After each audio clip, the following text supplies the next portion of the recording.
And we are live. Welcome, guys. Let's wait for people to join in and we will start. Yeah, the England new gen. We will theorize about him. We will see what he can do. Hold on, let me share the stream on YouTube because the stupid bot is not working. No, I mean on Discord. The hell. Give me a second, guys.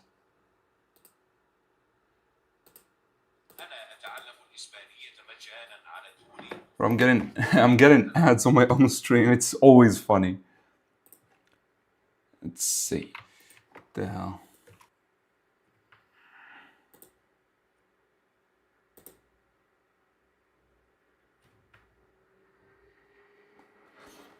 What's up, bro?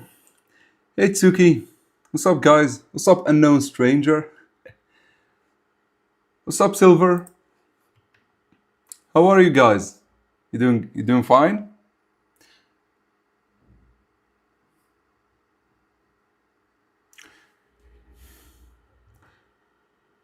What's up, Isagi? You know what? Your name always gets me. It's Isagi Toshi, right? Sorry, English new gen. Well, we are going to theorize about him. Hey, Jerk. Hey, Jerk Dirk. Yo, Mahito Fangirl. What's up? What's up, unknown? Hell yeah, man. We're gonna talk about, listen, we're gonna talk about every new gen. We're gonna start, of course, with everyone's favorite, Kaiser, and then we move.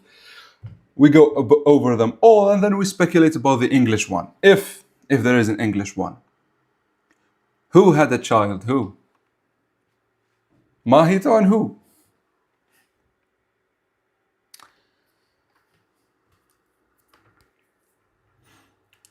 What's up, Art? Mahito Fangirl. The English new gen is Chris Prince. That would actually be funny. Like, he would be jacked and shit. By the way, so I found this like formation builder, which I want to use like for both the English game and the new gen formation. So do you have ones where I can actually edit the icon? Because here I can't. For some reason I can't. I can only edit the name. For example, Messi, right? Like he's the goalkeeper.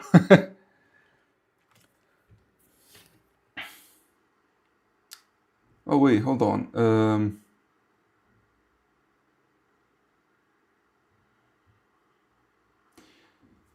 What the hell?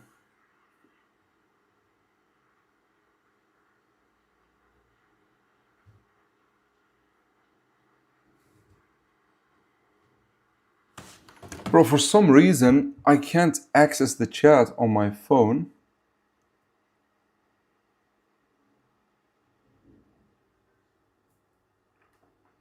Quality lock screen more. Okay. Bro, what the hell is going on? Give me a second, guys. We will start.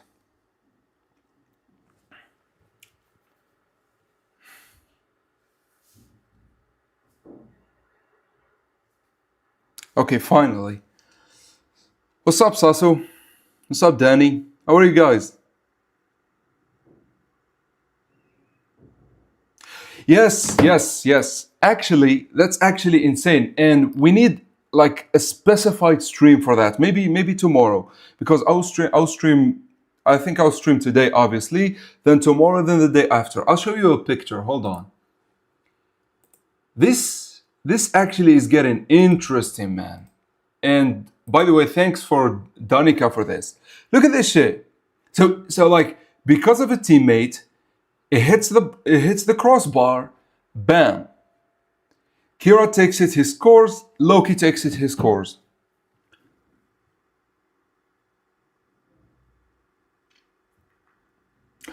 Oh, okay, I'll make you Drake. Hold on. No, you know what? Can you send it like over on Discord? Yeah, I think I'll stream for the foreseeable future, like every day, I think. Unless I have a video planned. I have enough knowledge about this, so I'm just here. Yeah, of course, man. Just enjoy the stream. Yeah, Drake, can you send me the link on Discord? Yeah, I've got ads too. I don't know what's going on. Like, the English new gen is Chris Prince's song. Demar, your favorite is Loki? Is that like a cap or what? Oh, you people, you guys really like Loki. I did not expect that. Oh, you don't have Discord. Hold on. I'll make you. Just send.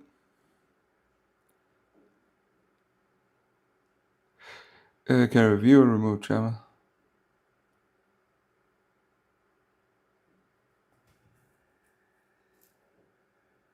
So try to send the link if you could.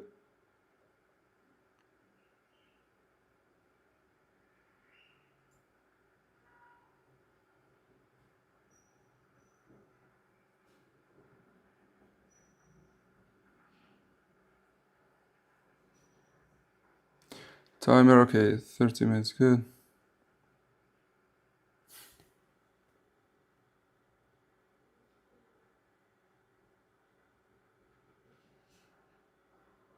Hold on, we'll start for real, guys. Don't worry.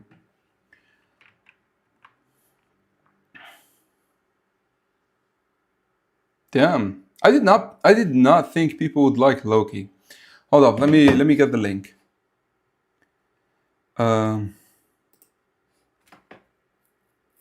Yeah, but no, but like it's the same website, Drake. It's the same one. No, I want one where I could put pictures. Like I want here, instead of putting Ren, I want like to have, for example, his picture. By the way, is this your lineup for like the England game? I don't agree with Bachira and Ren over Shido. Yeah, so Baro is my favorite too, but like I don't like Loki that much. I've never connected with his character. I like Hugo much better. Kiba minus Kaiser.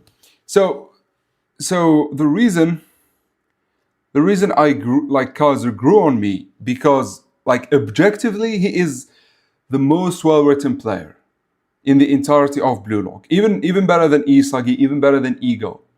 Like I feel like with Ego we have not seen more like that much of him, but like even better than Isagi. Here, now listen. I'll make we'll make adjustments. For the information builder thing, I found one called lineup builder. Yeah, I have this one. This one, what's it called? You know what? Hold on. Let me try. Send the link. Isagi Toshi, send the link. Shido was genuinely wasted. Yeah, bro, like Shido really got his ass kicked by the writer, I'm not gonna lie. So I spoke about this in his video against geniuses. So we know he is very strong, and we know that he jumps really high. So this is for his physicality. As for like his weapons and abilities, we know he only has perception. Of course, in addition to his speed and his like the predator eyes. We'll talk about him, don't worry. We'll talk about every new gen. We'll start, of course, with Kaiser. Like, we need to start with Kaiser because he's the one. Yeah, he's a freak, true. How is Loki the definition of fraud when he had 2 goals? I didn't say he's a fraud. I don't think he ever, like, even if he did not score, I wouldn't say he is a fraud because he was not trying. So, you know. He has a lot more than speed. I'll show you. Listen. We'll talk about every new gen. Don't worry. Like even Lorenzo, Bunny. We'll talk about them all. I'm just asking if you guys have like a website where instead of these like blue shirts, I can put, for example, Rin's picture, or I could put, for example, Isagi's picture. Like I want to do one with like Kaiser, Lorenzo, and such. Hold on. Let me see. Wait, hold on.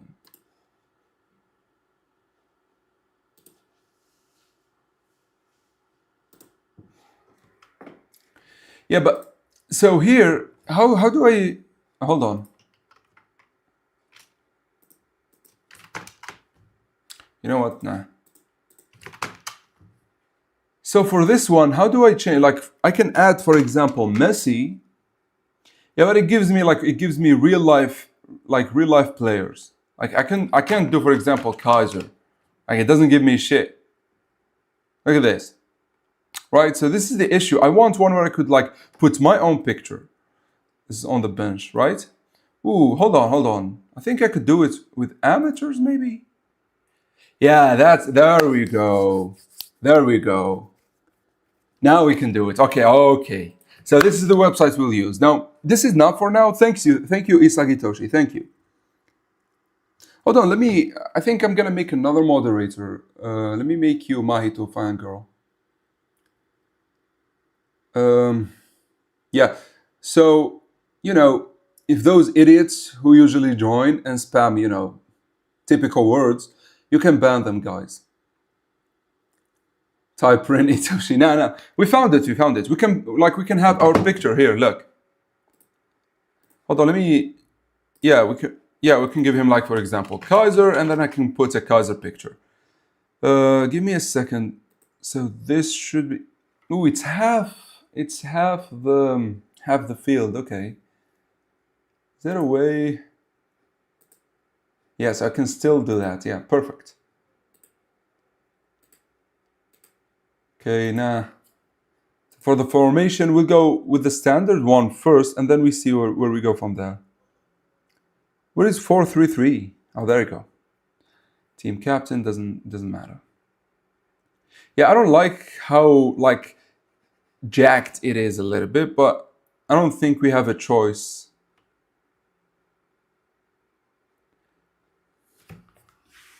Bench Rin. Yeah, L spammers, bro. Like they don't have like anything to do in their lives. All Bunny did was jump high and shoot. You know what?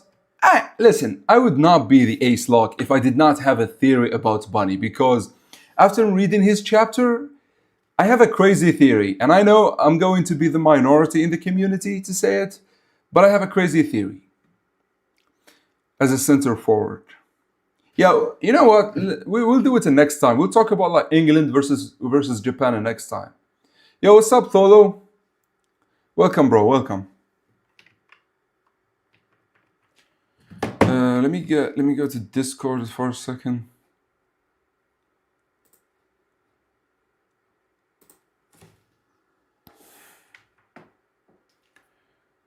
All right, so shall we start? Shall we start with Kaiser? That image is so funny to me for some reason. What image, by the way? Blue Rock needs to switch. Now, we're not talking about Blue Rock today. We're talking about the new gens.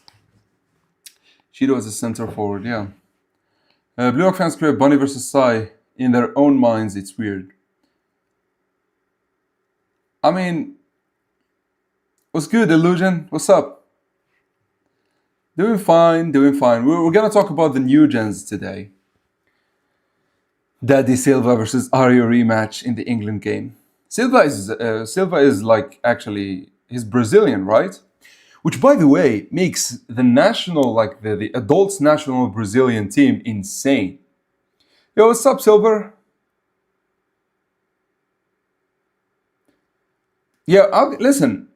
So let's talk about how I would rank the new Gen 11s in terms of like their importance. So we start with Kaiser. I don't think any new gen is more important than Kaiser. And it's not even close. Then I know a lot of people would put Sai here, but for me, it has to be Hugo. Because Hugo is like the final boss. Like he's the final boss for Isagi. Right? I know Loki is too, but I feel like Hugo is a philosophy clash. It's not just one versus one. What's up, Speary? What's good, man? Yeah, I'm doing fine. Enjoying the live stream. I was going to play. Yeah, yeah. We'll talk about the England New Gen 11. Loki will play as a winner. Yeah, he's a winner in the New Gen 11 formation, by the way. Bunny might be the most aggressive striker of the New Gens. Listen, I think Bro will break some ankles. That's what I'm gonna say. But that's not my theory, actually. Not really. Okay, so Zoro, it's Zoro. it's because we know he got, yeah. Throw away his dream. Yeah, we know it's Bunny. Well, at least we know Sai is mad as Bunny. But anyways, let's carry on for like their importance. So for me, I have Kaiser as number one. I don't think anyone changed Isagi in Blue Lock like Kaiser. Maybe Ego with his philosophy, but Kaiser was just the perfect antagonist for the longest arc and arguably the best Blue Lock arc, the NEL. So that's why I'm giving Kaiser like the number one spot in terms of importance. This is not the ranking of who is better. This is just in terms of who is more important for the story. And yes, I agree. We'll talk about it too. Kaiser is one of the most aggressive players we've seen, probably like second only to Shido. Bro is so aggressive that even though he is smaller, he can really handle like tanks like Aiku and shit. I don't actually see a championship league or... Yeah, bro, we need that though. We need a championship league. Like, we need to see the UCL. Could have been Loki or Hugo. I just realized we already have half the new Gen 11s. We actually have 6, which is more than half. And 3 of them are geniuses and 3 of them are talented learners, which is insane. Anyways, so for number 3, obviously I think it's Sai. I think anyone could, like the only one I would say could be on the same level as Sai would be Loki.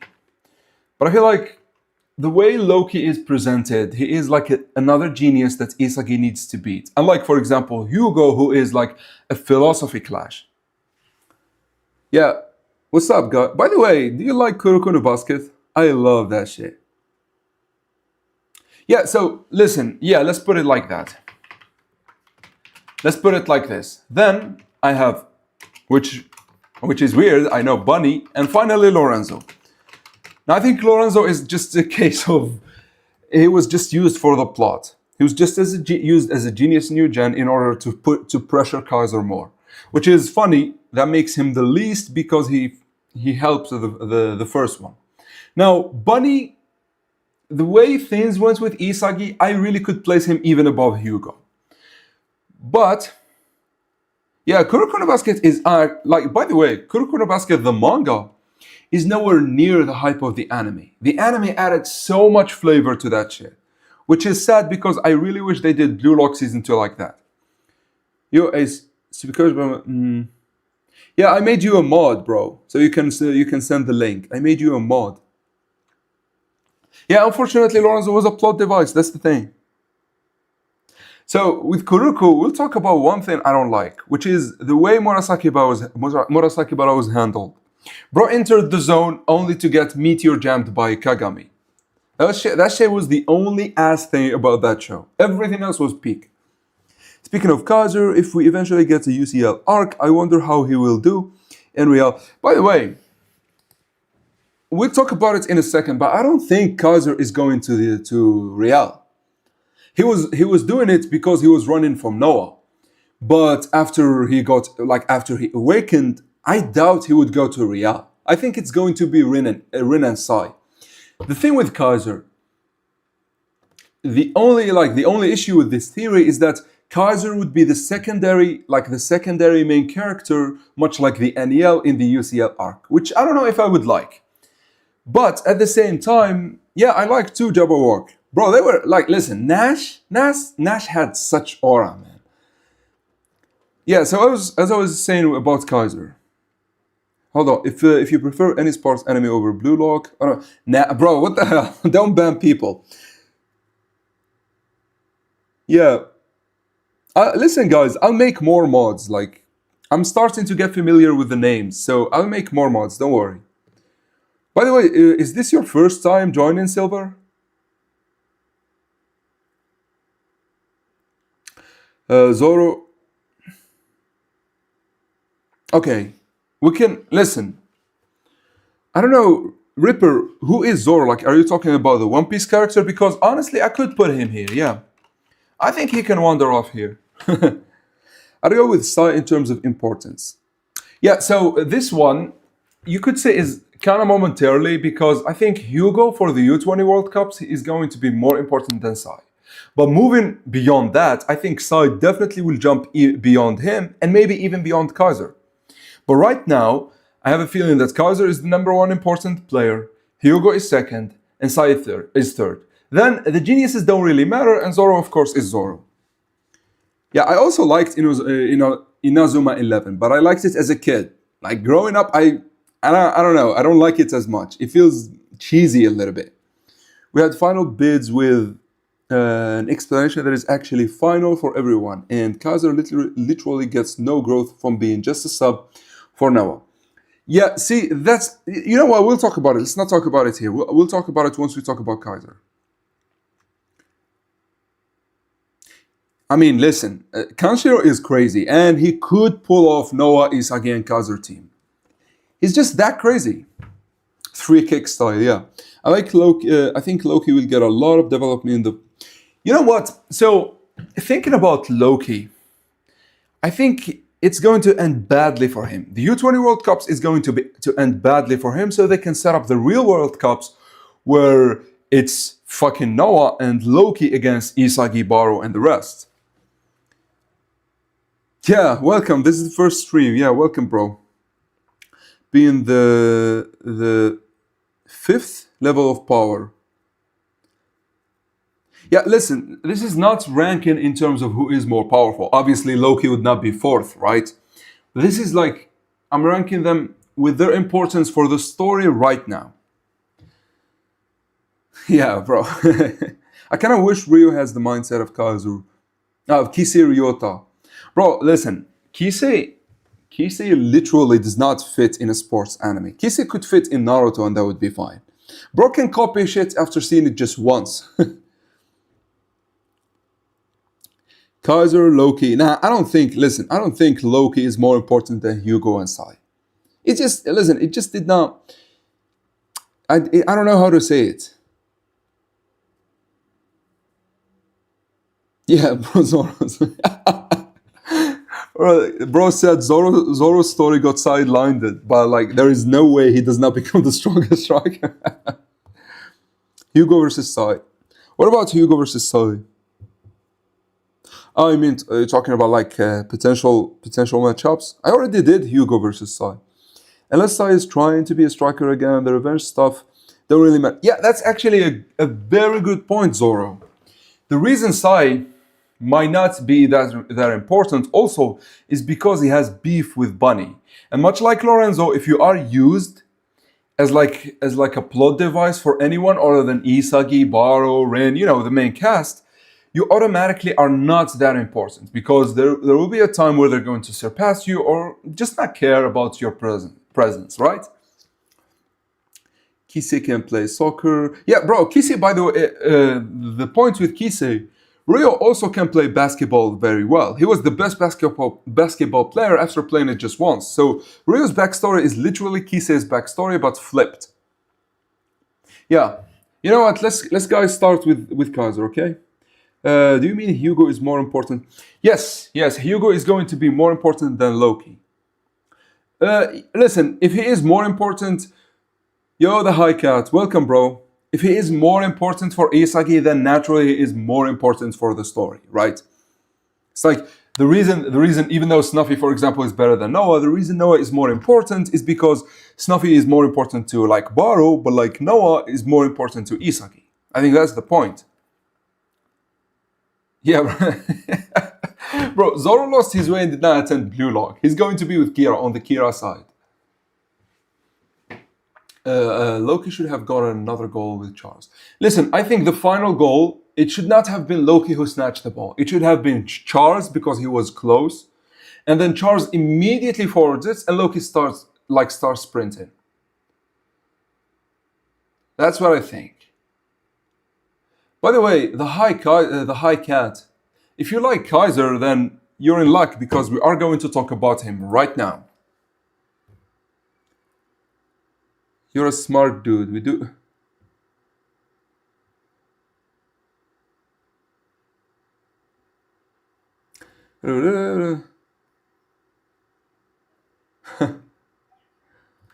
Okay. It was just someone was ranting about Isagi on one of my videos. Got a question. Do you truly believe that Hugo was character assassinated during... I said it in the video, it was a nerf more than character assassination. But like, I feel like it's not in his character to forget something that Isagi does. And I showed it in the video and I show it again. This, this is where he got completely assassinated. And I know, like, a bit split on it, but like, this guy cannot forget to account for Isagi spinning. The guy literally accounts for the speed of the fucking ball. You can't tell me someone who accounts for the speed of the ball magically forgot that Isagi can spin and shoot a demi volley. You simply cannot tell me that's true. Look at bro, running at 23 miles per hour, which by the way is literally 1 kilometer below Mbappe. So Loki still has an awakening coming. Anyways, with a backspin pass at 20 feet per second, which by the way, the translation is done by Americans, so it's in feet per second, but like in the Japanese source material, everything is like in meters and kilometers. This is why I'm saying that Loki is 1 kilometer behind Mbappe in real life. So there is literally no way a guy who could account for the speed of the fucking ball in his plays magically forget that Isagi could turn. Because look at this. So sure, he stayed behind Baro. Hold on, I don't think it's here. Yeah, he stayed behind Baro in order to account for Isagi. That's great. But then he said that you use Tabito to either score or to pass. But that's literally him forgetting that Isagi could spin. That's literally. Yeah, and no, that's actually Loki's top speed, by the way. No, it is his top speed. I'll show you why. A pinpoint pass to a spot nobody could reach even if they saw it, as Loki runs in tandem at his maximum speed. I know Gagamaro is not Ego or Isagi for us to account for, like to take everything he says seriously, but I feel like Loki's speed is such an anomaly that everyone knows it. So we could take his statement as valid. Hold on. Let me read. The High Cat. I do have a question for you, Ace. How much do you think Hugo's bid worth? In my opinion, would have been. So I don't think it would be that high. The simple reason is Lorenzo. If we go to that chapter where we got the bids for the non-blue lockers, which was, I don't know, 298? It was something like that. No, it was 299, I think. Bro, what the hell? I don't know what's going on. Yeah. So we got these bids. We don't. None of this matters. Yeah, I think it's not. It's chapter 300. Yeah. Give me a second. So regarding his bid, top speed on asphalt would be. It actually wouldn't with like the football gear that we wear. Like if you go to see like Formula One, they lay asphalt with like adhesive material, so the wheels grip very much. Like that's the reason I think speed on grass would be better than speed on asphalt with the gear we wear. Definitely, I think I can see asphalt being better for like top speed, but I can definitely see it being a special case with special equipment rather than just like regularly. I don't know if that makes any sense, but hold on. Bro, what the hell is 301? Yeah, it's 301. So Kaiser, whatever, he talks to Ness, which by the way, we'll get to this, by the way. Look at bro. You can feel for him. Bro is confused.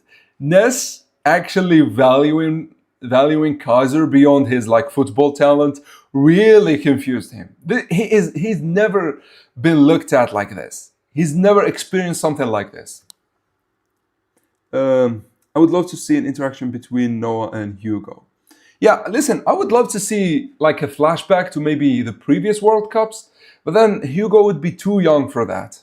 This is the only issue. So the next interaction they're going to have in the World Cups that they have to lose against Japan, which means Japan is probably going to lose here. Yeah, listen, literally, this is such a W for us. And what's funny? Kaiser always thought about Ness as a small fry and it doesn't matter. But like to Ness, Kaiser was like just a friend. Like he was just a friend who he could play his magic with. And like it hits really hard. And I love how Nomura drew Kaiser here, but it really hits hard. Yeah, he does look like Eren. That's true. Yeah, he does look like Eren. Hold on, let me look. Let me look for it. Give me a second. Well, where was it? Was it Eren? Like, was it? Hold on, no, not this one. Was it the Historia scene? Bro, what the? Not this one. So this one. I don't know if we could get like a higher resolution one. Yeah, it's the first one. Not this one. This one. He does look like him. Look at this shit. Look at this shit.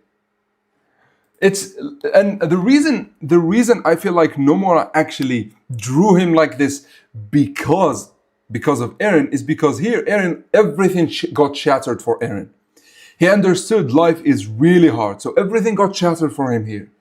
And it's the same for Kaiser. I know it's much less stakes, but you kind of have to admit everything got shattered for Kaiser, so he made this look. Which, by the way, is my, like, I don't know, like, Kaiser is just the best. I know I like Baro, but like, I understand that this guy is probably Isagi's biggest rival forever. It's not going to be Noah, it's not going to be Baro, it's not going to be Rin. I like this guy is set up way better than Rin, way better than Baro, way better than Shida, way better than anyone to be Isagi's true rival.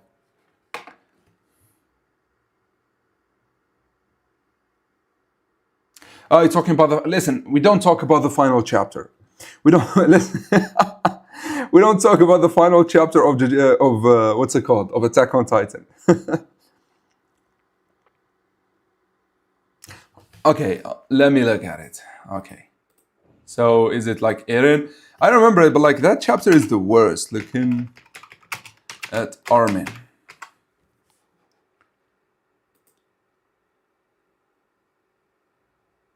Where is it?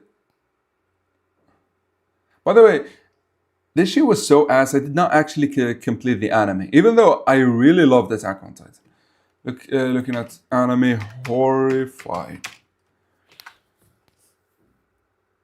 Yeah, it literally isn't. Like I'm not finding it. Ah, it's this one. Yeah, it's this one. Look up, bro. It actually does. I think. Listen, I prefer this one because like his world is crumbling, but you know. Yeah, the High Cat. Of course. Yeah, the High Cat. Of course, we're giving Kaiser. Of course, we're giving Kaiser love because I think he is one of the best. You know what? So the thing with Attack on Titan, the ending was not bad. It was not Attack on Titan level. That's the issue with it. It was not as bad as Sukuna getting like turned into a goop, but like it was not Attack on Titan level. It was like everything got reduced to just a biological being that just wanted to survive, and so it fused itself with Ymir. That shit really was bad.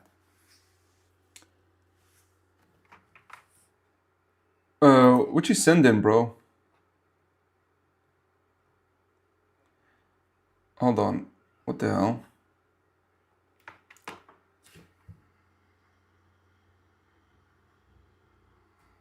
Yeah. Anyway, yeah. I guess in the manga panel he would look more. Yeah.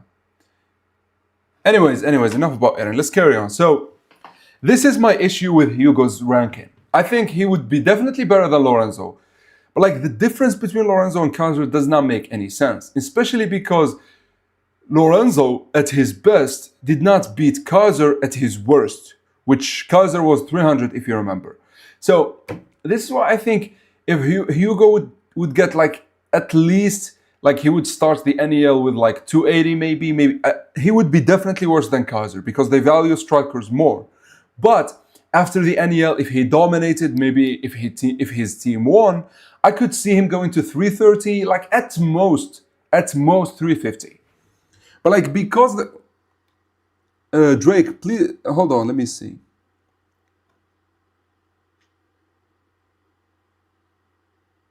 Yeah, it's this one. We got it.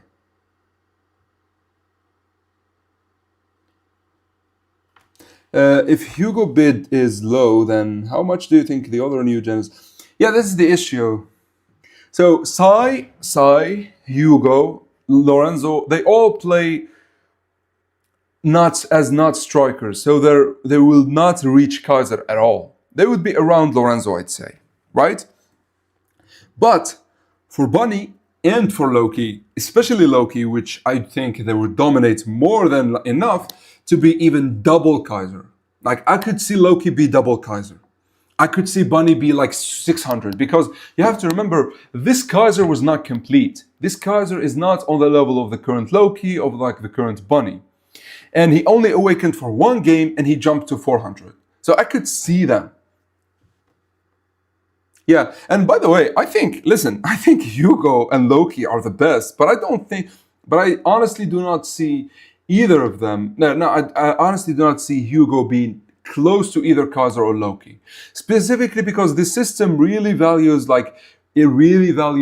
strikers. It doesn't care about defenders, even if like you could see it in like just the previous game.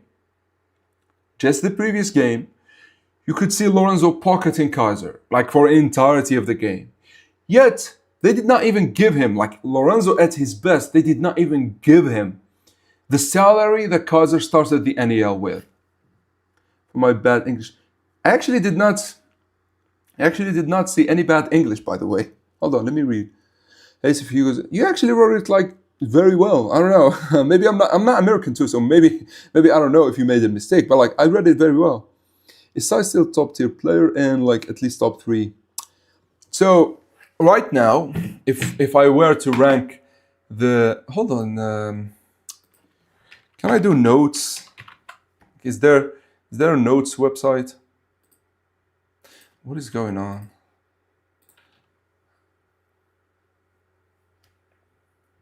Google Keep. Yeah. Can we? Okay, great. So if I were to rank the U20 players, well, not the U20, the new gens right now. So I'd give it like this. So first and second is going to be Loki and Hugo. Third has to be Bunny. Fourth is gotta be Sai. Fifth is Kaiser. And finally, sixth, unfortunately, is Lorenzo. So the reason for this, Lorenzo was better than Kaiser, but in the Ubers game. Then the awakening of Kaiser kind of made it obvious that I don't think Lorenzo would stop him the same way he did. Specifically because yeah, by the way, I don't know why the ads are like yeah, I don't know. This time, I've seen 3 ads already. Like, I'm watching the stream with you guys to read the chat, but like, I don't know why. I'll look into it later. Yeah, Bunny. No, I don't think so. I don't think so. Bunny is better than Loki, and I'll show you exactly why. Let me get the brackets.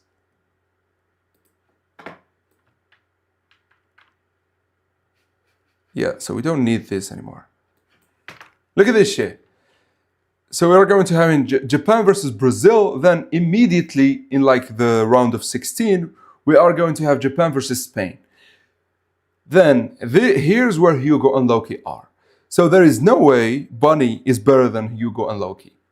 Just for this one, I think Bunny is going to be very close, and I think Kaiser would need to reach his level. And what's going to happen? This is my theory about this game: is that they're going to survive Bunny. They're not going to beat Bunny. They're going to survive him, and that would be like I don't know. He would go insane, and you know what? I actually have the perfect example. It's in this game exactly. Hold on, I think it's chapter.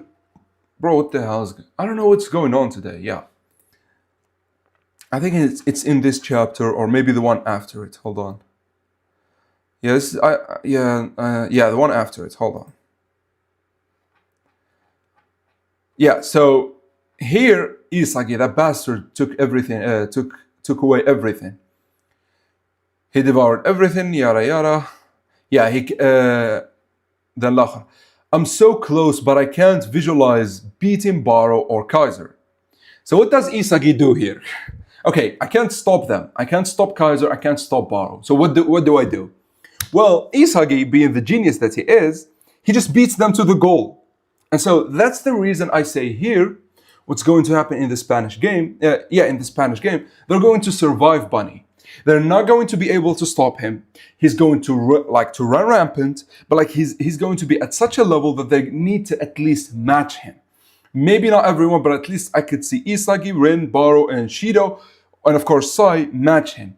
But they still cannot stop him because, well, either because of his genius or something else, which I will talk about when we reach him. And the reason I say they're going to survive him, because I feel like they're going to overcome that level, which is Bunny's, against Kaiser here. I think Kaiser is going to be on Bunny's level by the end of this, and they're going to survive Bunny just so they can level up, like, officially against Kaiser. For them to be ready, to face Hugo and Loki. When he got Haaland built, not gonna lie. I think Haaland build is Chris Prince. Yeah, who stops him? I don't know. Listen, I don't think Nagi can stop Bunny. I think they're going to have different playing style. Hold on, let me read. I would say Bunny has to be on size level or a little higher. Yeah, this is what I said. So in this memo, I rank Loki and Hugo. It's been number 1 and number 2. You could say I'm leaning towards Loki being better, but like you could say that Hugo might be overall better because he can bring the best out of his team. But there are number 1s. Bunny number 3 for sure, because Sai, who I regard as better than Kaiser and Lorenzo, currently is looking up to Bunny. And so this is the ranking. Now, as for the importance, as I said, let me do 1 is Kaiser, 2 gotta be Hugo, 3 I'm gonna be Sai, 4 is going to be Loki, 5 is going to be Bunny, and 6 is going to be Lorenzo. Which is kind of unfortunate that Lorenzo is always last, but it is what it is, right?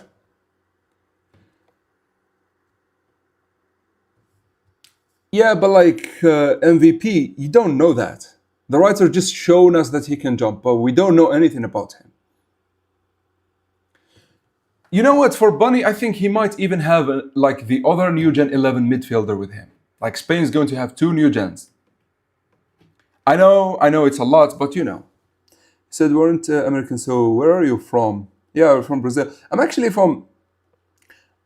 Yeah, oh yeah. By the way, we are going to face Brazil, yeah. I'm from Algeria, by the way. Yeah, so here, the first game is going to be against Brazil. And I wonder if we were going to see a striker new gen. Well, not striker, a wing, like Loki. Because that's the only one left in terms of strikers. We have Bunny and Kaiser as pure strikers, and we have a wing like as Loki. So I think Brazil might have it, because for England, I don't know, I have different theories. I think Italy might have the goalie. That's why they can at least make the France against Italy match really like tough, where like the goalie can stop the Predator eyes or some shit like that. Which I know Gagamaro stopped the Predator eyes once, but you know. Now I think Spain needs to be like on the level of Germany, on the level of France. They need to be like top contenders.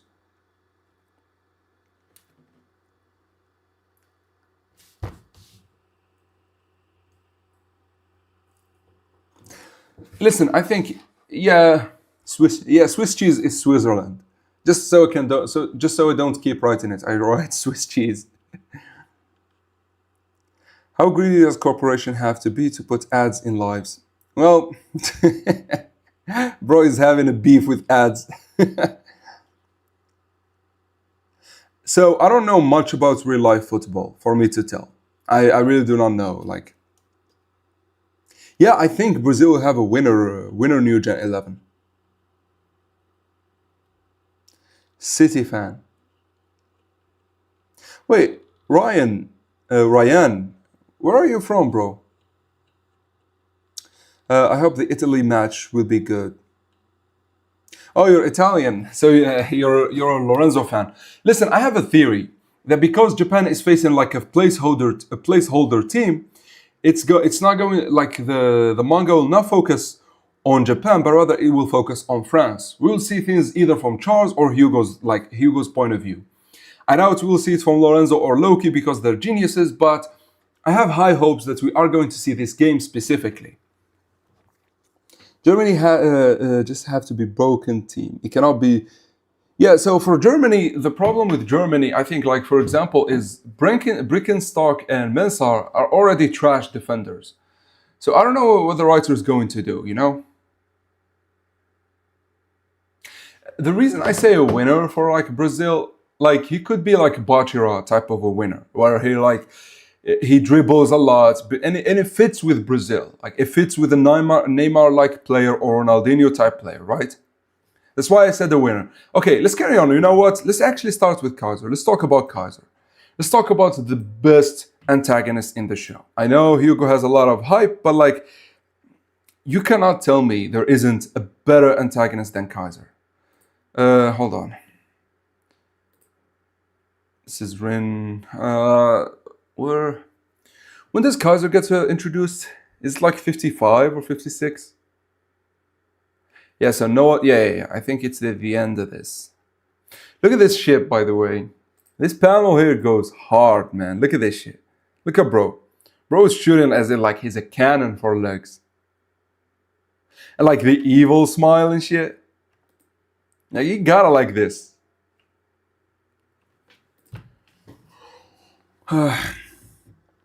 Drake, what you sending, man?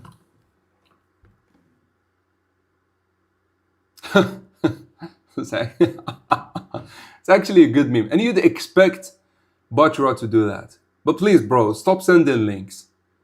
Yeah, let's keep the chat focused on the stream. Hold on. Who is the person in the title? Yeah, that's a fan art, by the way, the high cat. That's a fan art, the one in like the PFP, yeah, the thumbnail of the video, yeah. Germany has to be broken. Hold on. Personally, Brazil, yeah. My country is so dog shit, so yeah. What's your country, by the way, Mahito? The best antagonist is Rin Itoshi. Nah, I don't think so. I think it's Kaiser. And the reason I say that is because Rin is a genius at the end of the day. And Kaiser is a talented learner. I mean, listen, if you ask me something, I cannot not, you know.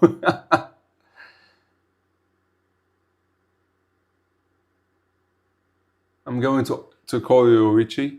By the way, yeah, it's a sign of disrespect in Japanese to call someone you don't know by their first name. This is why, like, Kaiser specifically said that. I hope Brazil New Gen 11 winner, because, listen, I think the Brazilian New Gen 11 needs to be a winner and he needs to be a dribbler. We need to see something like Bachira actually being threatening, because dribblers so far are dog shit. Which is weird because because in real life football dribblers are actually good.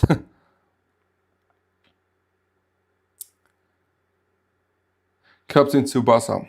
I actually watched Captain Tsubasa in Arabic. I don't know any of their like Japanese names.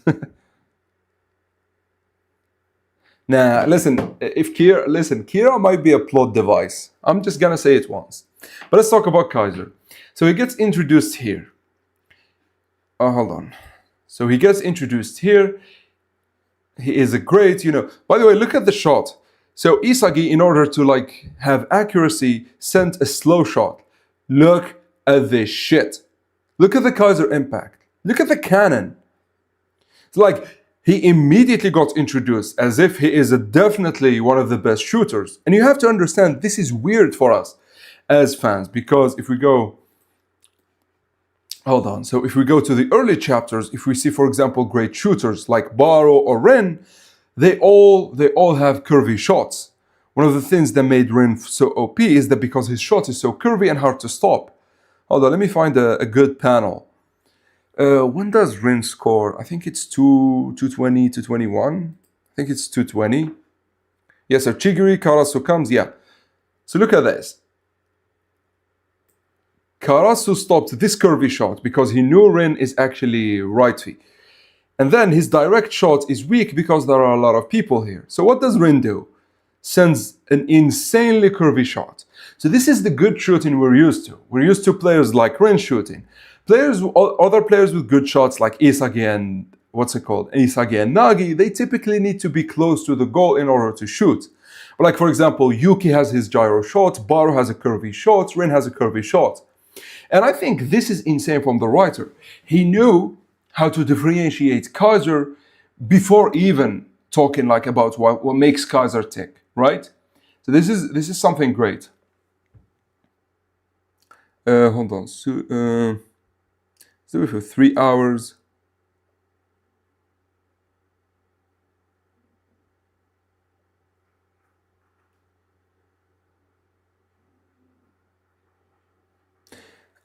Check the Discord. I'll check the Discord. Hold on. What did you send? Yeah, by the way, I don't know if Captain Tsubasa actually had the name of like the ghost or like the phantom, because that's what they like I think once we reach season 3, they started calling him the Phantom. What's going on the server, bro? I don't see anything. Is that you, Volt? Bro, where? I don't see shit.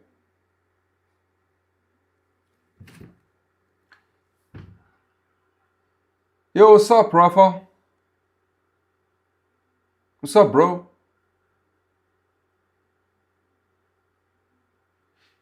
Yeah, but like I don't see it. Where? What channel? Because hold on. Was it in the memes?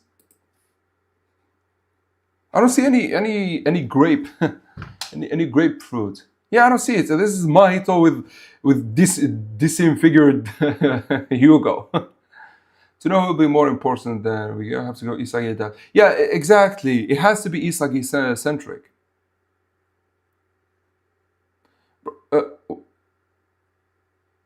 Yeah, I think it's the same guy who sent the same messages yesterday. But for some reason, like, I don't know, yeah. Bro, you should... Yeah, thank you for banning him, yeah. Phantom was the goalkeeper from Germany? I don't know, I don't remember. Captain Tsubasa in Arabic was wild, man. And the 5-year match. Bro, a 5-year match? Like, we got close, by the way, a 2-year match. Is that confirmed? No, it's not confirmed. That's actually, you know what's the one who colored this did? Hold on, let me find it. Jav. Yeah, so this image right here, is actually a Kaiser image, and he just recolored the hair. As you can see, like below Kaiser's eyes, hold on. He has those, like, Kaiser has those. And like he tried to hide it here, but it's still apparent. And I don't know, hold on. Kaiser suit illustration blue lock. There is a...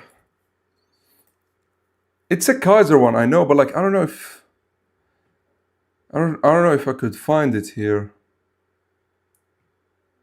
Yeah, it's not showing here, but there was like a Kaiser illustration with like him wearing a suit and shit. And this is his face. This is the face he made. And so they just took him because he looked completely different and then made him into like a Kaiser. It's me, Mahito.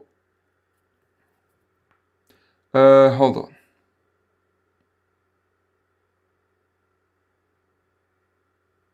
It is a nice illustration, yeah.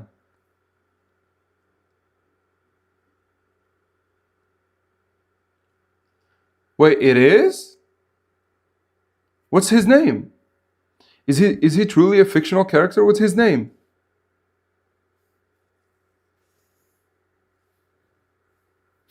Listen, I don't think Captain Tsubasa was dog shit, but it was completely different.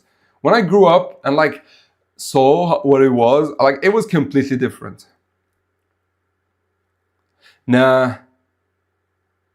Listen, there was no leak about England. We know nothing about them except that they lost to France in the first game. Yo, Yo, Isagi, it's sunny, ain't it? That would actually be funny, man. It reminded me of the episode where they made Family Guy. Hold on, let me see. Maybe Drake sent it. No, not that one. Not that one. Not that one. If I find it, I'll share it on Discord or the channel. But like, anyways, let's carry on with Kaiser. So I was saying, so the writer immediately distinguished him by giving him a shot like this. Look at this. Look at this shit. Look at this shit. And look, he looks like a demon here. Then when you look at his design, he's actually, very light, like he's very grounded design. Like he's not weird, like he's not a muscle freak, he's not very tall. He doesn't even look threatening, right? He has eye shadows, like everything. Like he doesn't look that threatening. But you gotta love the tattoo, of course. Anyway, so this introduction already carried an Easter egg regarding Kaiser, is that like his shooting is going to be different. But then, of course, let's talk about his personality, which has to be one of the nastiest personalities we've seen in this show. And as it turns out, it was for a good reason. It was because of his backstory. And look at and here, by the way, Ness had me so flipped. He looks like a nice person, like he's giving Isagi headphones and whatnot. But then he really does not care about Isagi. He's just like a Kaiser fanboy. Spaghetti, hey Ace, can I just send my sketches in the favorite panel? Like you can send them as DMs, man. Send them as DMs. Or you could send them as sketches, if you want. I don't think you could send images though. If you could tell me your name and I'll give you a role where you can. Because like I got spammed with a lot of bullshit, like a lot of not safe for work not safe for work things. Not fanboy, fan with an N, with a hard N. I have a theory that Charles played worse in that last match because Kaiser gave him brain damage. That could be true. What's up, Tsuki? Welcome back, bro. Unfortunately, since someone just sent a screenshot of the reel in magazine. Oh, yeah.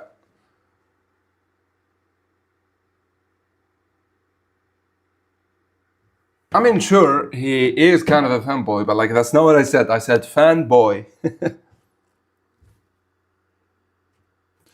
Who got spammed by crypto?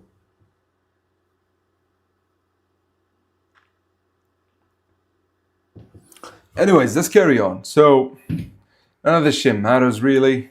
Look at this. Bro's going for a kiss. So, this is the funny part about Kaiser. He talks all that shit about don't disappoint me, Blue Lock, and shit like that, right? But he actually wants to crush Isagi because he's afraid.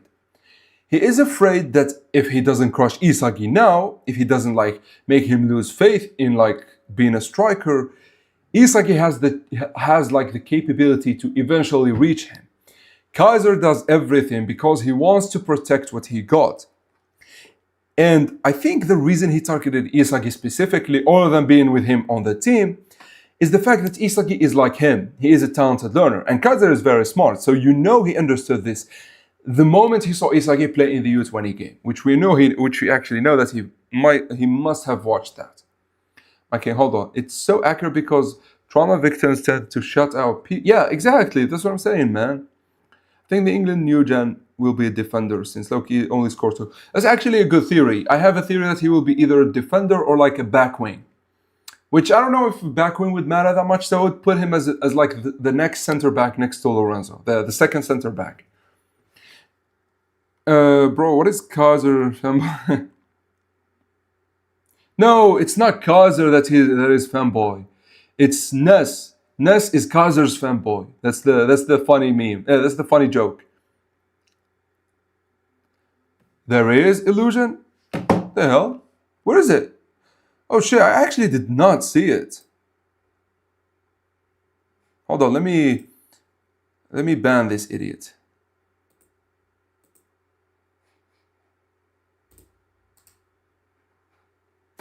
I'm gonna kick him. I did not see it because when I checked, I saw like the meme. And let me delete the message. Yeah. Bro, listen, people are weird. They join the server just to share shit like that. I don't understand it. Lefty 2828. And for now I sense okay, sure. I'll give you a roll. Hold on. Send a sticker in like memes or any place. I'll give you a roll.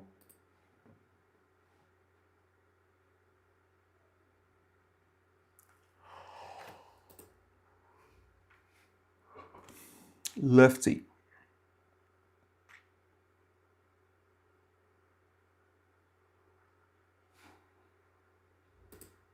Wait, are you Toast or the High Cat? Are you Toast or who?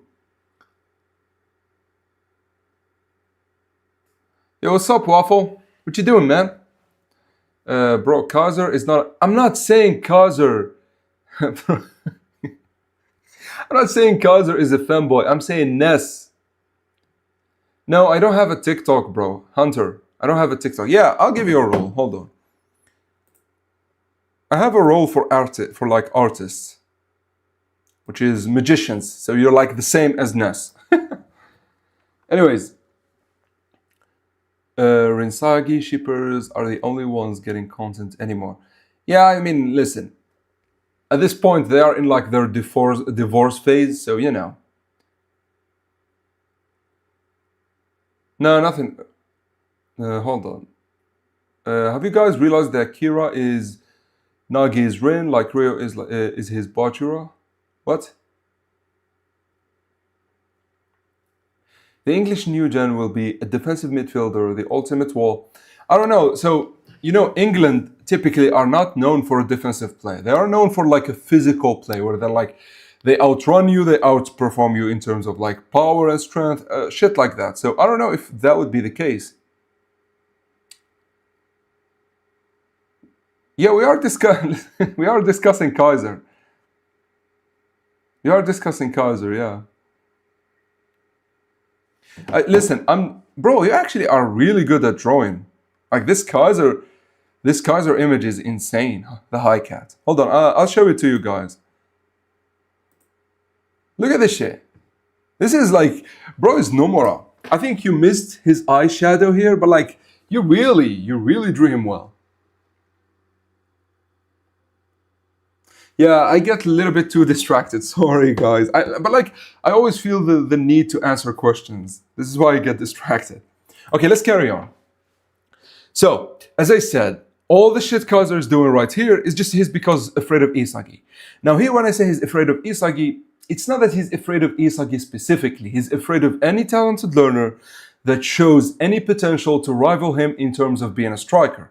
Kaiser would not do the same to Bunny because Bunny is a genius and he would not look at him twice. Well, if Bunny is a genius. We will get to that later.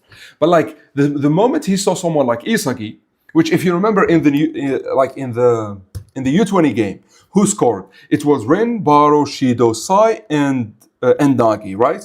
So Sai is a midfielder, so it doesn't matter. The other four, everyone who scored is literally a genius, which means they really don't matter to Kaiser. The only talented learner, the only one who is struggling to come up with a theory in order to score was Isagi. So he immediately got interested in him. And then, of course, Isagi, by luck, what? What's going on, man? Hold on, what the hell's going on? Yeah, bro, like, listen, look at bro. Look at this shit. I had no idea. I had no idea you are this good, the High Cat. Drake, bro, please stop sending links. Let's keep the chat focused on the stream, please, bro.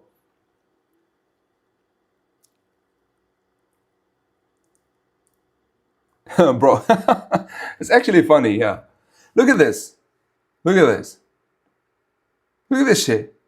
This is insane, bro. I had no idea the High Cat you are this talented. Yeah, we'll talk about the new Gen 11 for England, bro. Don't worry. Let's carry on with Kaiser.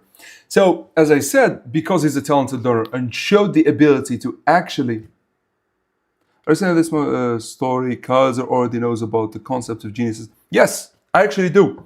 And I don't think he would label it the same as Kaiser, like geniuses versus talented learners, but he would label it something different in his mind. You have to understand, talented learners and geniuses is like a label given to us by Isagi and Hugo, which kind of makes it seem universal, but it is still just within their heads. I'm sure if Isagi tells Kaiser I can use Metavision, Kaiser would tell him, what the fuck is Metavision? That's because it's not a universal take. The only reason Metavision is universal in like Blue Lock is because Isagi, the first one to unlock it, consciously labeled it that, and then passed the word around to Aiku, to Nico, right? So that's it. Yo, thank you, the High Cat. Thank you for the donation. I really appreciate it, man. Really thankful. Bro, you know what? Can I ask you for a favor then? Like, can you draw me like a Hugo profile picture for me, for the channel? I'll use it for the channel. Yeah. This is some next level. Look at Hugo here. His eyes are captured perfectly, man. Also, by the way, can I ask, so like you use the text from the chapter here? Yo, what's up, Yasin? Bro, Yasin, check the art here. Check this Kaiser. Check this Kaiser image. Look at this shit. This is the best. Bro, I'm so late. Bro, I'm in love with Hugo. Like, he just has it. So the High Cat, just a profile picture like my current one with Lorenzo, right? But like with Hugo instead of Lorenzo.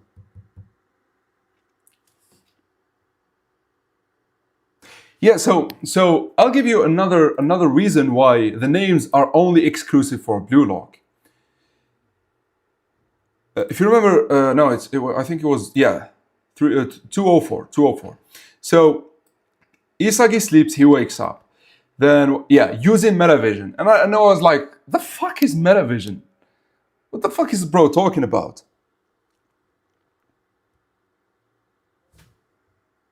Yeah, show me the High Cat. Hold on. Let me see it, Rafa. Bro, I can't zoom. I'll see it after. Hold on. Give me a second. Okay, finally.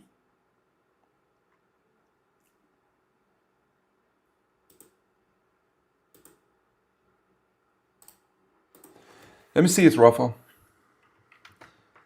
I'll check it. Hold on. Holy shit, bro. Check this out. Check this shit, guys. Look at this shit. Look at this shit. Oh, so you actually have an IG? I'll link it.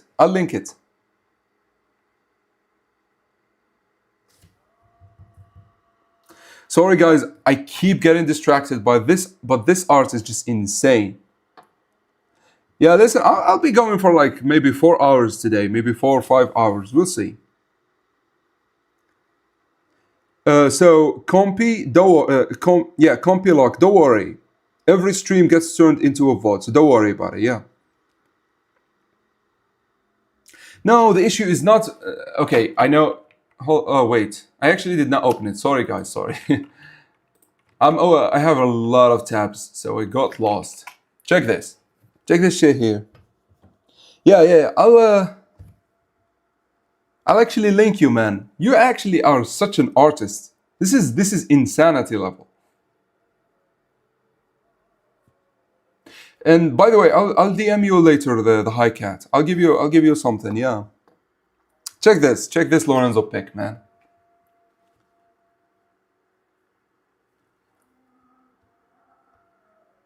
Yeah, this shit is fire, bro. Yeah, so the NL is kind of better than the U20 World Cups right now, but like, you know, things are going to change.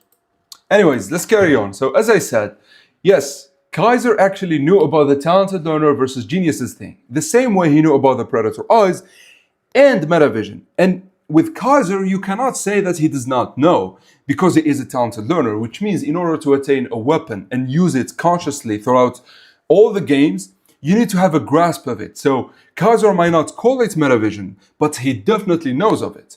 And this is very important, guys, because it means Hugo, Sai, all of them, they know these weapons. They just don't name them the same, I would say, right? And I understand this.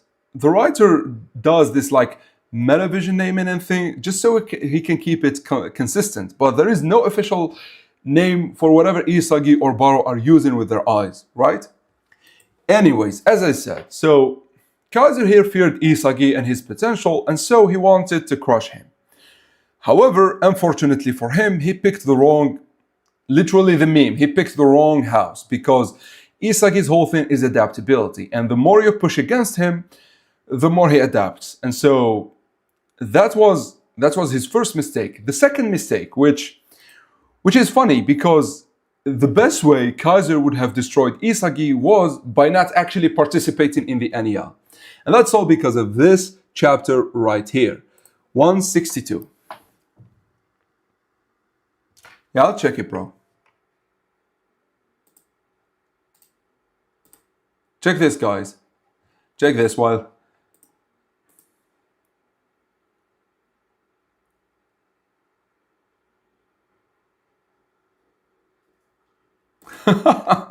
Yasin, you're an evil man, bro. Yeah, I'll watch it later. I'll watch it. Yeah, anyways. So, look at Rin here. This is insane, man.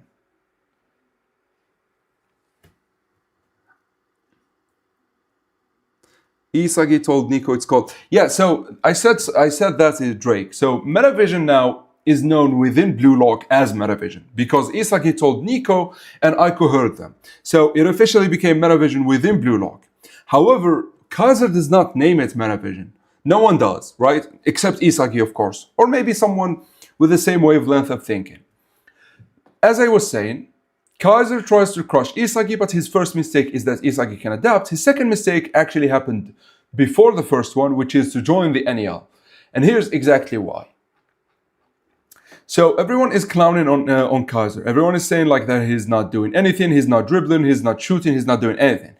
Which is funny because other than Isagi and maybe Rin, no one really values, maybe Rin and Otoya, no one really values of the ball movements. Which to me is always weird because specifically one of the things that made, hold on, give me a second, guys. Specifically one of the things that made Otoya very, like really great is this right here.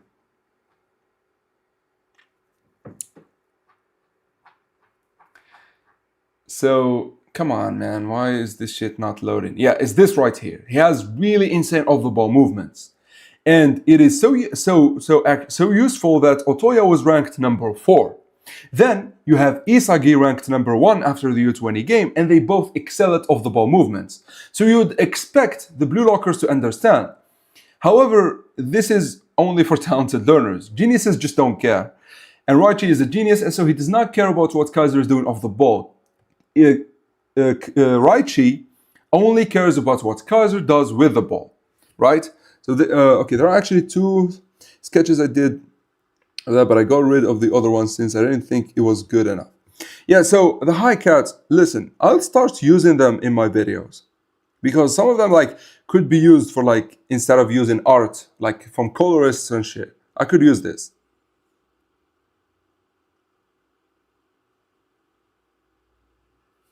So, let's carry on. So, Raichi is actually blind right here as any genius would have been. Except maybe Ren. Ren is the only exception. But you could notice that Hiyori and Isagi are actually very focused on the game because they actually understand. And you're gonna, well, it's true that this team is founded on rationality, and maybe Kaiser just happened to be the one who can best achieve that ideal. But ever since this match started, Kaiser hasn't wasted even a moment, which means he has been doing all sorts of things off the ball. This is something that Raichi cannot understand, but Isagi immediately caught. Like, this is the start of Kaiser's play. This is the first time Kaiser touches the ball. Not even touch the ball. He Ness gives it to him, and then he immediately gives it to Ness. He touches it once, and then he wants to do his shenanigans behind the scenes. Now, this is very important because it proved to Isagi that my theory of actually slipping by the defenders has merit, because the new Gen 11 striker is kind of the embodiment of my own ideal. And this is the moment I think the death sentence was signed for Kaiser. His loss to Isagi was signed right here, because no matter what Kaiser does, he proved to Isagi that they are the same. They are almost identical. And so, all that Isagi needs to do is exactly what Isagi did. I'll show you. So we go to chapter 172. Isagi immediately grasps this situation. If me and Kaiser play the same football, and if he is so successful, then by definition, the only thing I need to do in the NEL is to devour Kaiser. Look at this. In order to reach Noah, which is the best, is to devour Kaiser. As I said in the previous live, that this was a he misread the situation, and Noah is actually a little bit farther, and there should be at least 2 players here, or maybe 1. But like this is. So you can see that Isagi plays like Kaiser, and thus I need to devour Kaiser. This immediately sets, how do I say it? This immediately locks Kaiser's fate of losing to Isagi. Hold on, let me read a little bit. Will Hiyori be important? Well, we'll actually see. Hiyori already performed really well in the French game. He really performed well. I know he froze at the last moment and kind of was asked there, but before it, he was really great. In your opinion, Ace, what would have happened if Rin had joined the same team as Isagi? How insane would they devour? I think it would have been bad. I think it would have been bad because it would have interfered with Isagi and Kaiser's rivalry. If you remember, one of the things that interfered with Kaiser and Isagi was Yuki.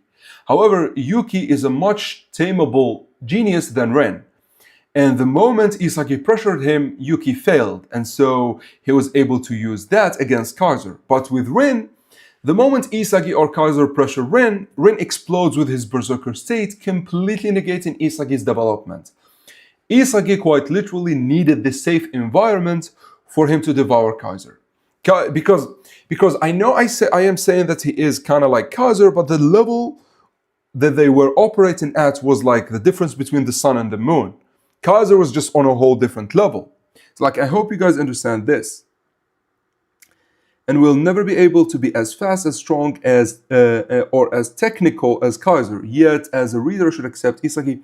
So that's an interesting thing, and you brought a perfect point of how Isagi develops or devours people. What Isagi did, he took the off-the-ball movements, which is metavision.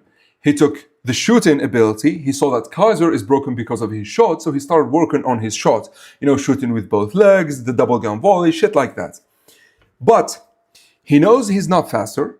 He knows he can't be stronger, so he never really wanted to play like Kaiser. But why I think Isagi can devour Baro and can be better than him, Isagi also has weapons that Kaiser don't. And I will get to, because I feel like a lot of people confuse this. Off-the-ball movements and metavision and reading everyone's eyes is 3 different weapons. They are not the same.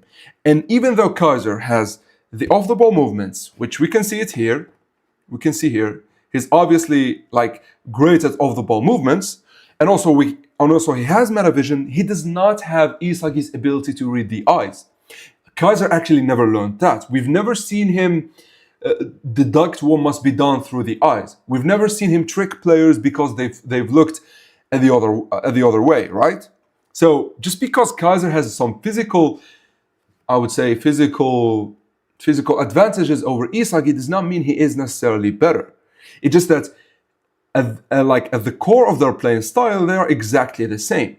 Obviously, I'd say Kaiser is better with his speed, but Isagi negates that with his protagonist feeling, which I guess Kaiser kind of has it, but I don't think it was to the level of Isagi's, right? So I hope you understand this one. I just love that the moment when Kaiser tries to tackle the ball away from Isagi, but Isagi jumps and looked down on Kaiser. Yeah, that was perfection. That was peak writing. That was one of those moments where Like, the plot had Isagi win over Kaiser, the main antagonist, but it made so much fucking sense. I loved it, and everyone loved it, and everyone loved Kaiser after it, everyone loved Isagi after it. It was just perfection. Depend on strength or skill. Yeah, you could, like, as I said, Kaiser could be better at one thing, but Isagi is better at another thing. And this is very important because we will get to it later, because I feel like that's the reason Kaiser kind of fell off a little bit behind Isagi until he awakened. That's the actual reason. Anyways, so look at this.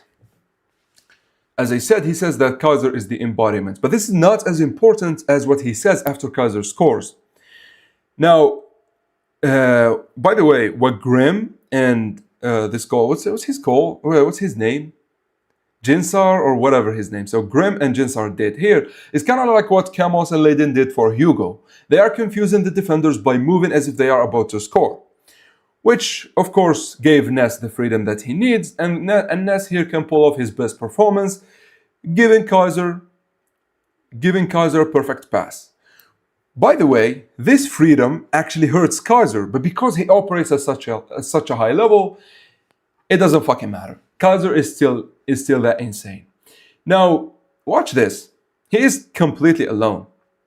Literally, he is completely alone, and a striker had to intervene, meaning the defenders did not see this shit coming at all. Like, they did not see nothing, because both Jinsar and Grimm moved so perfectly that it seemed it's going there, but Kaiser has already chose the perfect position. And by the way, this is a feat for Ness. Ness understands Kaiser like none other. It took one glance, and he understood where Kaiser is aiming, and he understood what must be done. And he gives it right behind the defender, and then Bachira comes. Now, here's another thing that Isagi devoured, which happened off screen. And I think it helps in building why Kaiser is the perfect antagonist for Isagi here.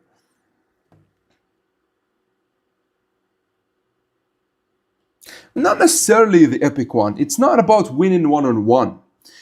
For me, Isagi is, how do I say it? Isagi has little weapons that add up together. It's not cheating or avoiding people one-on-one. As we've seen in the last chapter, he fought Hugo one-on-one. And even though I thought it's bullshit, it still happened. Like, it's still canon, right?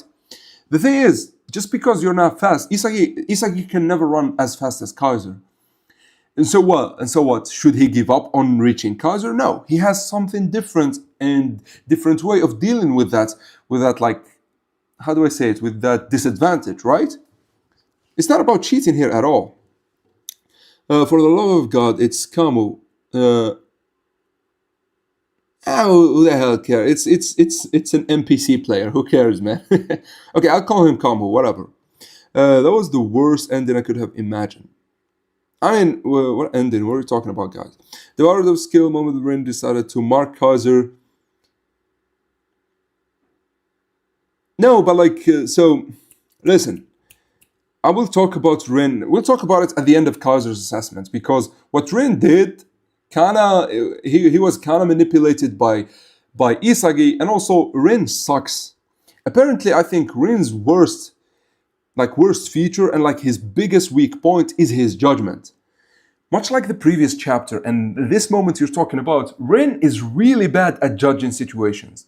He's a genius. He could read situations perfectly, but his judgment is always skewed, which is I think is like intentional from the writer, because this is the second time that it happens, and it makes you believe that Sai and Rin, when they like become brothers, they will fix this one. I would say overall players are better than one-on-one. Like, though, if you win one-on-one does not mean you could move a team. But like, if you are overall better, then you are playing the game better. Anyways, so this weapon here, which helps into why Kaiser is very aggressive. Any other player would have fought Bachira for the ball, but Kaiser already knows how to fight, being raised in the slums and whatnot. He puts his hand on Bachira and jumps. And now, even if Bachira was much stronger, I wouldn't say, like, let's say even if Bachira was Shido, the hand placement would still be enough. I'd say it would fail against someone like Baro, someone like Kunigami, the powerhouses. And this is where Kaiser would need like to really get in there. But because he's very good at fighting, he just put his hand on Bachira and bro can't do shit. That's like people, I feel like people don't understand how broken Kaiser seemed. And here's the crazy part. How many weapons did he use? And how many weapons can people say he used here? To everyone, he only used one weapon right now, which is his hand placement. But for us as readers, we know that he used his off-the-ball movements and metavision. And of course, the third one is being this, and finally, the Kaiser impact. Here's a crazy thing. Here's another crazy thing. So Isagi is watching. The guy plays like me. Okay, Bachira came. What would Isagi have done here? What would Isagi prior to the NEL have done here? I'll tell you who would he have done. He would have cried about it. I'll show you why. And this is the brilliance of Kanshiro. Like, the first interactions from Kaiser are so important because they answer everything that Isagi had in mind. And sorry guys, hold on, can't defend the NEL ending with anything but author needed. Actually, no. After what happened in chapter 347, I can defend it that Rin is really shitty at judging situations. That's the reason he completely misread. Like, bro can see Shido on Kaiser, but because Ness got the ball, he said, no, it's definitely Kaiser. And even still, even if it is definitely Kaiser, you've seen Kaiser and Isagi fight for the ball. So Isagi will do something. Like, this is bad judgment from Rin. And judging by what happened in the last chapter, I think it's not just that it was an ass pull from the writer, it was completely intentional. But enough about that, guys. Let's carry on with Kaiser because this is really important to understand why this motherfucker right here, for me, is the biggest rival Isagi had and probably will have in the entirety of the show. I doubt anyone would be even close to how important Kaiser was. Not Rin, not Baro, not maybe Nagi. Maybe Nagi because he is the second main character. Maybe. I don't even know. Anyways, let's carry on. So Isagi does his shenanigans. He tricks the defenders here. He uses Karasu. He uses Karasu. He uses Nagi. Then in the same fashion as Bachira comes Sai. What would Kaiser have done here? Kaiser would have put his hands on Sai and like fought him for the ball. But Isagi does not know this yet. Look, you could see him here. He does not know how to fight. He immediately gave up. Bro really got out of it. Until he remembered, of course, ego. And even still, even the way he's fighting him, like you could feel, he's not putting a lot of strength against Sai. Obviously because Isagi is weaker, but also he has no technique. He actually does not know how to engage players. He has never been aggressive enough, like he's been living really peaceful life. His football never revolved around physical altercations, so he never knew how to actually fight Sai here. And Sai obviously is stronger. Isagi literally was completely outmatched. And so his last-ditch effort was, okay, I can't beat him physically, then I'll surrender the physical battle and try to just shoot, which was a big mistake because Sai is experienced. Look at this. Sai already swallowed him. Sai already swallowed. Isagi's hand should not be here. It should be above Sai's shoulder. He does not know how to do any of this shit. This is why Karasu's defending was so effective. And guess what? The moment we reach the NEL, the first thing Isagi sees, Kaiser doing the same move. He slips behind the defenders the same way Isagi. Then Bachira comes in the same way as Sai. Now obviously Bachira is much weaker than Sai and doesn't have techniques like Sai for physical altercations and shit like that. So, so I'm not saying Bachira here did like Sai, but like the play was on the same level. And so Isagi immediately gets interested. Like he immediately, oh shit, this is what I want. That did not, look at this. That did not fluster him because it literally flustered Isagi if we see the previous panel. Look at this. Bro thought he has seen death. Look. The moment he saw Sai, bro, look at bro. Bro is like, he's gone. At the same time, look at Kaiser. Kaiser told him, shoo, fly. This is the insanity. This is why Kaiser was just written. He was written to elevate Isagi. He's just was perfect. And I'm not saying it as in he's a plot device. I'm saying it as in he's literally a copy-paste of Isagi with just different circumstances. Kaiser knows how to place his hand because his childhood, he's just got beaten all the time. So he knows how at least defend himself a little bit. So he knows. What incredible judgment ability. He put himself in a position to receive the ball while simultaneously guarding. Unlike what Isagi did with Sai here, where he literally has no answer to him, and then even when facing him head on, he literally got swallowed. Yeah, Isagi on the bench. Listen, this probably will never happen again. Maybe in the listen, if it doesn't happen in the England game, I doubt this will ever happen again. Let's read a little bit of the comments. Then he got flung by Kuni. Now, listen, Kunigami is like a tank. Okay, Kaiser is Mark's Kanshiro character assassinates anyone. It's if it is for Isagi's benefit, like Hugo, not just. Well, to be honest, I don't think Kaiser was ever assassinated in the sense that he got ruined, because his assassination made sense because it made him better after everything. It's like if Anthony Gordon, the real okay, I don't know who Anthony Gordon is. Isagi doesn't have physical potential. Bro trained hard. No, I'll show you where it actually doesn't matter if you have the physical potential, if the difference isn't that big, right? As I said, if it is against Kunigami, if it is against Baro, you lose the ball. If Baro came here, Kaiser putting his hand would not make any sense. I assume here Kaiser would need to either shoot or run from Baro or do something to deal with Baro's physicality, because he can't stop him simply by placing his hand. And I'll show you the exact time, and I'll show you what Kaiser exactly does against physically capable players. Anyways, so here's what happens. Isagi sees the parallel between what happened with Sai and Bachira. He thinks that Kaiser is insane. But to him, wait, is he going to have a direct shot as well? Is he exactly like me? So in everything that Isagi failed at, Kaiser is literally succeeding at. Meaning, his first intuition of actually following Kaiser was completely correct. So he actually at first doubted, because he said he probably made it look like that. But no, his perfect, bam, he even, and here he's thinking, I could do this if I pull off my perfect playing style, right? I could do this. But then, bam, he did not even land, by the way. He says when he lands, he just needs to create a short course. But you know the Predator eyes, you know what they do. It was not shown here, but this moment, Kaiser already seen the goal and he's already marked his target. And so, bam, he shoots the ball.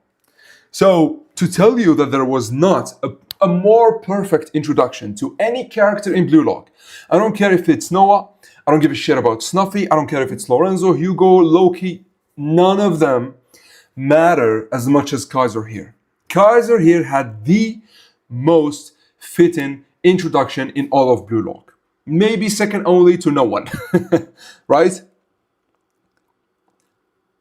Must win by being one step ahead and predicts his... Yeah, that's the thing.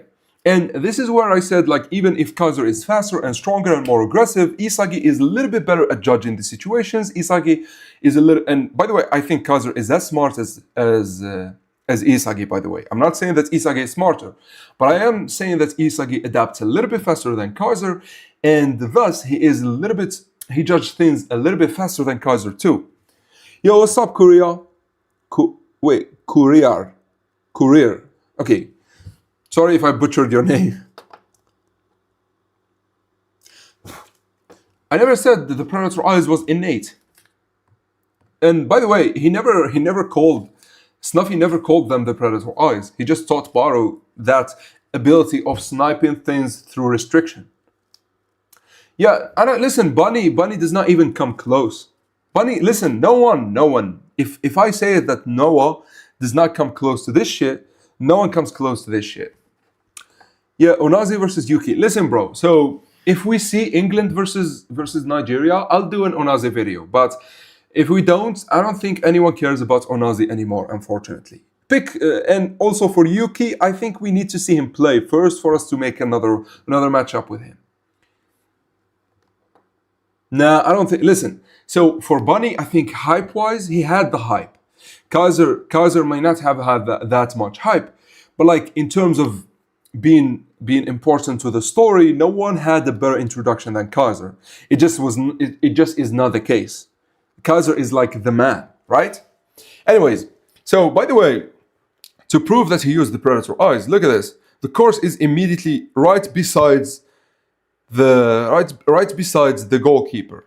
And by the way, the thing with the Predator eyes, Snuffy taught Barrow to hide his shot. Let me show you. I think it was 216. I think it was 216. Yeah, 216. Yeah. So Lorenzo gets in, whatever, yada yada yada yada. So he trains him. Look at this. Okay. This team will be yours. I'll pound tactics into the whatever. To haggle with the goalkeeper as a goal hunter. Yeah. And you will learn anew what it means to haggle with a goalkeeper as a goal hunter. You have to understand this is very specified for Barrow's playing style. Barrow has always been the best hunter in Blue Lock, like hands down, which is why Snuffy immediately gave him the Predator eyes. If, for example, this was Isagi, Snuffy would have gave him Metavision. And so I like this about Snuffy. He is still the motherfucker that understands everyone. Look, he never called it. He really never called it the Predator eyes. Your 28-meter curve shot is already exquisite, but if they are able to see your shot timing and motion, top-level goalkeepers won't let you score that easily. This is exactly why the Kaiser Impact fits so well with the Predator eyes. It's not fast. The ball itself is not fast. Well, it is fast. It's not, for example, as fast as Noah or Kunigami. But you cannot see Kaiser shooting. He was not in a shooting motion, he shot. He was not in a shooting motion, he shot. You cannot expect this shit no matter what you do.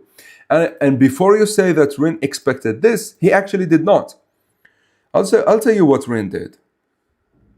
Well, what chapter was that? I think it was 250. I think it was 250, yeah. We're almost 100 chapters after that, right? So Kaiser gets it. Check this. He took the ball before Kaiser shoots. He actually did not expect Kaiser to shoot. Like the moment he saw the ball free, Rin had to take it, because if he waits, bam. If I just kill that shot, right?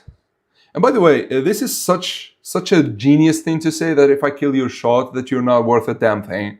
Like, I feel like even Rin did not understand Kaiser whatsoever. Anyways, so do you understand, guys, why I say that no one was even remotely close to the importance of Kaiser here? He literally was meant to show Isagi how to improve. As I was saying with, hold on, let me find the chapter. 136. As I was saying with Isagi, the exact scenario where Isagi failed. And by the way, this is Isagi during flow state, which means his best playing style. So the exact scenario where he failed, we have Kaiser actually succeeding. So the writer immediately planted the image in our heads that Kaiser is just Isagi, but on Super Saiyan, but he is going Super Saiyan. And obviously, of course, the shot is something that Isagi can never have, but everything else works. So what does Isagi needs? He needs to copy what he can from Kaiser, and the things that he can't copy, for example, his shot, he needs to invent weapons that would elevate him to the same level as that shot. Okay, let me read a little bit of comments and then continue to one of the most important. That Snuffy very likely also has the Predator eyes and Metavision just like Kaiser. Yeah, that's very plausible that Snuffy has both. It looks like Kaiser Impact. Yeah, by the way, this is the shonen anime bullshit. Like it looks like an attack with a weapon or something. Like it glazed him a little bit. Anyways, so everyone here was actually scared by the Kaiser Impacts, right? Right executed. Holy crap, he's a monster. So this is Kaiser, but Isagi was not impressed by the Kaiser Impact. The Kaiser Impact was just the cherry on top. Can Igagori look up? Yeah, Igagori actually can look up Loki, by the way. It's canon. It's canon. Bro, quick question. Did Rin awaken Metavision or not? Yeah, okay. Okay, guys, I know I keep getting distracted, but I need to explain this one. So, Rin, if we look at... okay, so Baro scores here. By the way, look at this shit. This is really amazing. So, Baro scores here. Sai enters a new gear. Wait, hold on. So, Sai enters a new gear. Then, we see it. So, here, Rin, 100% activates Metavision. Hold on, let me... If it fucking loads... Yeah, so here, Rin activates Metavision. How do we know? Is from this point of view, you could see the grid on the ground, and that's Metavision. The grid, whenever you see the grid, it's Metavision. Like, whenever you see the grid, it's Metavision. But hold on. Rin is a fucking genius. How the hell does he have Metavision? Well, this is this is potential, man. Rin's potential is so strong that by just copying Sai, he was able to copy Sai's Metavision. And the brilliance of Kanshiro, Ace would have killed for Baro's shirt. Bro, listen, bro. I would have fought tooth and nail for Baro's shirt. So, as I was saying, so because Rin is such a huge genius, he was able to copy Metavision from Sai. But the brilliance of the writer is that Rin is the first player to unlock Metavision and fail. Usually, whenever a player unlocks Metavision for the first time, they succeed with it. It happened with Nico, happened with Aiko, happened with Ryo, happened with Isagi, happened with Karasu, happened with Charles, happened with Hiyori too. However, Rin is the first time. And I'll show you exactly why Rin had to fail. Hold on. So he unlocks Metavision. So they go on the counter attack. They get to the to the corner shot. Then we see the Metavision once more here. Hold on. So then we see Metavision once more, and this is from Rin's perspective. You could see it here. Rin is looking at Sai, then he sees with Metavision. But he fails at reading the situation. He thought it's Aiko. It's not Aiko, it's Shido. But a real talented learner was able to see it was Shido. And this is really the duality between geniuses and talented learners. Rin failed here simply because he was copying Sai. And so this break in here is so natural because he threw him trying to copy Sai. And this is where Rin truly became a genius, because before he was a genius copying, like he was a genius masquerading as a talented learner. But now, in his Berserker's form, he is the embodiment of a genius.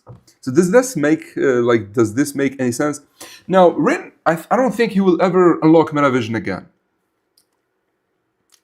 So could Lorenzo look up Hugo? I don't think so. The thing with Hugo is that his playing style doesn't even require him to touch the ball sometimes. So even if Lorenzo locks him up, France would still be performing very well. And as we've seen with Kaiser could still receive the ball and pass it. He just could not beat Lorenzo to shoot or to dribble. And Hugo does not need any of those. He could just pass the ball repeatedly and he could still beat Lorenzo. That's my judgments right now. It could change depending on what we've seen what we could see Lorenzo do. Anyways, let's carry on to the most important thing. Hold on. Yeah, not this one. The one that would be explored in the next chapter. So as I said, everyone was shocked by the Kaiser impact. But Isagi, look at this shit. He's looking at his hand placement. He's looking at his off the ball movement. He's looking at how he dealt with Bachira with no panic at all, and like the pieces. And like he looks at his Kaiser being the embodiment. He's looking at everything, and finally he looks at the Kaiser impact. Right. So everyone thought that Kaiser is a genius because of the Kaiser impact, but Isagi no. Isagi knew what makes Kaiser tick immediately. And this is why I said that even Rin, probably the biggest genius in Blue Lock, still did not understand Kaiser that well, simply because of this statement. He told him that if I kill that shot, you're not worth a damn thing, which is a complete mischaracterization of Kaiser, a characterization that Isagi grasped immediately, which shows the difference between in like a genius and a talented learner way of thinking. A genius is straightforward. He sees the Kaiser is dangerous because of the Kaiser impact. He does not see the nuance. He does not see the metavisions. He does not see the off-the-ball movements. And that's because Rin can actually account for those easily. And so he dismissed them. But Isagi, on the other hand, he needs to account for this. And so he's different from Bachira, Nagi, or even Rin. He's a genius, which is not correct, but like he's a genius, like a logical extension of my own abilities. Which confirms what I've always said, that talented learners are a special form of geniuses. Well, for example, Ren is a genius because his impulses are like absurd. Kaiser and Isagi are geniuses because their brains are absurd. So as I said, talented learners are a special case of geniuses. And this exactly makes it clear. Bachira, Ren, and Nagi, all pure geniuses, but Kaiser is a genius that is kind of like Isagi, a genius with an extension of his own abilities, meaning he's a talented learner. Of course, he achieved my ideal. He's even surpassed it. Then, like what I was telling you about, in the same fashion as fucking Ren, Noah comes and tells him the Kaiser impact. Bro's talking about all this shit, but no, nah, it's the Kaiser impact. And maybe the writer did this so it's not clear yet. It's not clear yet what makes Kaiser tick, right? Everyone is focusing on the Kaiser impact, so we naturally, as fans, follow them and focus on the Kaiser impact, right? Who are you talking about, by the way? Hey, Ace, you should check Discord, and thank you for giving me a role. Hold on, let me check Discord for a second, guys, and then we continue. Oh, now we're talking, bro. Bro, listen. Listen. I think I'm going to make.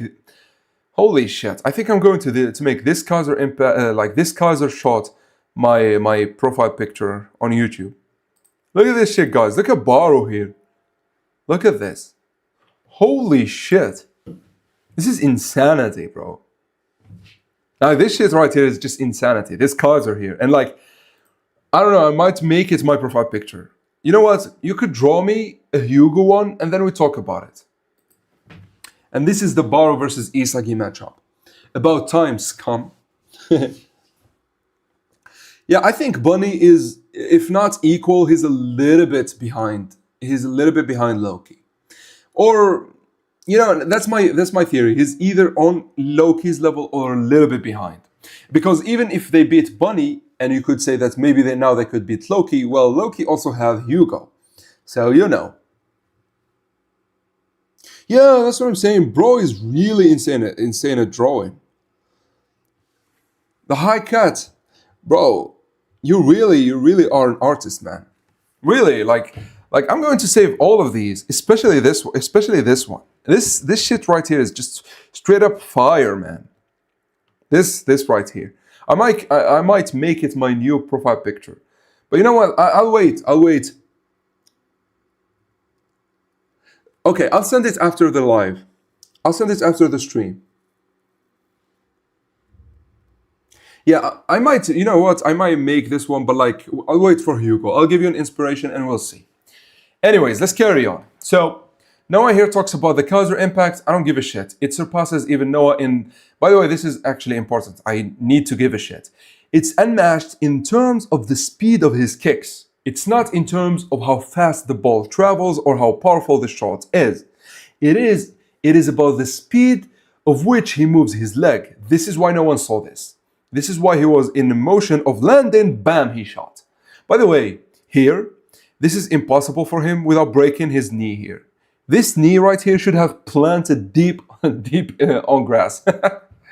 But like it's anime, you know, all of a sudden he is in this motion. But like the way he was falling, he should have shot and like broke his knee. Anyways, so as I said, this is just like a distinction, but this does not mean that this does not matter for us in terms of character analysis. Let's actually talk about Let's actually talk about what matters. Even though Noah acknowledges that the swing speed of Kaiser's right leg is the fastest in the world. Maybe I've been thinking wrong about everything. Maybe Bastard Munich's foundation of rationality isn't because of the other people around. Instead, Kaiser's talent itself is this team's philosophy. Now, this is very important. Why? Because Blue Lock had this notion that if a team revolves around a striker, most likely the striker is shit. Why? Because of the U20 game. If we go, what chapter was like Sai shitting on like Sendo? Actually, don't remember. Hold on. So 14. So yeah, Aiko defends. They beat them. They take okay. So it's Sai. Then Sendo. Yeah. So then Sendo. Sure, here he has actually great off the ball movements, and he even took them by surprise. Oh shit! By the way, guys, we crossed 100 live viewers. That's a first. I think that's a first. Welcome, guys. Welcome. I really hope you enjoy this one. Yeah. Anyways, as I was saying, so Sendo here actually have good off the ball movements, but as you can see, bro is really shitty at shooting. Like if you are this free in front of the goalkeeper and you trap the ball, meaning you had time to trap the ball, and then you still shot, and the goalkeeper caught it, you're straight up dog shit. Literally dog shit. Yeah. Goodbye, Doc Spee. It's okay, bro. Don't worry about it. Like I'm doing this really for the love of the game. I get to discuss a lot of things with you guys that I wouldn't be able to do it in just videos. The polar opposites, but the same at the same time. With more power, like chaos control with the listen, I don't know anything about shadow what's it called, shadow. Yeah, we actually crossed it again. We're above 100 one more time. Anyway, so I don't know anything about Sonic. I've never seen the movies, nor did I watch any of the old comics, nor did I play any of his games. So sorry for not getting the reference. Anyways, Godspeed. Nah, it's God.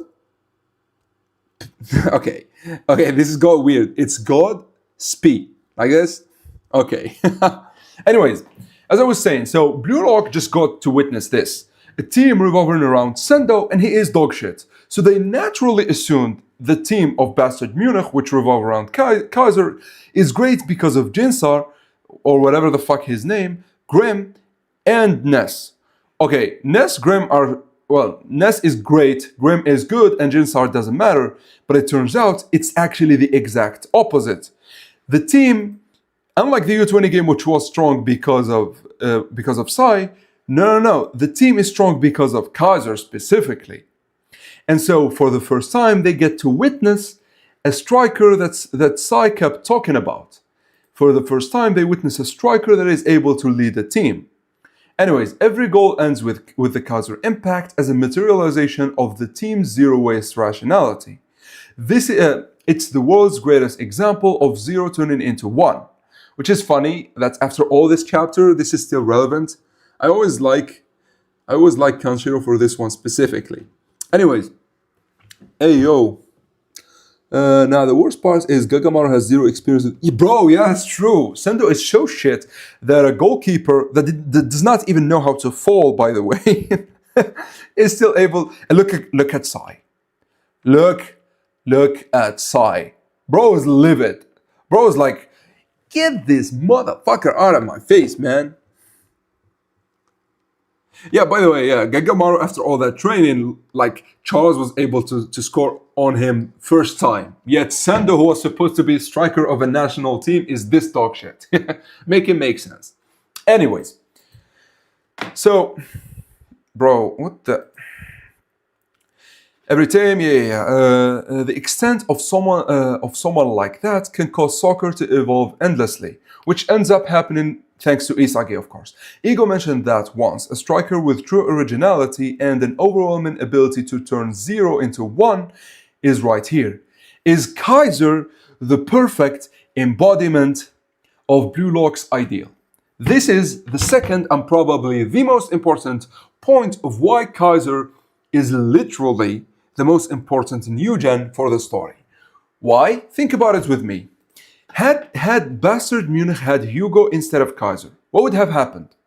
I'll tell you what would have happened. He would have broke Isagi, told him to play as like a midfielder or probably not even play at all, and Isagi would have been buried. But because Kaiser is the embodiment of Blue Lock's ideal, there was no sense of lost. There was no sense of this. Let me show you. Had Hugo been instead of Kaiser, Isagi would have ended up like this. He would have ended up confused. And this is really bad for Isagi prior to Metavision, because Isagi prior to Metavision did not have the confidence in his own playing style, right? So if Hugo had showed his face prior to Kaiser, I think we would have lost Isagi for good. That's just what I think, right? But because Kaiser is the perfect embodiment, him actually showing right here is just perfect. And what makes it more perfect is because he is a talented learner, which means, unlike geniuses, which sometimes Isagi has no answer to, Kaiser literally has all the answers. Whenever Isagi is impressed by Kaiser, it usually means something he could actually understand. It's not something outwardly like Nagi's 5-stage goal, right? Yeah, it's not just bad as in like I like a character or I don't. It literally would have killed the series if Kaiser had Hugo's mentality, because it would have confused Isagi, and this is Isagi prior to like getting the confidence of actually being on the world stage.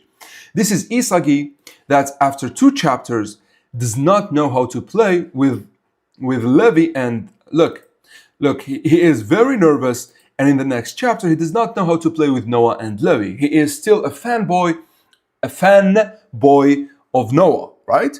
He still does not understand the world stage. So if Hugo showed up here, Isagi would have crumbled and we would have lost him, right? And so the show would have ended or followed Nagi. I don't know, right? So Kaiser had to be the one.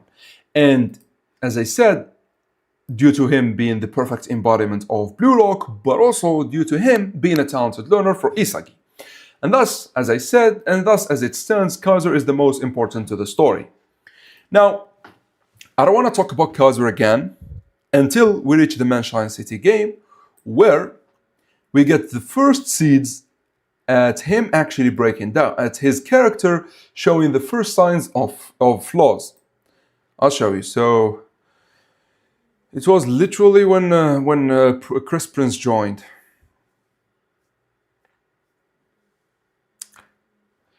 You know what? Give me a second, guys. I'll be back. Give me a second. Before we talk about this one, give me a second.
Yo, I'm back. Now, okay, so I've seen a comment. Now, Yuki is not on Chigiri's level of speed. No, he doesn't have, he is not as fast as Chigiri.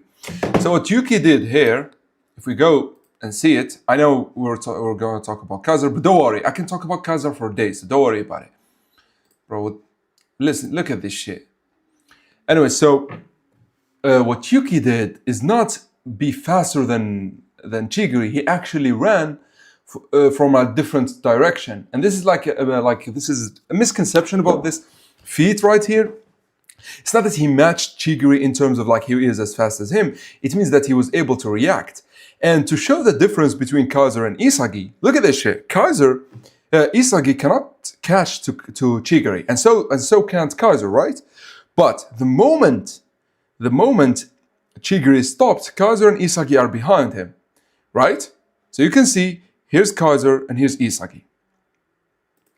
The moment Chigiri stopped, bam, Kaiser smashes him. Why Kaiser? Because he's faster than Isagi. He could reach what's it called? He could reach Chigiri faster than Isagi.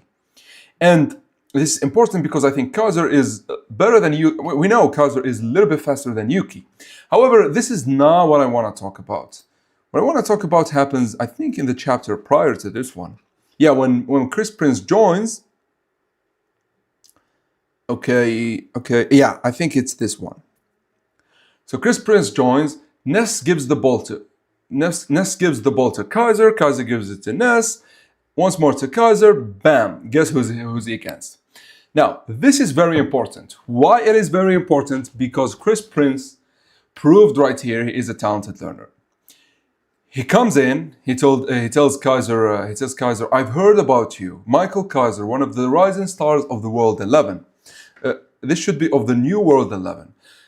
Please, good sir, show me what you've got. And this is a taunt. This right here, how do I say it? This is like a snake doing an S shape. He's about to strike you. This right here, if I could remember the anime where they did it. Yes, I actually do. Hold on, let's go to YouTube. Maybe I could show you guys. What's it called? Suiryu. How do you Suiryu? Taunts Saitama. He literally does the same thing. Suiryu. Yeah. Oh, come on. Where is it? Where is it? Okay, let's do Suiryu versus... Sorry, guys, but like this is very important. Yeah, Suiryu versus Saitama. Let's see. So... Come on, he tries to fight him, yada yada. Okay, now... Yeah, this one.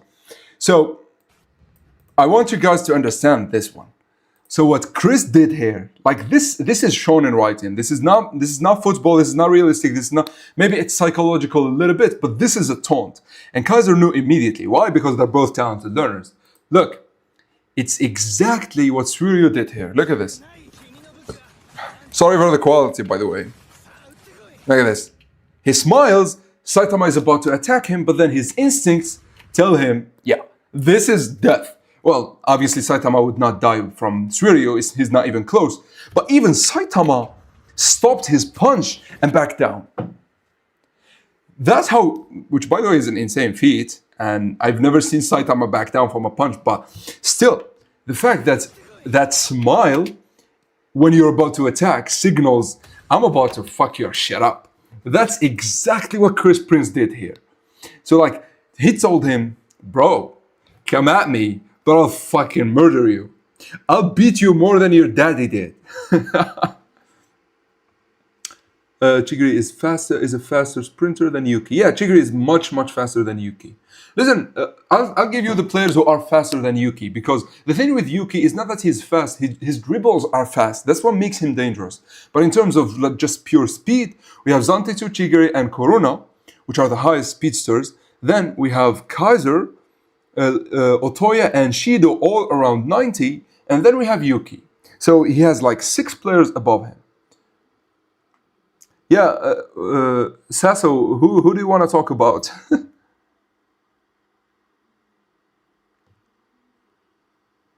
Yeah, listen, bro. Listen, especially Kaiser. I can talk about Kaiser for days. Listen, the players I can talk about for days are Kaiser, Baro, and Isagi. And Noah, a little bit of Noah and a little bit of Snuffy. But Kaiser, Isagi, and Baro specifically, I can talk about them for years. It's exactly bloodlust. This smile right here is bloodlust. And Kaiser immediately knew, like, bro did not even respond. He's like, I would not rise to your childish provocation, because he understands, I step to the ring with you, I lose miserably. So what does Chris Prince, being the perfect talented learner that he is, guess what he does? Yuki, no. So for Yuki, we actually know that he is not faster than Shido. He is not, well, not Shido, but he is not faster than Kaiser. He is not faster than Otoya. So Otoya is before we got Kaiser, Otoya was regarded as like the fastest in the top 6. He's not just that he gets behind you; he's super fast. While Shido Shido. Listen, I'll show you where Shido completely destroyed Yuki in terms of speed. No, there is a whole panel where Yuki could not react. Well, you could say it's reaction speed, but it also helps in your speed. I'll show you. Hold on. What is it? 1, 2, 3? No. So I think 127. Bro, what the fuck is even this? Is this Nico? Yeah, this is Nico. Okay, I think it's maybe before. It's around here when Shido joins. They play yada yada. So yeah, his look. No, it's not this one. Okay, so it's. I think it's after the goal. So it's 129 maybe. Yeah. So okay. So this one Hiyori gives it to Nagi. Nagi gives it to Isagi. Bada. Okay. Bam. He escaped him easily, and Yuki could not even come.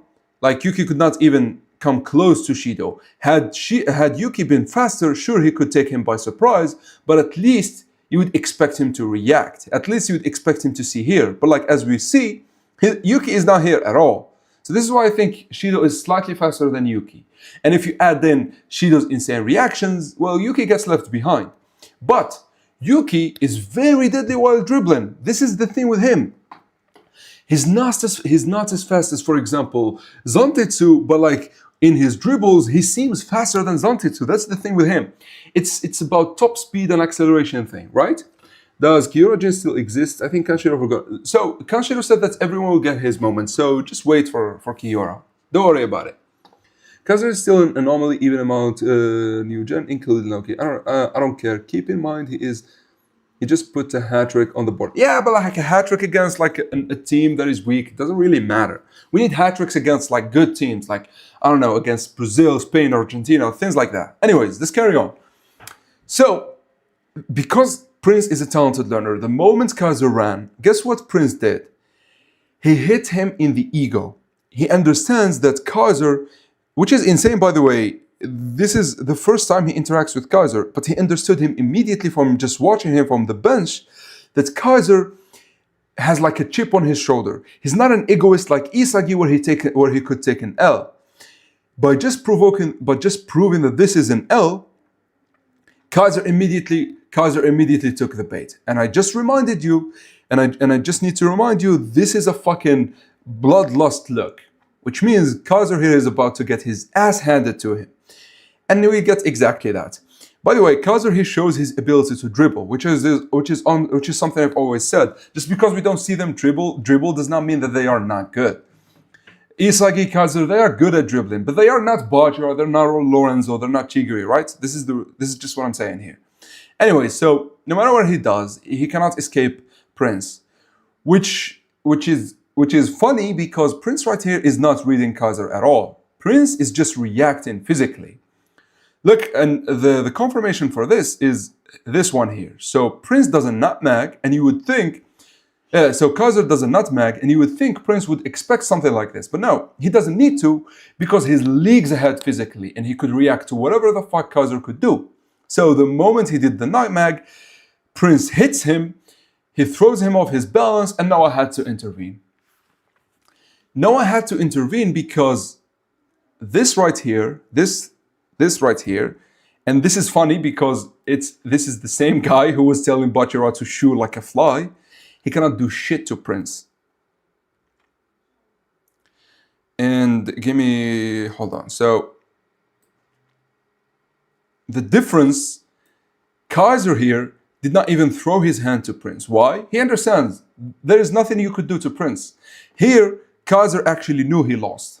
Kaiser knew he lost the ball.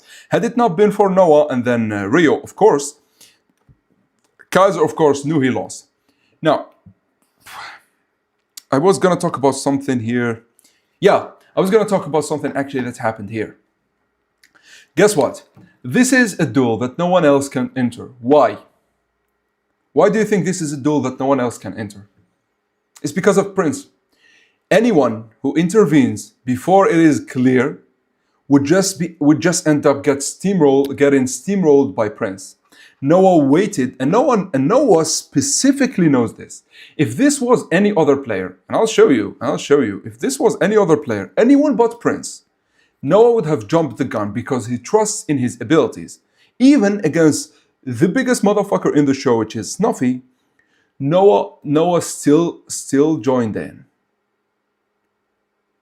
Noah still joined in the moment Isagi took the ball. The moment Snuffy took the ball from Isagi, Noah still joined in. But against Prince, he was. You could say that this was after Snuffy took the ball, but this one was a duel.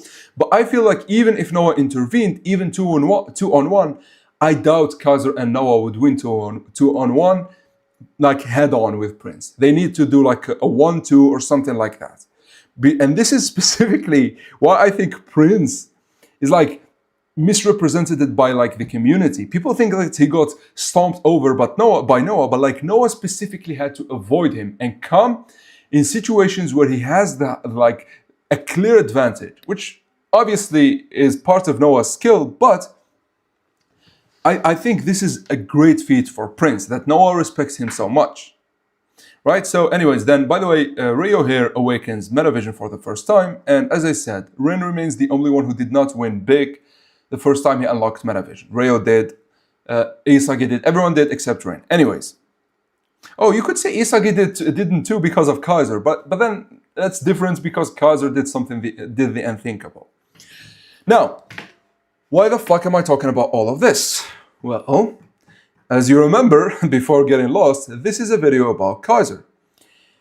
Guess what Prince told him? Guess how did Prince actually provoke Kaiser? He hit him right in the kokoro. Just says he won even if he got his ass. Listen, so let's be real. Isagi got his ass handed to him by Hugo in that game. And this is what like Hugo was not impressed by him shit talking. He was like, bro, I fucked you up. What the fuck are you talking about beating me? But as theories goes, Isagi proved that Hugo's theory could have flaws, which is a win at the end of the day. Anyways, let's carry on. So why did Prince here hit Kaiser in the kokoro? He told him, hey now, you're running away? What a letdown, Kaiser. You act superior towards those below you, and like a differential coward to those above you. You're surprisingly pathetic. You know what he did here? He literally brought his trauma. He literally brought his trauma like on display. What was it, 62? Was it 62? Yeah, I think it was 62. Wait, is it 62? Yes, yeah, so this one. So it was not shown here, but because Kaiser did this, you gotta know he had a flashback of him being like, hold on. Of him being wrecked by his, by the way, look at this pig. I hate his guts, man. I hate his guts. Like, how do you do this to your kid? How do you sit on top of your kid, choking the life out of him? Why? Like, as a father, I'd kill him. I'd literally rip him apart. Like, how do you do this to your own kid? I just don't get it. Some people are just, and like, the scary part, this is depiction of reality. And like, as a father, it scares me to no end that there are people who hit their children this badly for no reason. I get disciplining your children with like with like hitting them, but you gotta know you shouldn't hit your kid to this point ever, like regardless of what they do. But also, he hit him here for no reason. This is the sad, like, this is why Kaiser grew on me so much. Anyways, so the moment Prince told him, "You're surprisingly pathetic," Kaiser immediately had flashback of this shit, right? And so he made this angry face. And this is peak foreshadowing. And this is foreshadowing for two things. This, obviously, and the next game, which is the Uber's game. And hold on, I fucked up. And why Kaiser and why Lorenzo was a plot, and why Lorenzo specifically is obviously a plot device for Barrow and for Kaiser. But mostly for Kaiser. So, what was it? I think 17 or 18, where Kaiser talks about that shit. So, hold on. So this, yeah. Oh, no, it's not this one. I think it's 18. It's 218, hold on. So Nico talks, then it's... Yeah, so he explained... By the way, this is where he explained Metavision to Nico, and he told him, you literally have to move your head, but then Nico did not understand shit. Anyways, yeah, so this one. That shithead keeps getting in the way, Lorenzo. He's even better than the last time I played him. Thanks to him, I have even less freedom than I expected. It's obvious that Yoichi is having an easier time in this garbage environment. To steal, signaling that he is a fucking restrictive player, to steal a goal here, and then like Ness intervenes. So you can see here that Kaiser is still holding on to the persona he developed for himself. However, as we will see when he scores, this is all a facade, and it kind of came real when he scored. When he scored thanks to taking a hyena goal from Kaiser. He was not happy at all. He was not cocky, he was not happy, he did not celebrate. He literally was mad. To the point, it was Ness who was celebrating, and Kaiser was not having any of it. That goal was a trick, as you stupidly explained with that idiotic face. That was the only way I had to get Lorenzo off my back and score. Yeah, but it was one of your amazing goals, which is true. Ness right here is actually spitting facts, but like, are you taunting me? You think I'd celebrate a hyena goal I made thanks to Yoichi? Well, no, of course not. Why? Because Kaiser is just pride at this point. He either is trash or he is just pride. There is literally no between with Kaiser right now. If pride breaks, much like we've seen it with Prince, if pride breaks, we get trash. So this is the second foreshadowing to his ultimate downfall. Now I could talk about his downfall, but I think we should move to talk about Hugo. What do you guys think? Yeah, Prince, actually, bro, listen, okay, I think I'm getting distracted once more, but who cares? I get to talk about Prince. So if we go to 73, subsequent training, 73, maybe it was 73, 74, I think. Yuki, whatever. Bro, what the hell? Wait, where was that? By the way, look what I said before. Isagi is just watching Kaiser. He's just analyzing him. He's just needing to understand him. Anyways, let's carry on. So Loki gets the ball. Then we get... So this is where I really respected Prince. No one, not even Ego himself, understood his players the same way as Prince. At least their physicality and what they want. And this is because Prince is very simple. He's probably the most simple, talented learner we have. Why? He obviously thinks like a talented learner. He wants to shine in a way that the world can see. He cares only about things. Yeah, I'll sum up Kaiser. I think that's enough for Kaiser. Let's move to Hugo. Otherwise, this will extend to maybe like 4 a.m. for me here. What's up, Zeno? Hey, what's up? I did not see you, man. What you doing, man? Yeah, sum up Kaiser real quick. Yeah, we'll move. The Kaiser glaze I am here for. Yeah, listen, bro. As I said, I could do a live stream specifically for Kaiser, but yeah, I'm sacrificing my sleep hours for the stream too. But it's fun. I'm not gonna lie. It's super fun chatting with you guys. It really is. Anyways, so as I said about Prince, Prince is very simplistic. He has like a very simple formula for a talented learner. You need to be clear with yourself and your ideals, and you need to know your limits and how to break them. That's how it goes for Prince. And that's why I think no one understood how to better people like him. He knew what Nagi needed, but like Nagi was Nagi was beyond help at this point. He knew what Rio needed. And he knew exactly what Chigiri needed. Most importantly, Chigiri. If you remember, not even Ego understands Chigiri. Ego, for some reason, is still placing Chigiri on the wrong side. No one did what Prince did and understand Chigiri that he could be a scorer. He understood that Chigiri wants to be a striker, then I'm not going to force you to play as someone who passes the ball. I'm going to force you to actually score. Speaking of Hugo, you should check Discord later. Ooh. Okay, I'll check it, bro. Oh, you actually shared. Okay. Ooh. Bro, you actually are super talented, man. I love this, man. I really do. Oh, you even drew Karasu. I'll show you guys what he did. Oh, you know what? Let's not get sidetracked for now. Let's carry on with Hugo. And then maybe we'll take a small break where I show you guys the art. Yeah, listen, Tokimitsu was a dumb move to go to France because he is physical, so you should have went to England. The same way Chigiri and Rio went. Chigiri and Rio understood that they need physicality, and so they went to England. And it paid off. And by the way, had Rio followed Prince, I think he would have been much, much better. Especially because of Nagi. Like, Nagi, sure, at first, Nagi was great for Rio. But right at this point of the manga, Nagi was just holding Rio back. And this is why at chapter like 300 and, I don't know, 98?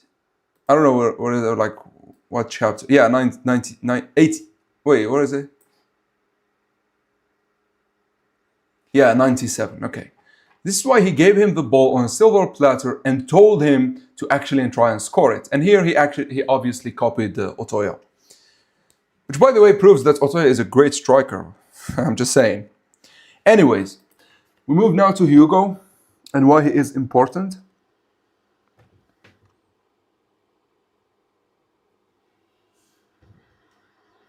I'm not saying that Hugo. I'm not talking about Hugo. I'm talking about what's it called? I'm talking about Prince and how he understood his players better than even Ego.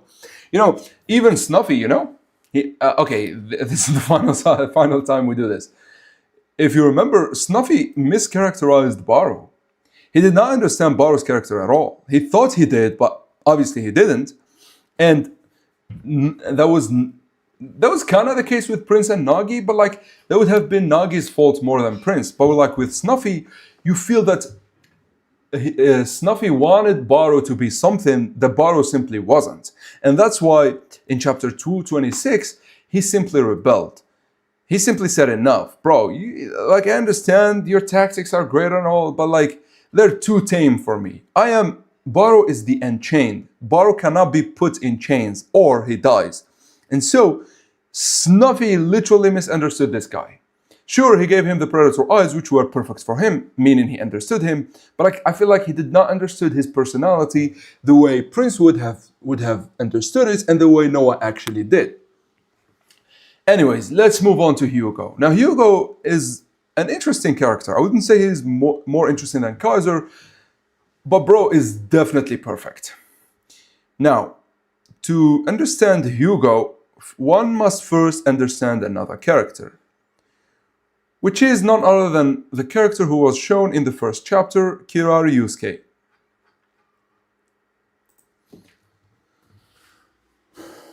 Do you think there will be two sides in Blue Lock? No, I think there will be a civil war, like an actual civil war. And there will be a winner. There will be a winner, and I think and I think it's going to be an ugly war. There will be a lot of people getting sacrificed, and the war might extend to the like not just the England game, but maybe the England game and the Brazilian game. And who know, like I think when Sai joins in is when the war officially ends, and it's going to be insane. By the way, Kira the goat. Yeah, I'm talking about Kira Ryusuke. So if we go to this one, so I disagree. Please stay. Okay, no. Thank you. That's what we call. Okay, so excuse me. So by the way, notice this. There were 300 players here, but the only one who spoke was Kira. So this immediately proves that he is kind of like Hugo, who kept talking shit to the Blue Lockers, right? Anyways, so Kira speaks. Excuse me, I can't consent to your explanation. Each of us have our precious teams, and some of us are preparing for nationals. Running off to some place that makes no sense. I can't abandon my team to participate in that. And the reason this did not make sense at the time because he's like a girl here. He's talking very emotionally, like my precious team, this and that. Bro is literally telling you, I could make you the best in the world, and your first thoughts, my precious team. Man, get your bitch ass out of here. And this is why I really love Ego's reaction. Then piss off. I don't give a shit. You're already dead to him. Why? Because if you want to leave, I won't stop you. Your teams are exactly what I said. Your teams are precious. Instead of becoming the world's best, you'd rather be the best high schooler in our country's soccer. In our country's soccer backwater, which is very correct. What the fuck is even Kira talking about? Now, the reason I bring Kira to Hugo is because I think they kind of had the same mentality. Kira wants a team, and so does Hugo. Hugo thinks that a team is needed in order for him to win the World Cups. The difference is Hugo is very rational, and Hugo is selfish. Kira is a bitch. Let's just put it right there, right? Kira is a little bitch. He is very emotional. He does not see things clearly. Like the guy told you could be the best in the world, and you telling him about your high school precious team? What the fuck you're talking about? Like right here, I honestly think Bar would have punched him in the face. Like, get your bitch ass out of here, man.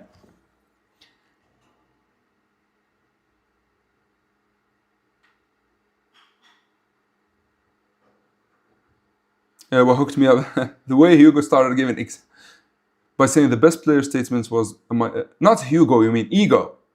Yeah.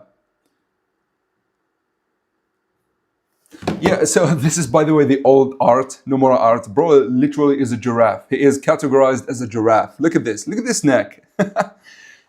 Anyways, and so, okay, I want to say this. So in Japan, this is actually very common. They are nice people, but by their nature, and it is why corporations in Japan take full advantage of the employees, because they're emotional and like very nice, like Kira right here. And so when Ego told him, yeah, then get the fuck out of my face, like everyone was shocked. I was like bro, listen, bro was like frightened right here, right? Because let's face it, they did not expect him to say piss off and like expect him to like shit on Japan like this. And then of course he goes on a rant. But the reason I just brought Kira is that Hugo is literally Kira done right, because he cares about the team. He wants to build the best team. He cannot abandon his team, but he also has the right mentality for everything. He has the selfishness to achieve that. He has the dream. He has the selfishness to achieve the dream, and he has the rationality to see the dream clearly. And this is just a personal theory that I developed with you guys. It's Bandai Namco. It's actually Bar would have punched Kira and called him a donkey. Yeah. So, by the way, so as you can see, Ego is black. Has black hair, not black. He has black hair. Kira has white hair, and Hugo has gray hair.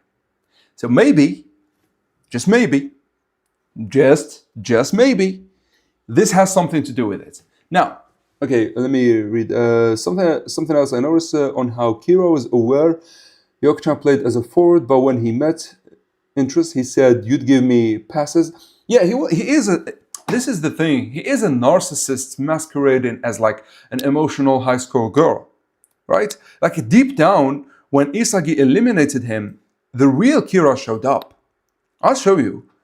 This is why I said the civil war is going to be ugly as fuck, because shit is going to get real.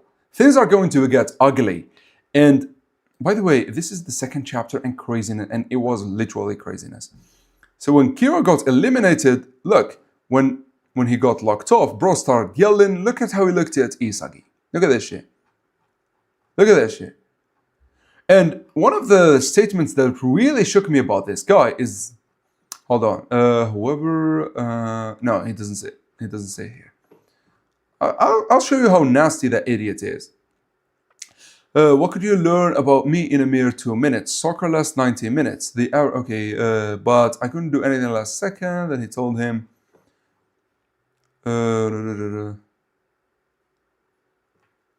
Yeah. I'm the jewel of Japanese soccer. Got me? Are you saying Isagi and Igaguri have more talent than me? This is like a full-blown narcissist. And this is why it's going to be... I can hear the wedding bell. Oh, Ace Kaiser. Nah. I thought Hugo's hair is... it doesn't matter. Like in the manga, it really doesn't matter what your hair. You're black, you're white, and you're, this tone, whatever the hell this is, right? But I know there are players that break this. For example, Karasu is against all of this, and he has black hair. I understand that, but it's a fun theory, and I'll show you why. Elf frigidaire. Give me a second, guys.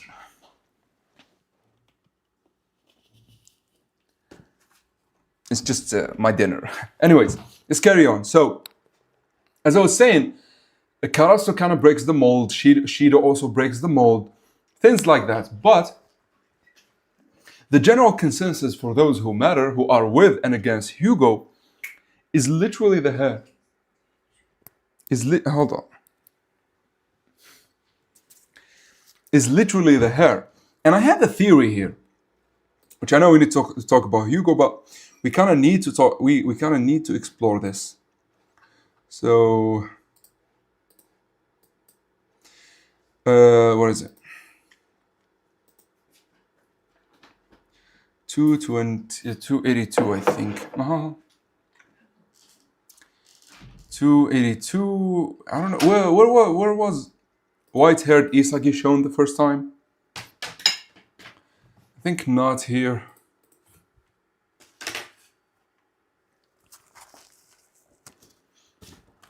By the way, guys, I'm going to have my dinner, so, Okay, so it's here. Oh, come on.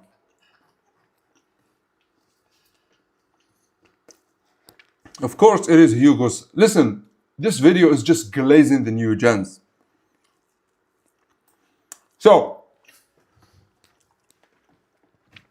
before, if you remember, the things with rivalry and you need to push each other and you need to devour each other, that's ego's mentality, right? Thank you, guys. Thank you. Yeah, we do analyze hair colors, and it matters, actually. So, as I said, Isagi then dropped all of this when he unlocked his white hair mode. What does this mean? Why does Isagi get a white-haired mode? Well, as it turns out, as we've seen in chapter 247, he was in white hair mode when he joined, not 47, 45. He was in white hair mode when he joined none other than Karasu. Oh wait, no. When he told Hugo that he is a rebel. And this is important because literally, Isagi here literally dropped ego's theory. So it is almost 11 p.m. I know it's late, but you know.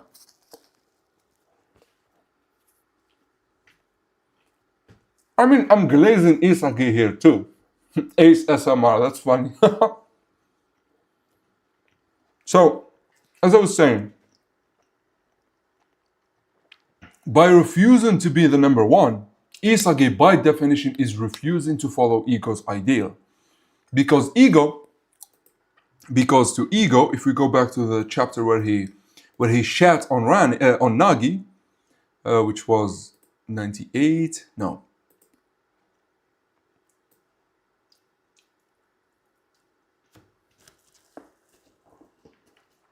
So, hold on. Look at this. I only need crazy bastards who won't be satisfied until they are the world's best. But Isagi right here realized it's not suitable for him to be the best. The moment he is the best, the stress gets to him, his playing style deteriorates, and his thinking, his very thinking, goes out the window. Right? And so when he realized this, he unlocked his white hair aura, which means, which I would like to ask the question, does this mean Isagi actually goes against ego? Because the biggest twist in Blue Lock right now, it would be that Isagi sides more with Hugo than ego. Isagi would tell him that Hugo is actually more right than you. You're both have your wrong areas, but like Hugo might be even better, right? But then I don't know. I don't want to see it, to be honest. I don't want to see Isagi betraying ego. I think maybe ego when he defends Rin, I think Isagi might even join them, despite him having doubts with ego's theory. I think what's happened, Isagi would defend ego, but he would also question him. However, from side B and from Karasu's side, things are going to get ugly. Because right now, ego cannot touch Karasu, by the way. I've seen a lot of people think that the ego could simply bench Karasu because he is not following his ideal. Well, he actually can't. Because intrinsically, ego believes in results. And as long as Karasu is showing results, he is going to play. And secondly, ego, if you remember, is also the target of Buratsuta. And so anyone who is turning on ego is literally feeding Buratsuta, including Karasu, who, up until this point, still respects ego, but also sees as Hugo's theory being better. And so he cannot antagonize. Yeah, here.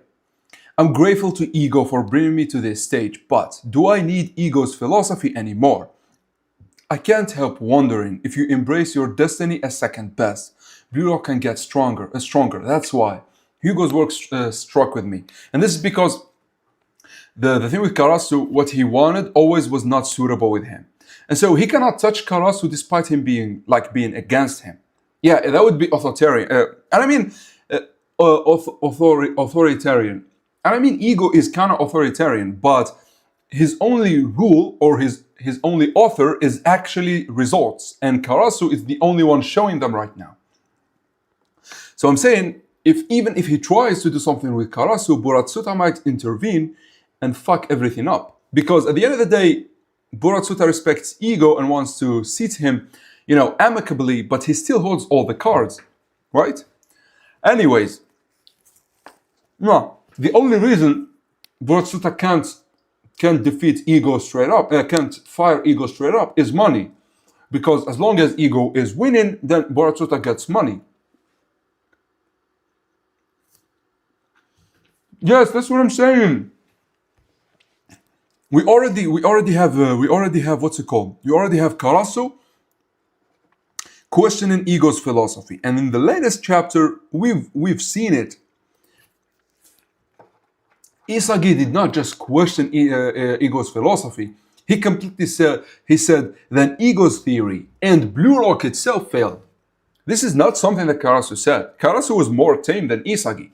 So what's going to happen? Either it's going to be the biggest plot twist in Blue Lock, and for the first time we are going to see Isagi betray ego, especially because of the white hair I keep talking about, because Nagi, Kira, and Noah all have white hair. and they are all kind of enemies of ego. And so Isagi switching there would be insane. However, at the same time, I don't want to see it. I know it's an insane plot twist. I don't want to see it. I don't want to, like, they make such a cool duo. Ego is the father of Isagi that he never had. Right? Oh shit, that's actually interesting.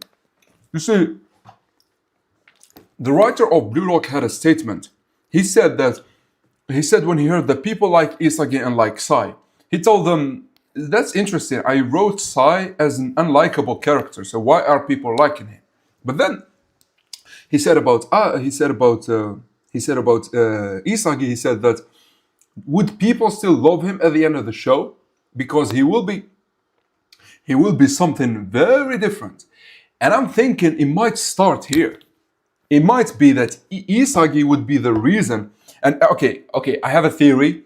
Isagi might be the reason Ego is ousted, and then because Ego being ousted, Japan loses the U20 World Cups.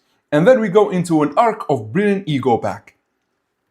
That would be the ultimate betrayal, and I would love it. I'm not gonna lie. But at the same time, I would hate it too, because I don't want to see Ego go. And you have to understand, Blue Lock is ruthless like that. Noah did not give a shit about the main character. Despite him showing interest, it was all because of what he wanted.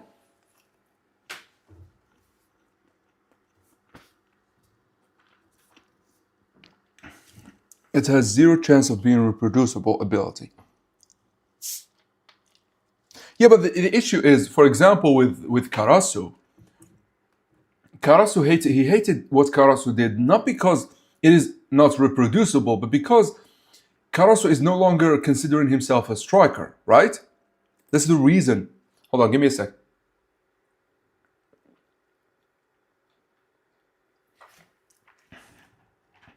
And by the way, something I love is how Karasu is vocal about what he wants. Chill out, guys. We can make up new patterns like Hiyori's goal. I'll be this team's second best instead of Isagi. So let's run with that strategy. And then Ego is like, bro, you're trying to kill Blue Lock? And here, I always found it weird. Like, obviously Karasu did not word it good here because best of the team, because this is literally what Kira is saying. But like I feel like if he worded it like Hugo, maybe Ego would have understood. Because what Hugo said is that I need a strong team in order for me to succeed at my dream. And so if he said that, maybe Ego would understand him. But because he said I did it for the sake of the team, it's like, bro, shut the fuck up. However, as we've seen, Karasu did it for himself. So, okay, I lost my train of thought, you know? Yeah, so this is actually a theory now that rivals Ego's theory.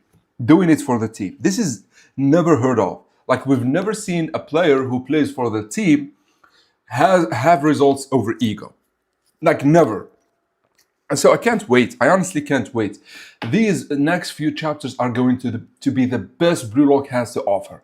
Because they are going to finally set up the Blue Lock Civil War. You know, it got teased with Isagi against Karasu, but now it's going to be full-fledged. And it might be even Isagi against Ego. You won't trade the match, right? Watch Nagi reproduce. I mean, sure.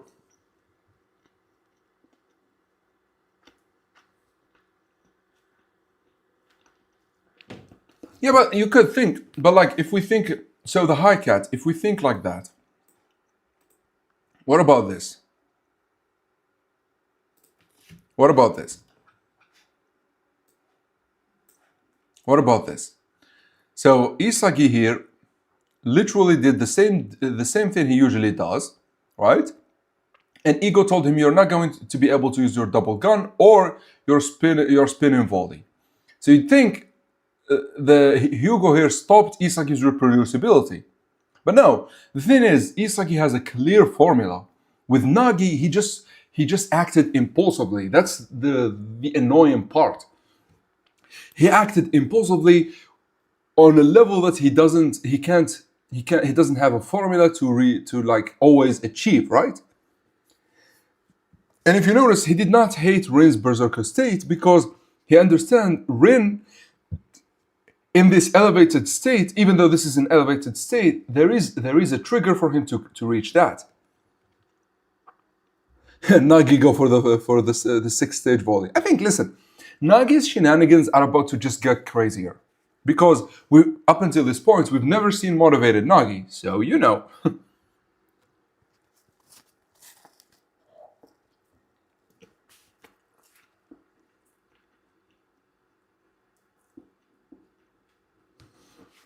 We're not talking about Otoya. We are exploring the new gens, and we are on Hugo. We are exploring Hugo right now.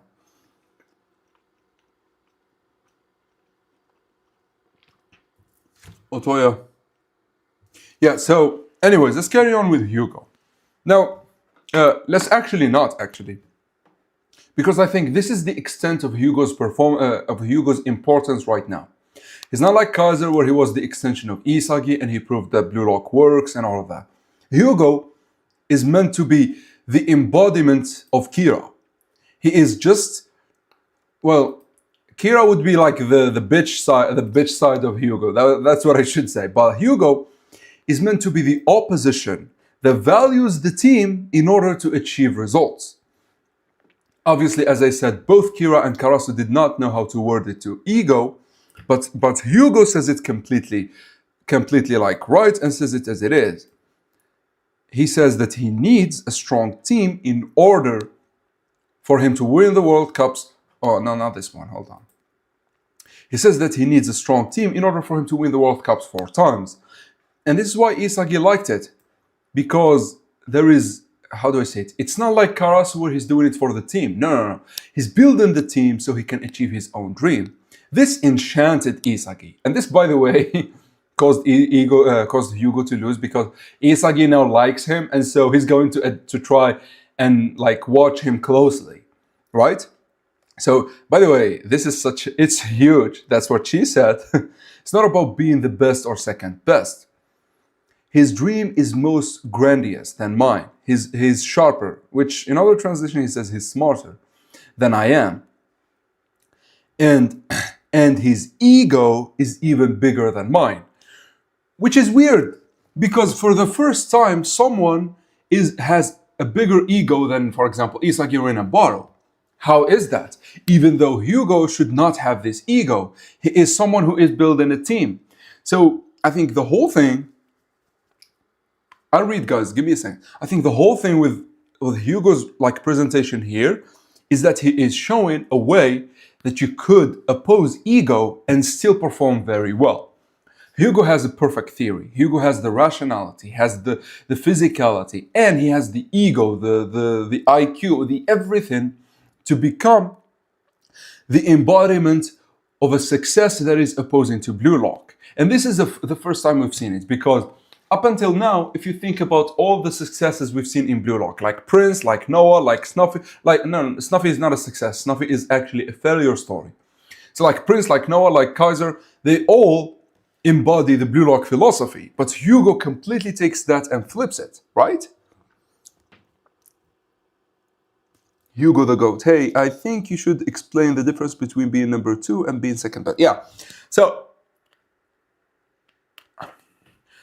I think with the second best, I think Hugo himself explains it best. It's not actually about being behind a striker. It's, hold on, I think it's here. Yeah. So he says it here. Yeah, you understand number.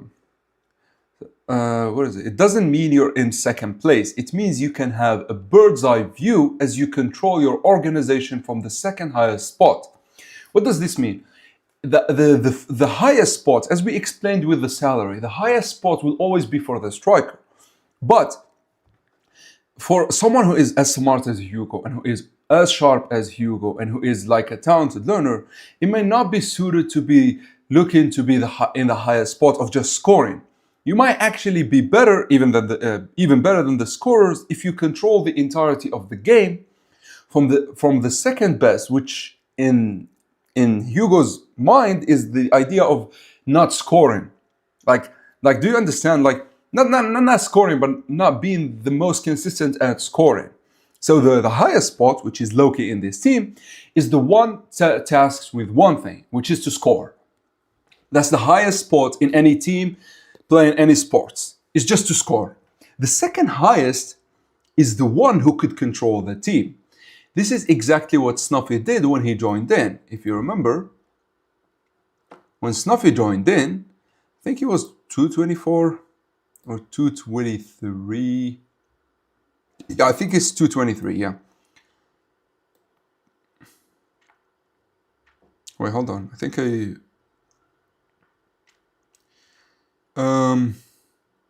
so unlike, yeah, this one. This is exactly a watchman. It means you can have a bird's eye view as you control your organization from the second highest spot. So here, the best, which is the first place in the team, is Barrow because he's the one scoring. The second best is Snuffy. Does this mean Snuffy is worse than Barrow? No. It does not mean that Barrow is second to Barrow, but no. In the command line of a team, Barrow is the first command, Snuffy is the second command. And the second command usually is the one dictating how the game works. I'll give you another example. What was when did Shido score? So yeah, the one before this. So in this game, who was dictating and controlling the game? It was not Shido who was tasked with like the first command. It was Sai who was in second command.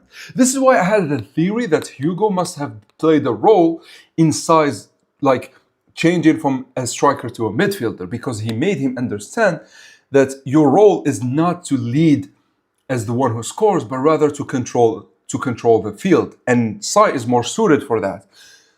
However, obviously there is and you could think, it's not really, but like you could think of the rebels as the Sigma, who don't follow this. They're like the anarchists.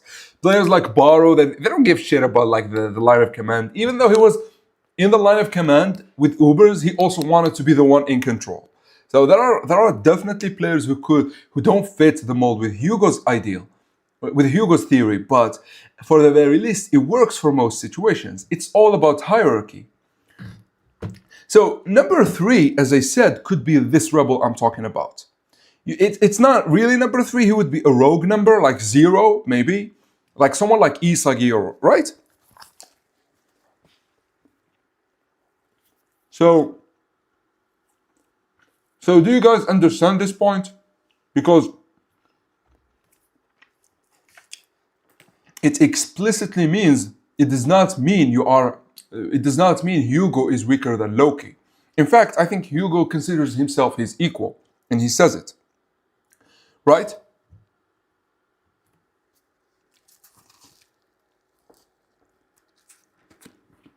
Yeah, so playmakers in real football are second best.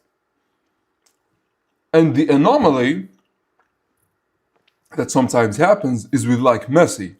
Messi was the best striker in his team, or FC Barcelona, when I used to watch, and he was also the best playmaker. But he only became the best playmaker after Iniesta and Xavi actually retired. Before, they were the playmakers. They were in the second place. But Messi is such a genius that he was able to take both of their roles and be the insane player that he is. Do you understand, guys? Yo, what's up? What's up, Big Task Edit? Nah, I'm not glazing Kiora. I'm glazing Hugo.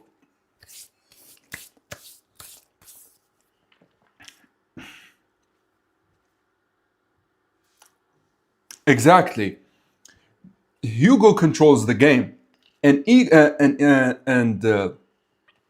Loki scores. So in the hierarchy of the team, Loki is first command, Hugo as the playmaker is second command. But as standalone players, Hugo is not second to Loki. He himself says, we're equals.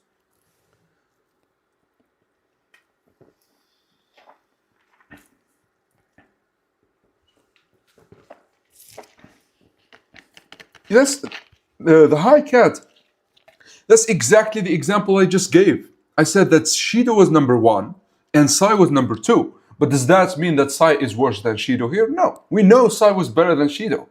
We know Sai was leagues ahead of Shido at this point, right? So, like, this has always been present. I think Hugo put it into words. And this is why I think Isagi will not actually hate this theory. He would follow it. But like as Isagi himself said in chapter 344, Hugo's theory is actually not complete because it does not account for rebels like him. And this is where I think Hugo this is where I think Hugo might improve, right?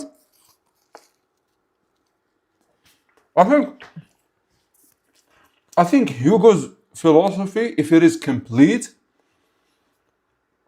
is healthier and better to follow than Ego's. Ego feels as if he's a dictator. Ego treats success as and maybe he's right, huh? I don't know.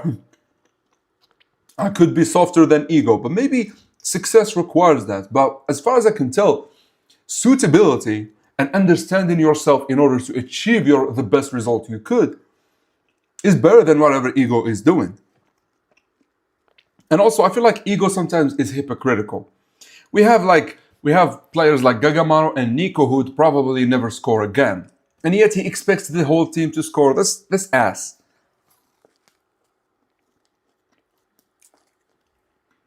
He's third best to who?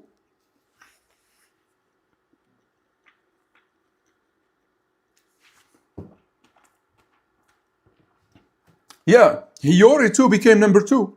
Hiyori became number two for Isagi. It's the same as Ness, but like in those examples, Hiyori and Ness are worse than Kaiser and Isagi. But like in these examples, Hugo is on Loki's level. Snuffy was better than Baro, and Sai was better than Shido. We actually had number one turn to number two, which is Sai. Sai moved from number one to number two.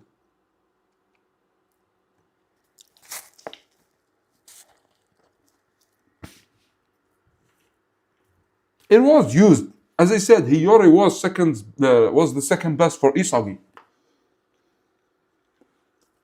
He's the GOAT.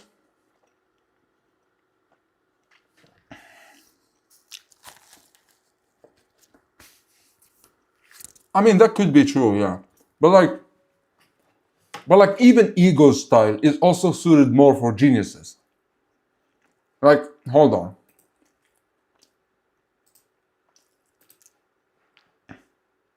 So, bro, this shit is ass. Hold on, let's delete this. So if we look at the best players right now, who are they? So we have Ren, we have Isagi. They are in no order. Before you flame me for putting Ren over Isagi. Hold on, we have Ren, we have Isagi, we have Baro,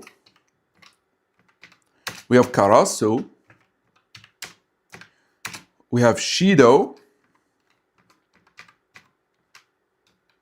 Who else? You think Bachira could fit here? I don't think Bachira fits here. I think he dropped.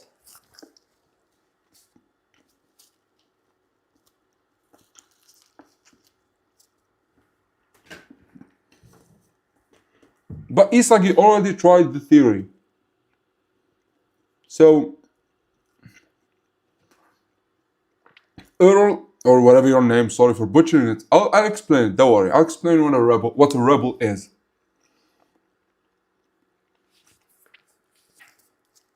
I mean, Chigiri is getting forced into becoming number two because of where Ego places him. However, when he played with Prince, he actually placed him like number one.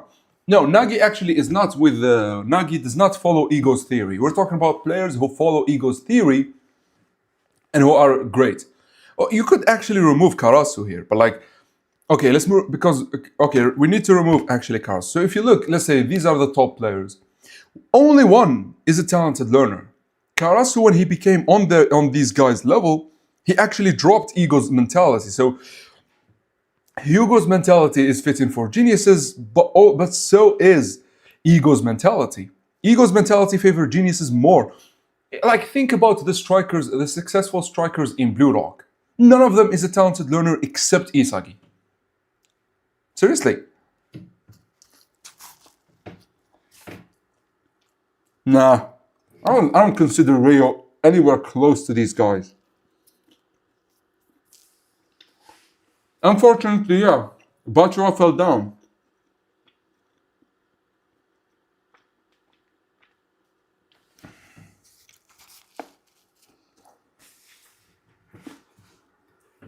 Needing to team up to beat Rin does not mean Rin is better. Goodbye, Sasu.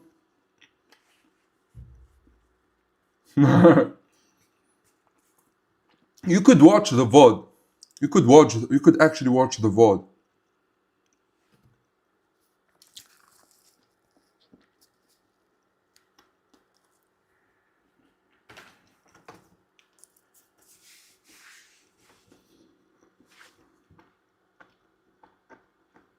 Nah. My ranking of the new gens is obvious. Hugo and Loki are number one. Number two or number three or however you like it is Bunny. Then we have Sai.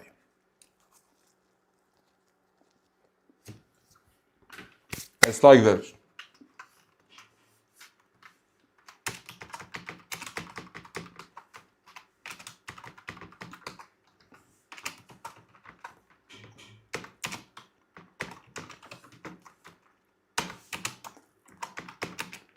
The Dawn, right?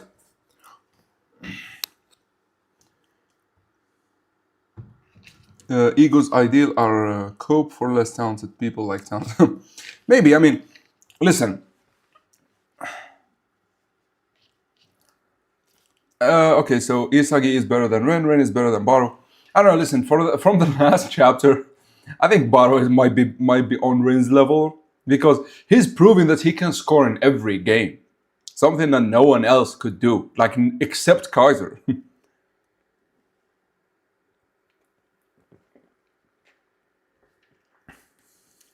Yeah, we'll prove in the future, but right now, Sai looks up to Bunny, and Bunny doesn't even care about Sai.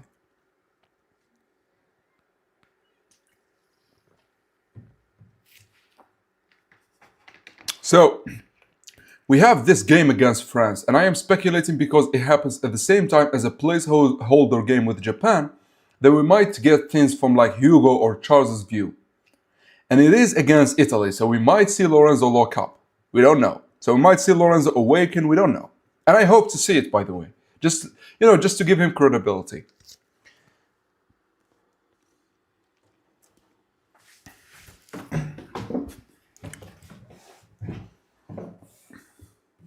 Barros fans, yeah. Yeah, he did not score against the World 5, but that game did not continue. It ended because it ended prematurely because Chigiri got injured, and so we cannot account for that game. Yeah, Barros fans always get to eat. I'm not gonna lie. That's actually an interesting point. I would love to see the next new Gen 11 to be a talented learner, but we'll get to that. Now we actually spoke about so we spoke about Hugo. Let's actually move. Now I could talk about Sai, but I feel like Sai's importance to the story, him and Bunny, has not been confirmed just yet. It's so I will talk about them and Lorenzo all in the same vein, right? And then we talk about Loki at the end. Then we move to Japan's new Gen 11, right? Okay. So, hey, this is just my curiosity speaking, but do you see yourself as yeah, I am. I said it before in a video. I think I'm a talented learner. I don't have the genius's originality, and I am also very fast at learning. So, and I adapt also. So I think that's why sorry guys, I consider myself a talented learner. It's four. I'm sorry, man, but like I haven't eaten anything since like I don't know 4 p.m. So it was due. Expect new gen. Yeah, we'll talk, bro. We'll talk about the new Gen 11 strike. The new Gen 11 from England. We'll talk about him. Sai plays after Spain. Yeah, listen, I think shit is going to go so south against Bunny that the Blue Lockers would be on Sai's level by that time. So it's no longer that he doesn't care; they are on your level, man. I'm not from the U.S., bro. I'm not from the U.S. I like how they are being tested against other new gens along the way to the final. Yeah, exactly. If we look at the brackets, so Brazil is obviously going to have a new gen. We need her to have we need the country to have a new gen. Spain as well. Spain has Bunny and Germany has Kaiser. Then of course Hugo and Loki. This is a placeholder game which doesn't matter that much, so we'll leave it at that. Anyways, let's talk about Bunny, Sai, and Lorenzo. I don't think we'll need to talk about them that much, but the idea of Lorenzo is simple. He is a plot device in order to put Kaiser in chains. That's his whole gimmick. Now, this is not a bad thing. I'm not saying that Lorenzo beyond this does not matter or anything like that, but this is a gimmick to deepen the whole talented learner versus genius thing, to make us understand that no matter how great a talented learner is, and no matter what his plans are, geniuses will forever present an issue. And it was Lorenzo for Kaiser, and of course it was Bunny for Sai. Now with Sai, it might actually be completely scary because he made him lose faith in becoming a striker. What chapter was it? I think it was 307. Yeah, this one. Bro, look at this. We've never seen Sai make this emotion. Like, we've seen it from Kaiser, we've seen it from Isagi, we've seen it from Baro, but like, never Sai. Sai is always emotionless, unless he's watching the one, the only, Bunny. Yeah, I am from Algeria, yeah. Algeria is a nation it's a country in North Africa. Now, I have never been outside of Algeria. So the US, I really do not know. Like, the problem with the US, they lose to Kaiser, they lose to Germany. Even if they beat Turkey, for example, they lose to Germany, obviously. So even if they have a new Gen 11, it's not gonna matter that much. I think Brazil and England are the only ones who could introduce new Gen 11s. That's my theory, though. Anyways, as I was saying, so geniuses will forever present what we call as the wall of evolution for talented learners, which gets explained, I think, by Ego here. No, it's said at the end of the... to learn. By the way, this is such an anime thing where Ego explains something here and Isagi understands it on the field. It's always cracked me up. Like, we need to look at this from like the perspective of anime. But like, it's so weird that Ego explains it to Henri and all of a sudden Isagi sees Kaiser and understands it's on the field. Yeah. We'll talk about it. We'll talk about why the next new Gen 11 needs to be a talented learner. Yeah, only those who have reached that wall can discover a new path. This is exactly what happened to freaking... This is exactly what happened to freaking Sai with Bunny.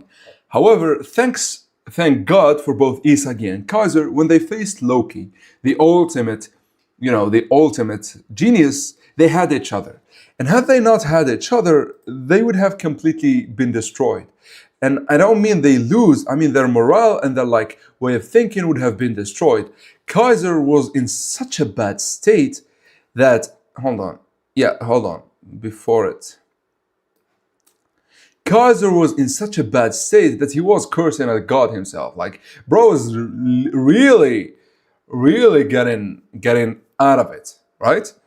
And so if Kaiser was alone, and if Isagi was alone, I doubt they would have overcame the wall of evolution here. Especially because they were against the ultimate geniuses. They were against Rin, they were against Loki, and they were against Noah, right? And so what happened to Sai could be the same, which would immediately put Bunny on Loki's level. Or at least a little bit behind Loki. Which is insane for me, I'm not gonna lie.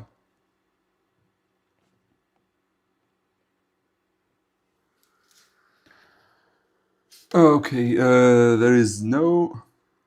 Yeah, I was gonna say there is no girls in this anime.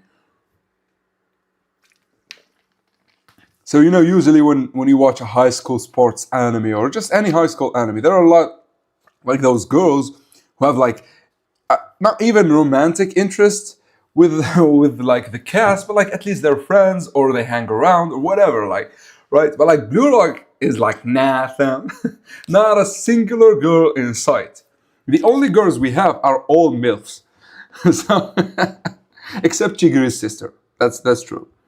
Girls would make the story worse. Now, of course, I don't think they fit. Blue Lock in Japanese could be translated into blue prison, and I think I think introducing girls that would distract the Blue Lockers, that would be bad.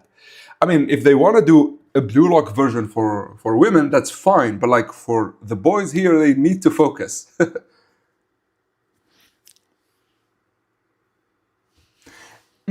So yeah, kind of like that. Not necessarily that he faced it alone. The point is he did not have any. He did not have any way of beating Bunny at being a striker, and so he resorted to becoming second best, much like Hugo. Now, obviously, with Hugo, he did not face the wall of evolution. He already knew about it because if you go to when he was explaining how he understands people, which I don't know where it should be. I think it's 38 maybe. Yeah. So he always understood. So from a very young age, he understood the wall of evolution, and so it shaped him differently than, for example, Sai, who did not understand it until he met Bunny. Now, I'm not saying that he needed to have Kaiser or something like that. Bunny is a restricted. We actually do not know. So Bunny looks and feels like Nagi, and Nagi already is confusing. Sometimes he acts like freedom, sometimes he acts like a restriction. So we actually do not know. Anyway, so as I was saying, so Hugo understood the wall of evolution since he was a kid, but Sai needed to be taught about the wall of evolution from Bunny, and Kaiser and Isagi faced it with Loki. Now, Kaiser and Isagi, you could say they were lucky that they had each other. Kaiser was the catalyst and Isagi had the theory, so they had each other's back. But Sai literally was alone, and so he either did what Ego said and he learned the theory of evolution, this one that he explains here, but or he would have needed to work with another talented learner to overcome it. And unfortunately for Sai, he was not able to do either, and so he ended up in a situation where he could never do, like he could do nothing against Bunny, so he became second best. By the way, I want to show you a panel here that, look at this one. The way he is drawn, like the emotionless expression, feels like it screams, I am lonely. And this is because he's talking about geniuses here. Geniuses are like described as white here. Humans born with traits that others lack have a hard time being understood and live difficult lives. If you remember who was like this, it was Bachira. It literally was Bachira. Bachira was like this. He was alone and he had to resort to imagination in order to survive because no one understood that shit. Blue Lock is edgy. Okay, listen, Blue Lock is edgy, but sometimes corny. You get the point with Blue Lock. Now, let's actually talk about Loki. As I said, Lorenzo and Bunny kind of present the wall of evolution for, on a smaller degree. But no one serves the purpose of being the ultimate genius as Loki. Loki's role is so insane, and here's why. You see, the writer could have made him into anything. Geniuses come in all flavors. We have ones like Baru, we have ones like Baru and Noah, we have ones like I don't know, like Levi and Bachira, we have ones like Shido, we have ones like Ren. Ren, who by the way is extremely versatile, extremely hard to deal with. But the writer chose someone like Loki specifically. Why is that? It's actually due to simplicity. It's a okay, hold on. What you guys are talking about? It was a typo. Blue Lock edgy is edgy. Okay. Not edgy. Yeah, Loki is like Hugo. They always understood the wall of evolution. They always understood nature, and they always understood that the wall of evolution is just bound to happen. If you don't evolve, you get left behind. And unfortunately for Sai, he was left behind and had to adapt in a very controversial way in order to survive. Anyways, as I was saying with Loki, Loki needed to be simple. He needed to be easily understood as the pinnacle, the absolute pinnacle of Blue Lock, the absolute pinnacle of football. And so what the writer did, and I think it either was a coincidence or he had an idea and it just happened that Mbappe embodies this. What the writer did, he gave Loki a simple weapon, which is his speed. Now, obviously, now we know that Loki is nothing but simple. If we look at, for example, chapter 340, wait, 340, yeah, 340, not 341. If we look at here, oh wait, this is part 2. So if we look at here, turns out that Loki actually has insane perception. I expected as much, and then he actually saw Otoya. So he has insane perception. Of course, we know he has the Predator eyes, meaning that he already have a broken weapon on top of his broken speed. And the Predator eyes themselves require insane shooting abilities, so he has a lot of weapons now. But at first, Loki had one weapon, which is his speed. And this is very deliberate from Kanshiro in order to prove to us that he is at the top, at the absolute pinnacle of football. Now that we kind of understand the wall of evolution with him and with Lorenzo and Bunny, we can repeat what I said. Say my name. When he was with Hugo, he said the whole the world. Yeah, he understands it. And I feel like Loki is kind of those geniuses who kind of get things, kind of like Ren. He's not oblivious like Bar or Shido or like Bachira. But anyways, as I was said, when he was introduced, he needed to have this broken level that is very simple to understand. And I think we need to talk about Prince here, because Prince, despite being a talented learner, when is the chapter where they show, is it 171? Or 170? Yeah, 170, yeah, this is the chapter where they show, what is it? Where they show this one. So Prince could actually work if he was a genius. However, Prince is complex because he has everything maxed out. And so he would not be as easy to understand and easy to pinpoint as Loki, right? So this is why I think the writer chose speed specifically for Loki, which is, by the way, insane. I know it's niche and it's kind of doesn't matter that much, but if you're a writer, these things keep people, make people understand your story easier, and thus you can enchant them better. My boy Kunigami. Yeah, bro. Listen, by the way, what's funny about Kunigami that we still did not get his wild card training. Nothing. We just straight up ignored that and went to his 50-day training. I don't know. I feel like that's insult. I feel like that's a little bit insulting to us, especially because we invested.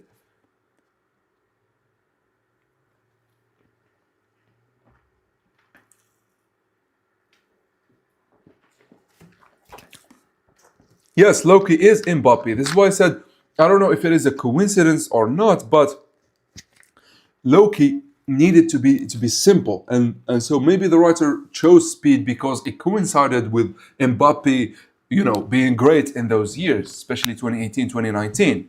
I know right now it's controversial to say he's great, but yeah, we'll see. Don't worry about Shido. This was not his game. What?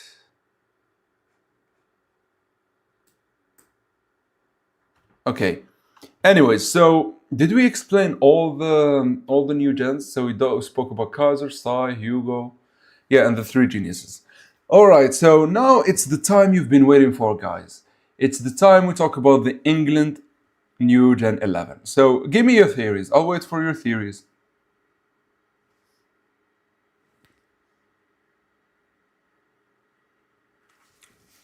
In the meantime, we could actually work. I'll work on this lineup, and at the same time, you could give me your theories about what the new Gen 11 would be like.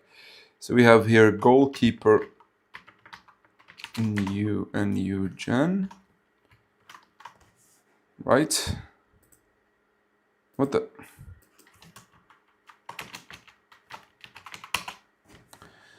Then we have here Lorenzo. I want to move. Okay, so would this be right? Yeah, it's right. Back wing. Okay, I wanna, this is bad. So right back wing. Then left back wing. Then we have another CB here.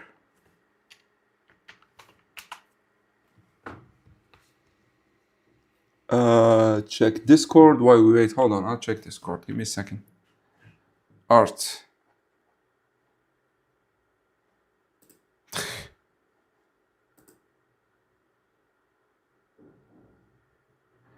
What do I check? The hi cat. What do I check? Did you send anything or what? Nah, Agi cannot be new gen. He's not even close, bro. And also, where would he play? He doesn't fit as a striker or a wing or anything.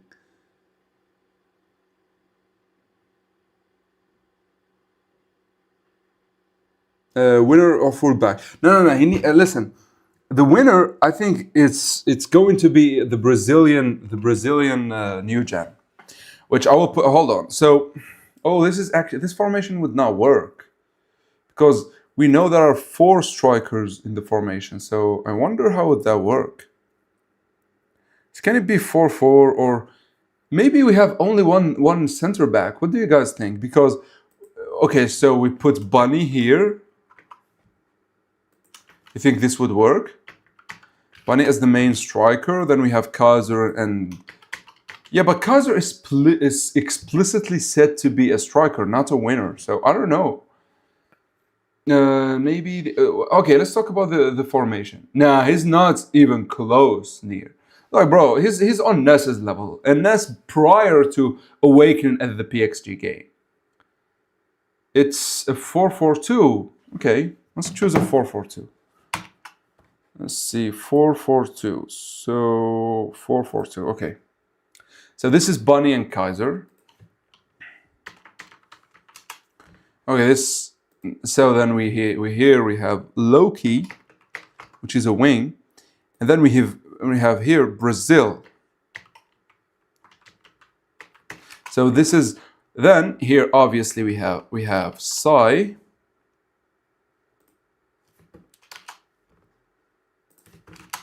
So obviously we have Sai and we have Hugo. Now this website does not allow me to edit. Oh yeah, it can. Okay, so I want to move Loki a bit up, him and the Brazilian wing.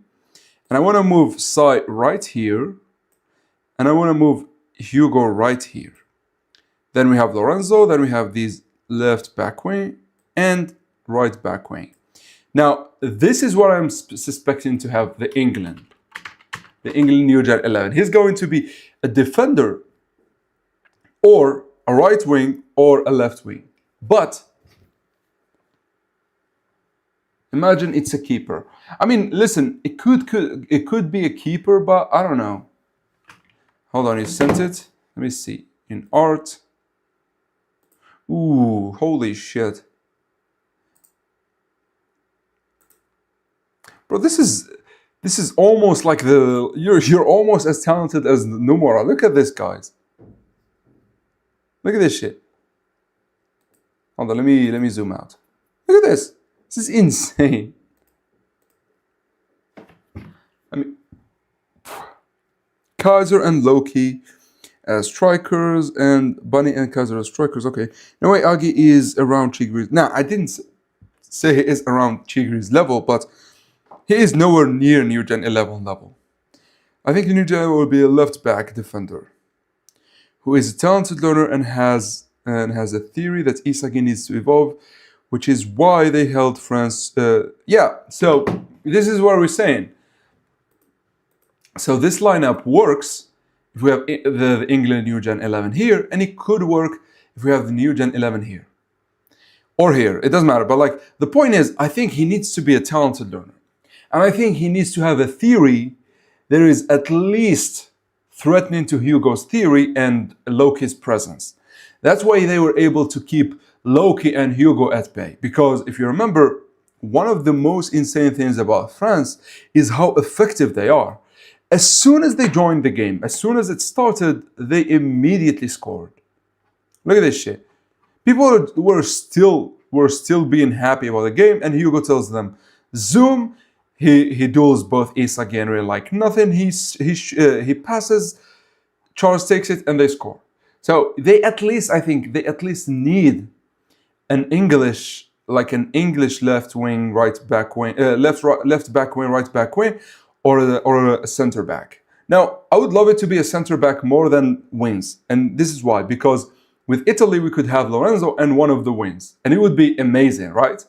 Now, how could the New Gen 11, the England New Gen 11 could stop Hugo and Loki? I think I have a theory for that too. But let me read your theories in the comments first. Hot take, a keeper, nah. No, we can't have a keeper.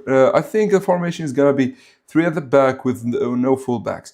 So this is 4-4-2. I think it's the formation or they use for this stuff, like when they do the best team of the year, right? As I said, it just feels like it's directly from the manga. I believe the England New Gen will be a talented learner. He values ultimate teamwork and self-sacrifice. Listen, I doubt that would be the case. You know why? It's not time yet.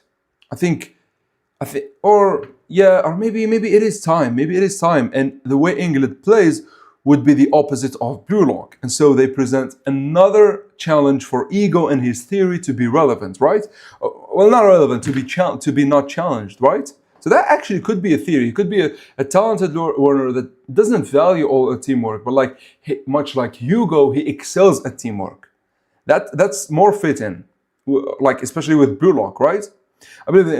Okay, I thought that drawing was exactly. That's what I'm saying. Bro is so good. He's like on Nomura's level of. Bro, you mean sorry for the eyes? They look amazing. I'm back from the club and you're still live. You're the GOAT. Thank you, hubby.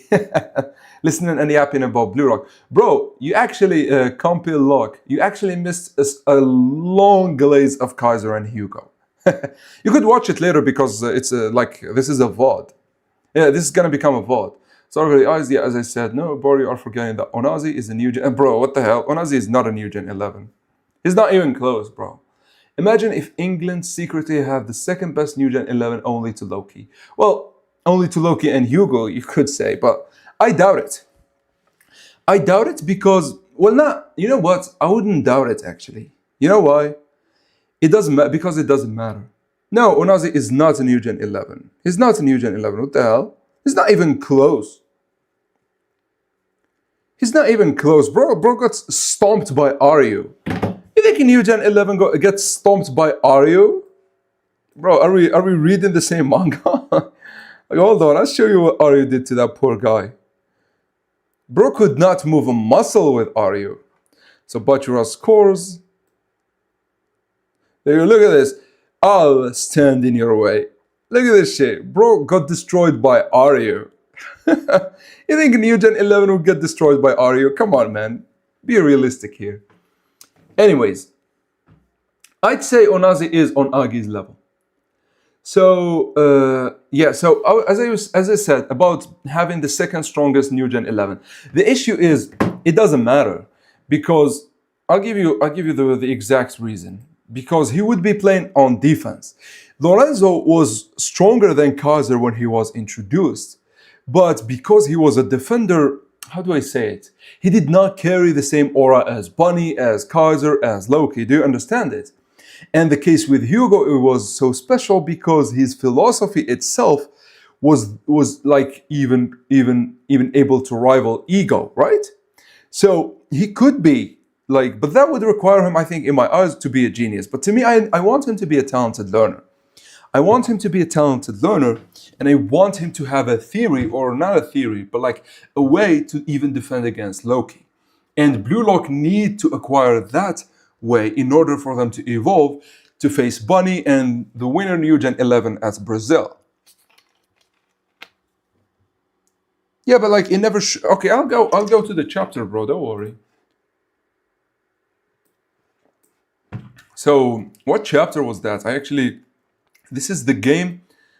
I haven't reread that much because to me it really did not carry that much weight. So Onazi.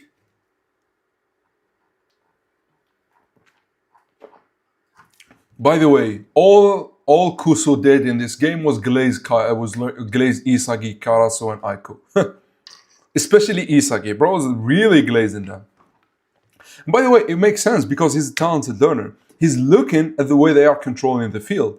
Even though Bachira just destroyed everyone, he still valued what Isagi, Karasu, and Aiko were doing because he's a talented learner, the same way Isagi valued Kaiser. Anyways, another point. Let's go to when they say, so this one, okay? No, this is Nigeria New Generation. It's not him being New Gen. This is Nigeria New Generation. Yeah. This is not that Unazi is a New Gen. This is Nigeria New Gen. So like, do you understand what New Gen means? So like every team FIFA does the best team of the year, right? And it includes the best players of that year. Usually, for example, Ronaldo, Messi, Van Dijk on defense, players like that. And the new gens are like the best players under 20. And so for every country, they have their own new generation, which in this case was Onazi and his three friends. Hold on. Oh shit. Blah. Why is Loki even the captain of France when Hugo? I don't really understand. I really think Hugo should be the new gen. Hugo should have been the captain. So maybe they show new gen in this match coming up. It will be 4 new gen 11 left. Yeah. Do you think we will get a team centered around Ren? Bro, after the last chapter, you'd be lucky if you get Ren. No, not the best in that country. No, the New Gen 11 is a formation. You see what we are creating right now? This is the New Gen 11. It's the best 11 player, the best players at each position. We have 2 strikers, for example, 2 wings, 2 back wings, 2 center backs, 2 midfielders, and a goalkeeper. So it's the best player at each respective position. So Kaiser so in last year's ranking, Kaiser and Bunny were the best strikers. Loki was the best winner. Brazil also has one. We're speculating. Sai was the best offensive midfielder, and Hugo was the best defensive midfielder. Lorenzo as a center back, and we don't know about the others. Now, here's the thing. I think we're not going to see a goalkeeper new gen. Now, bro, Yazoratsi.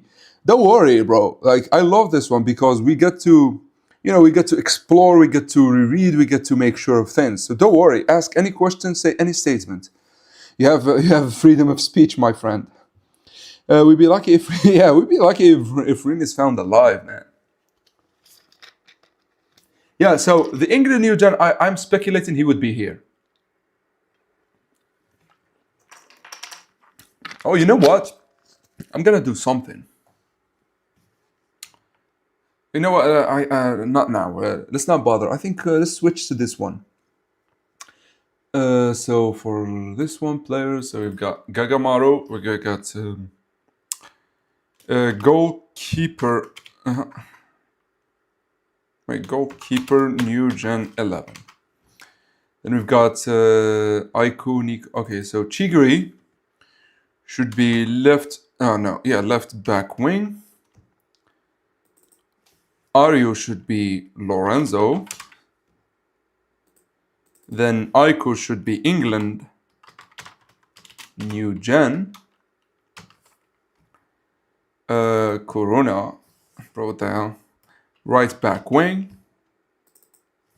Then we've got... Bro, this is so random. Baro is Loki. Loki is then Karasu is Hugo. Hiyori is Sai, which is ironic. Bachura is Brazil's new gen. Isagi is Kaiser, which is funny. And Rin is Bunny, which is also funny for some reason. Subs. Okay, so remove sub, remove sub, remove. I ended up not using the images, so you know. Anyways, so this is the formation. This should be it's 4-4-2. Now, can't be saying Nico, bro. I actually.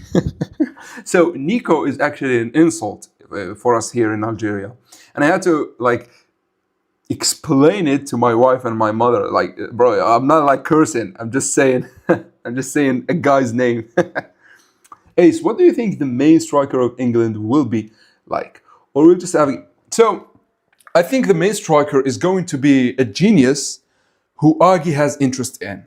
Who Agi is just playing the same as Nagi. You could see him as Nagi, but he would not be like he would be like Onazi maybe. He would not be the greatest part of the team, but he, with the help of Agi and the other talented learner that should be a new gen, we could have him score because he is supported well.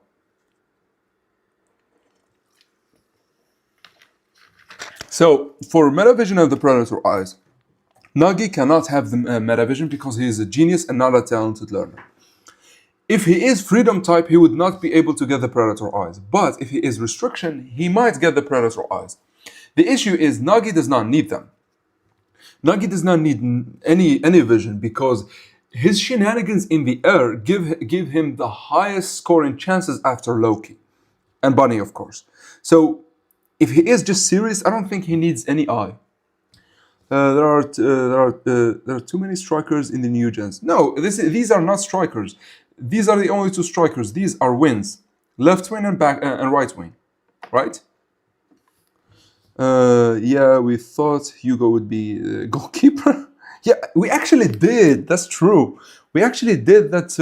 We actually did think that because France has Loki and it has Charles, they would not have a new gen on the field, but rather they would have a goalkeeper. Yeah, we actually that's true. We kind of are sure because he is friends with Prince, but we're not even sure Agi plays for England. That's actually a good point. Yeah, I live in who lives in America? I know, man. Yeah, exactly, bro. The epic one. Anyway, so the theory with the England New Gen 11, I think he needs to be a talented learner, and he needs to be a team player like Hugo, but with a different theory that does not necessarily have to be drastically different, but it takes into account more than just your suitability, but also maybe the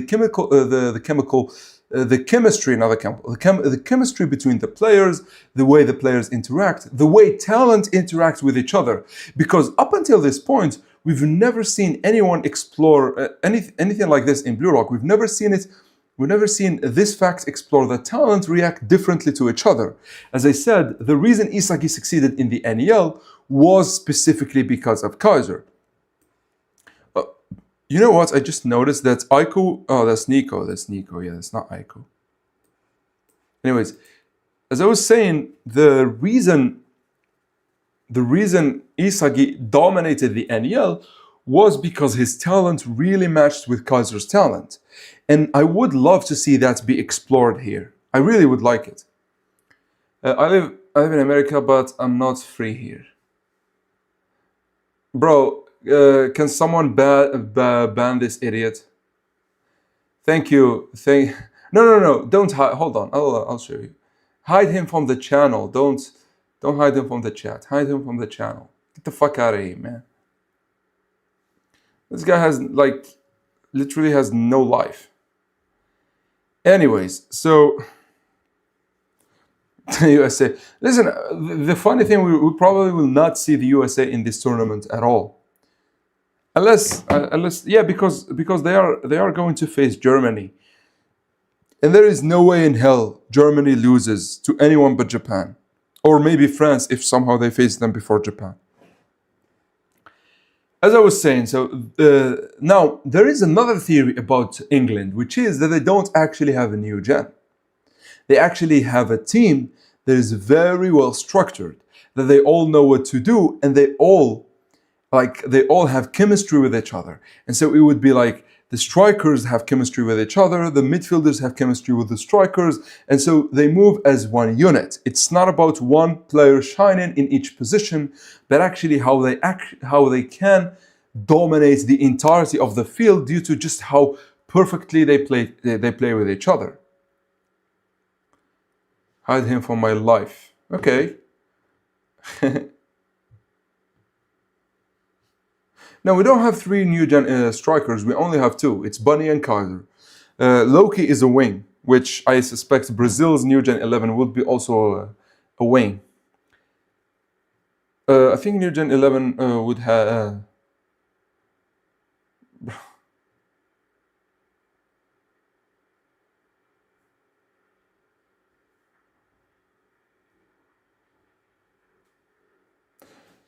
Bro literally has no life.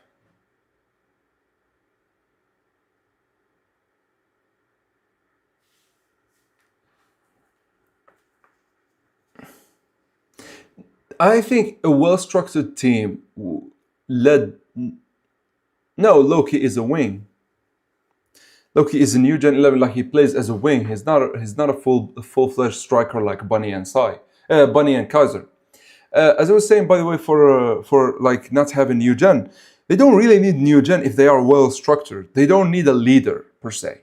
They don't need they could present another theory that counters ego. Ego says that a striker is the one who leads the team to victory.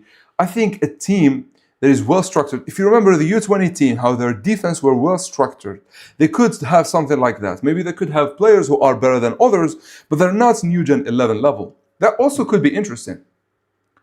That remind me of the second selection where Baro and Nagi throw in shit, and there's no dynamic, but only Isagi was there, and it worked, and they worked well.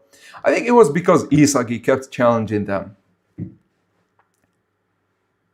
Yeah, because it is said. Hold on, we know that it is said that Bunny is the second striker after Kaiser. There is a whole chapter about Bunny. I think it was said there. Yeah, by the way, I have a theory. We need to talk about this chapter specifically when Isagi meets Bunny. Bro, look how much he's happy. Anyways.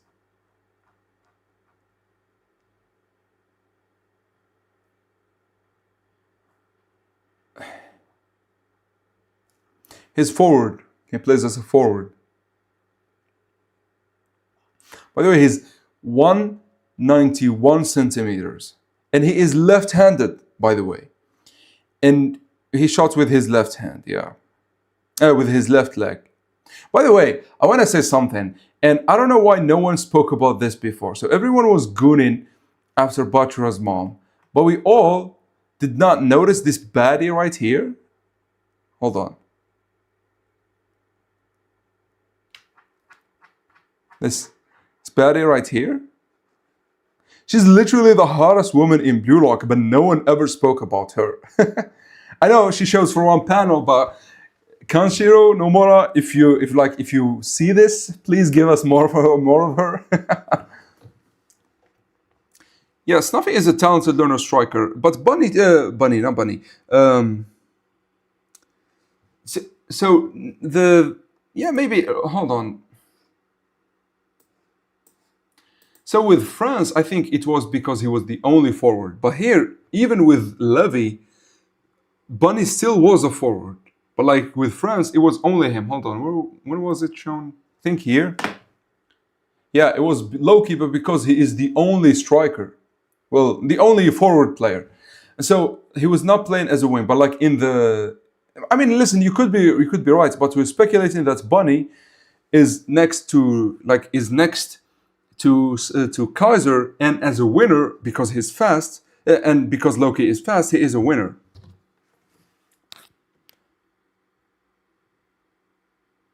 Oh, it was all over Pinterest. I actually did not see her like at all beyond the chapter, which really made me sad because she's the hottest in all of Blue Lock. Anyways, by the way, for Snuffy being a talented learner striker, we also have Chris Prince, and they are both really successful. Yeah, so let's talk about the bunny theory here. I have a theory that Bunny might actually be a talented learner. I know I was just talking all the shit about him being like the wall of evolution for Psy, but like hear me out. The way he talks about himself, it feels as if he actually understands how to analyze himself. Look at this. So Isagi is all over the place, happy, uh, uh, and like Bunny is so sadistic. Are you? I envy you.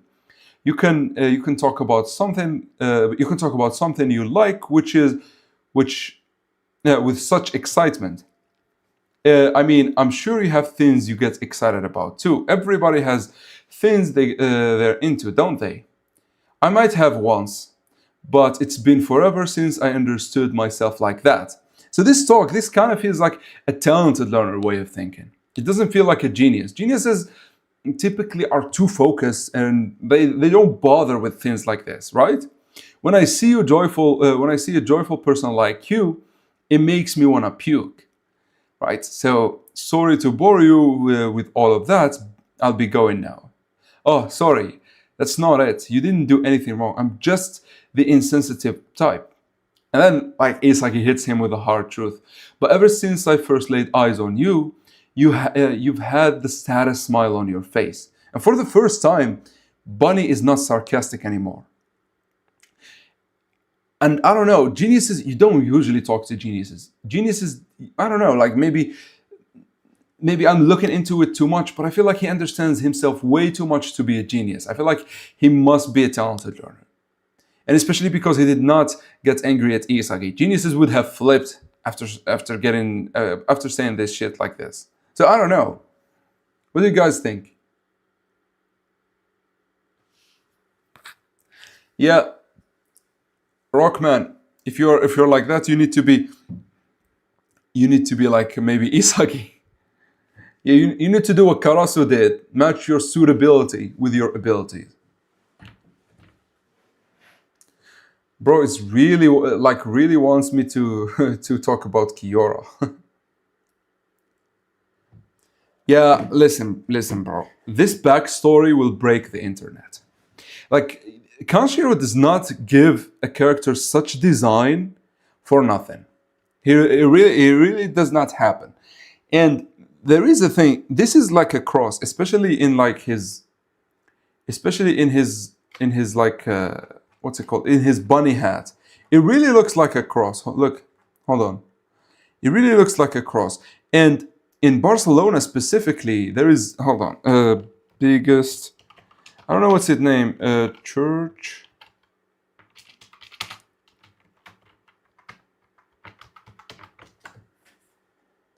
I don't know. This church, which is one of like, look at this shit. It's one of the best things you could see, right? And so Christianity is very strong here. So this being a cross on the bunny's face, like this being a cross, could mean that Sai's trauma comes, or I mean not Sai's, but Bunny's trauma or whatever he's talking about here could comes from a religion thing. And like not he is religious or anything, but something has been done to him and the religion that really changed him. Right? So Rin was not a talented learner. Rin was a genius that was copying a talented learner. And the other way around is almost impossible because you cannot, as a talented learner, copy the intuition and like the impulsiveness of geniuses. Geniuses can copy talented learners, but I don't think the other way around work.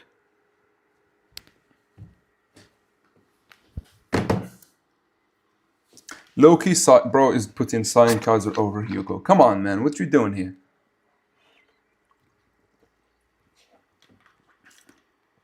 Same way Isagi's mentality and suitability wasn't in the right place in the France game, Bunny's mentality is also not there, somewhat like Nagil. Listen, I think with Bunny, but by the way, there is another thing with Bunny. Let's go to chapter 226. And now to 326, which is pretty insane. Come on. Bro, what? So if we go, look. By the way, this is the first time Bunny sees Isagi. He did not care about him when he was talking all that talk about football. Bunny really did not give a shit. Until he saw him here. Huh? That happy kid. By the way, he calls him a kid. That happy kid from before. Oh, so you're one of us too. I don't know. This is the most intriguing line in Blue Lock. You're one of us. Who is us? And by the way, it's not just his face. Look, it's his hands. They're all cut. So bro really went through some tough shit. And I don't know, like, and by the way, what's funny is that after we've been shown Sai, we get to see Bunny. And he is showering, which means he could have been training, right? Not showering, he is he's drying his hair after taking a shower. So, and I don't think Spain played just yet, right? By the way, I wonder what about how did Spain do? Right? No, not 30, 29. So how did Spain do in, wait, what the fuck? What chapter is this? Oh, 28, okay, so 29, yeah. By the way, we could get some players. Look, we have these two, but no way of knowing what they do. And also, Loki is moving, but someone is in front of him. So I don't know.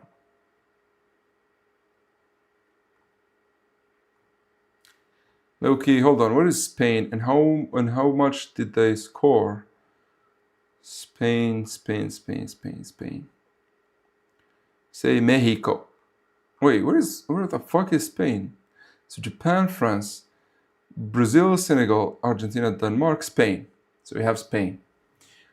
Oh, they actually, okay, the difference, yeah. So they actually scored 3 goals on Sweden. So you already know Bunny is just breaking everything. And I assume maybe he scored a hat-trick here too on Sweden. Let's see. Let me read some of your comments. My mom, sorry, what? Bunny could be a genius turned into a talented learner. This is my theory. I mean, listen, it could be the case. It could be that he is a genius that was so different that he was forced into like looking at the world differently that he became a talented learner. And that his awakening becomes, black text box important for future information. That's actually true. My theory, 3-0. My theory is, hold on. What the? My theory is Bunny was saying Isagi is bordering you. Nah, listen, that would be too simple. Him saying that would be too simple. Kanshiro is, hold on.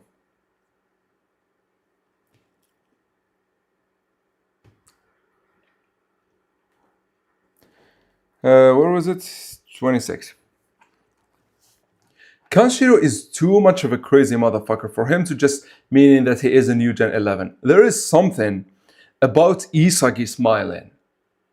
There is something about him talking like this or whatever that he is, oh, so you're one of us. Or maybe he is talking about players who play against it. So I don't know. I feel like this is way too important for it to be just random like that. Sorry that was so difficult. All the new gens have shown there are also talented. Yeah, of course.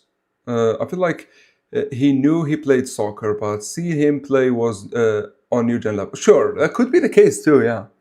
But I doubt it's gonna be this simple. He is acknowledging him as well, yeah.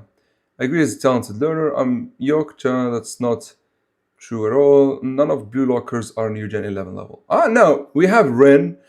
Listen, I think Rin, Baru, Isagi, obviously, and Karasu are all New Gen 11. I don't know about Shido, but these four are definitely New Gen 11. So it's like a genius evolving into. Yeah, listen. I think. Yeah, bro, like is using alt accounts just to raid like a random stream about Blue Lock where we are having fun. Bro really has no life. So what is it? So he's like a genius. So it's not like his genius that is like evolve into a talented learner. I feel like he is a genius that was forced into thinking as a talented learner. And as I said before, geniuses are talented learners are a special case of geniuses. And so Bunny might have faced something so severe that he was forced into thinking so deeply about things, and he became a talented learner for a second. And then he got burnt out because he is not meant for that. He's meant to impulsively win or impulsively do his thing, right? That's why he said that I once had, but not anymore. Now I think, listen, Rin's downfall needs to happen now, and him regaining his spot on the starting lineup needs to happen in the Spain game, maybe. England New Gen 11 is a right back, since Mbappe is a striker who plays as left wing, so New Gen 11 counter Loki. Yeah, we said that a right. You mean he plays right back, as in here? Yeah, this is where we put that. This is where we put him, right center back. Yeah. Kiora Sabine in the next bro always talks about Kiora. All I'm afraid of is that after the U20 World Cups, they're jumping right into. Nah, that would be boring. I don't think they would jump between two World Cups in the same, because it would be exactly the same formula. So I think that we will get at least one arc, and I hope it's the Champions League arc. Yeah, if used correctly, but until we see him used correctly, I can't put him on the New Gen 11 level. But I will start. Okay, so I don't think there's side B joining next game. Listen, I don't think side B actually joins next game anyways. Hold on. I think it was said. I don't know what chapter it was. Right here. By the way, where the hell is this? Anyways. Nagi, whatever, Igagori comes. Bro, Nagi is so cute like this. He's always like lost in thoughts, but like he doesn't think about anything. Anyways, where does it happen when Boratsuta talks to Ego? So they're training, then Boratsuta comes. Yeah, I guess it happens before. Side B, whatever. Yeah, so this one. Well, I plan on timing it so side B's winner will be determined around the same time as the finals. And the finals here, he doesn't talk about France versus Japan. He's talking about the finals as a knockout stage, which means after the England game. Immediately after the England game, it should be that the Blue Lock reaches, they win against England. Side B releases its players. So this is why I said Nagi is not joining against England. What do you mean right back? You mean right back wing? I don't know. That could be the case, yeah, because we are running out of spots, to be honest. Yeah, right back wing. Sure. What's your theory, the epic one?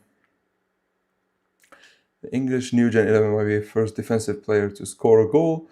I mean, sure, but like we assume Lorenzo scored against PXG in the NEL.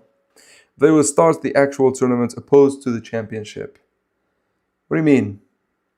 But if Bunny wants to be not wants, I think his genius that was forced out of necessity, forced as in like because of whatever those scars are or whatever. Because you have to understand, being a genius and a talented learner, it's not just about Blue Lock or football. It's a real thing in life. So he's a genius that was forced to start using his brain in a different way in order to just survive. I know. This is just a theory of mine. It's not like something that would happen. Does YouTube Live have permanent ban or IP ban? Yeah, I can only time him out.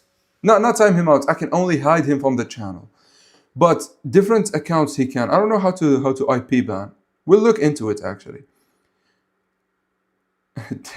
Listen, I actually have a video about Kiora against Corona, so you could watch that. Let's ask why Bunny destroyed Sai but did not think. Listen, when he saw Isagi, he did not think he will meet him again.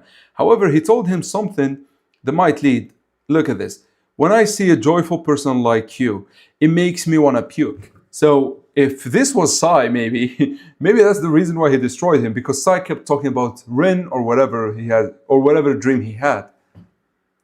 I don't think. Okay, so do you think someone is gonna get injured? So Sai.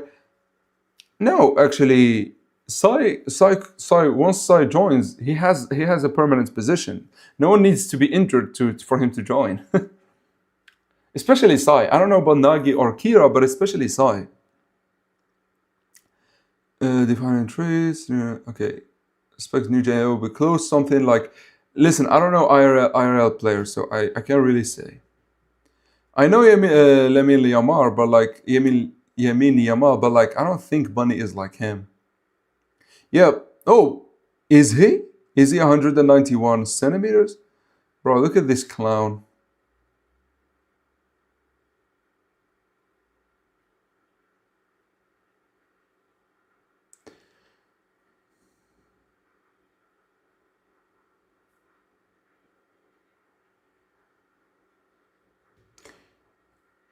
It could be. That's actually a good theory that he is a freedom type player that was forced or got stuck in restriction.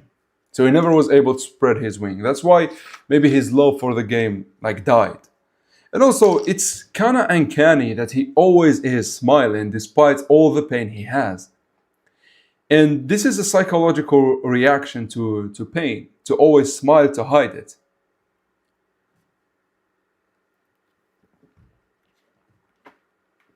For example, you could see here, Levi, who is usually joyful, is actually completely focused. However, Bunny is never shown like with any expression except smiling. The only exception is actually this one. This one, which is very scary, you know? Like, especially after telling him that it makes me want to puke when I see someone happy like you. Now, listen, I think Kira is too important for him not to make it. Yeah, Moroccan New Gen could be a case, but I doubt so. Where would Morocco be? So, yeah, so Morocco is in the same boat as the USA. They lose to Germany. No matter how good they are, and I made them go all the way, there is no way Kaiser loses to anyone but Japan. So, unfortunately, because they are meeting Germany, they are not going any further. Unless the writer switches them and they meet Japan in the quarterfinals. That would be interesting too. And we might get a new gen for them. Yeah. I think we did really good today. For how long are we live?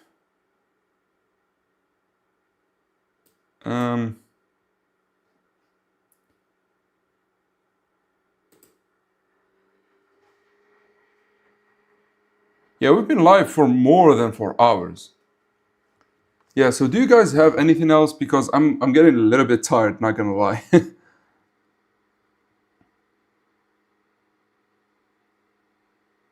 Kira now making it. Yeah, so for the Kira point, I'm interested into seeing what would the writer use him for, because he is lacking, very lacking against Blue Lock. And if he is all of a sudden on their level, I think it would be ass. So my theory is maybe he would be a team player, like he said. So he excels with the teammates. So if his teammates are strong, maybe he gets maybe like he can compete.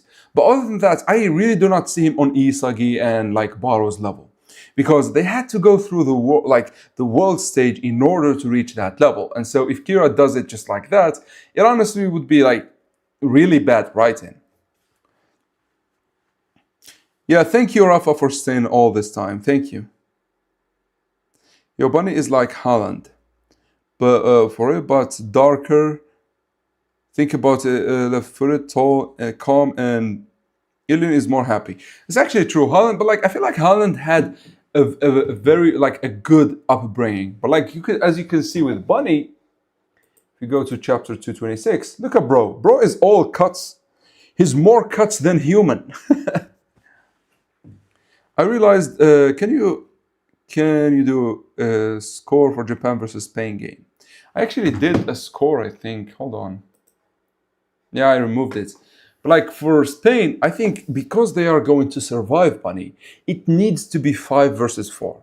They're not going to beat Bunny. No one will be able to stop him. So what they do, they will just try to outscore him. And because Blue Lock has a lot of strikers, they will be able to do that with 5-4. Then against Kaiser, it would be 4-3.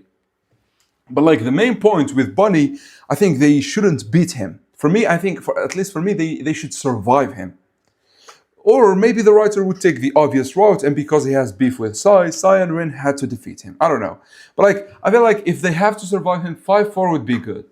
But if Sai needs to beat him, maybe 4-3, maybe 4-3 would be good too, yeah.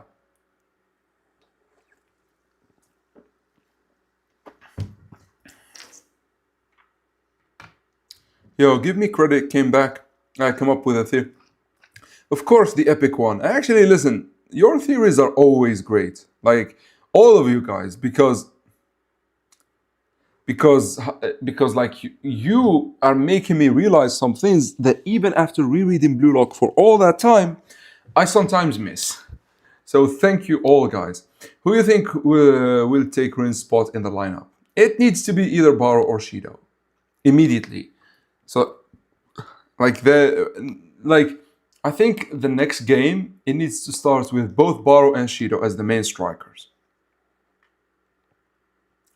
You hope they lose against who? Like the only way I could see them losing is here against France. That's the only way, because the way the World Cup is set up, they cannot lose until they meet France. And the way Isagi spoke to Hugo at the end of the chapter, yeah, he's definitely meeting France. Like they are definitely meeting in the finals. Yeah, of course, Bell. You know what? I'm start like I enjoy them so much. I'm gonna do them like almost daily. Like seriously, you're welcome, the epic one. Maybe how Bunny got those scars was because he was abused like Kaiser, or he was.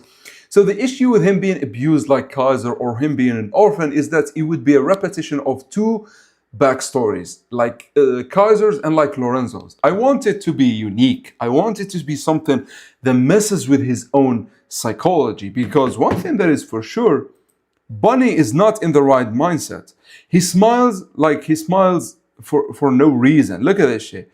Are you? I envy you. Like he smiles as if like he's dead. Do you understand? Like he smiles as if he's dead.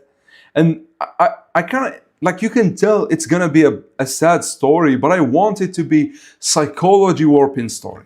You know what I want it to be? I want it to be like Reiner's backstory. If you remember Reiner's backstory, because he was stuck between duty and him not being able to live up to that duty, he had to have his mentality split. He had to have like the warrior mentality, the warrior personality, and the soldier personality, right?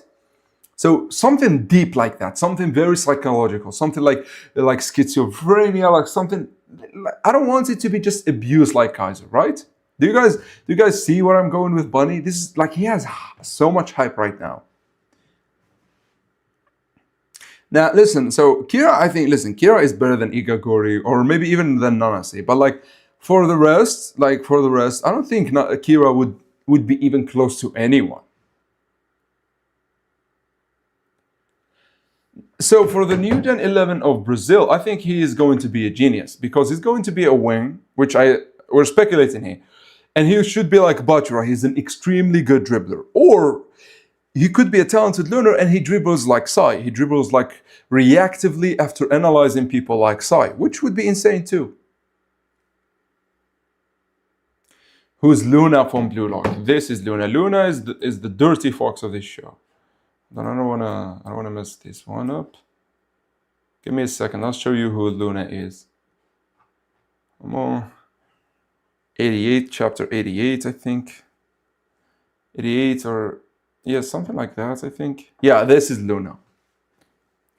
He's like a good player from Real, which by the way is the only thing other than the bids that we've seen from Real.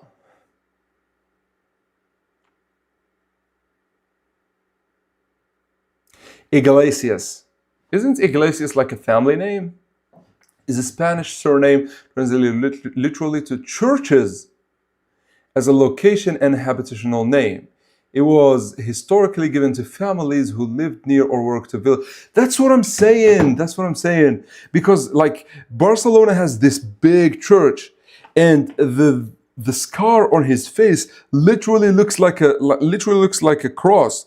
So it could have a big thing to do with religion. And I don't mean he is religious or anything. I mean like it could have like implications, things maybe he got abused, not abused, maybe the way he views the world was different and then he got crushed and this is why he acts like this, things like that. I need it to be deep, but like the point is I need it to be deep. I need it to be on a psychological level we've never seen before. It's 90. If you want to see why you hate Luna. What do you mean? What do you mean we hate Luna? We love Luna. We're talking about Bunny.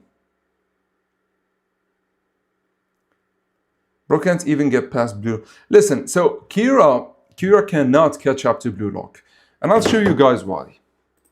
If he catch up, if it will be a big plot hole that negates one of the biggest arcs of this show. So if we go here, we go to Ego Talking. This is what he says. He says, I am going to throw you into the world, into the biggest leagues. Why he is doing this is because if Blue Lock, as they are right now, faces the real challenge, like the real world class, it would literally crash them. And Kira was worse than this Blue Lock. So if he all of a sudden can carry the world class level without a proper explanation, it would be a really bad plot hole. And Kira is better than Igagori since he plays overseas. What do you mean? Kira does not play overseas though. Tsuki, Kira does not play overseas. He literally plays in Japan. He plays in high school Japan. He's not even in a club.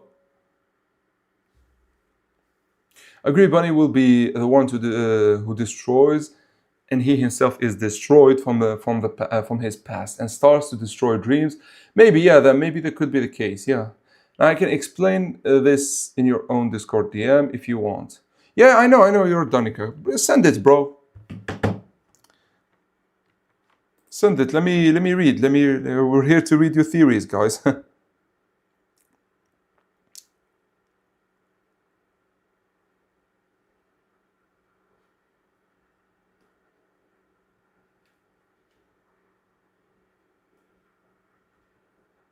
So,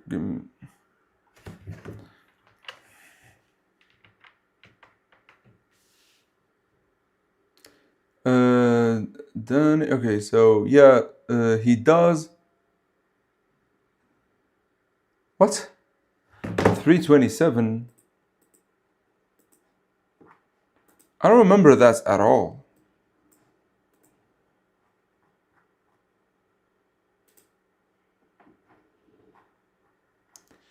Surpass Blue Lock and become the world's best striker. To that end, we'll be holding a careful selection, and the surviving two players will get a chance to represent Japan in the final round of the U20 World Cup. This does not matter. None of this shit matters. But look at this shit. The Wanima, the guy that Nagi knocked out, Okawa, and then Nagi. Oh no, this is Kira. Bro, they literally look the same. He's just ripping off Ego. He's just ripping off. But these contracts are just shiny looking traps. Looks like some former Blue Lock dropouts are here too. Gotcha. Huh?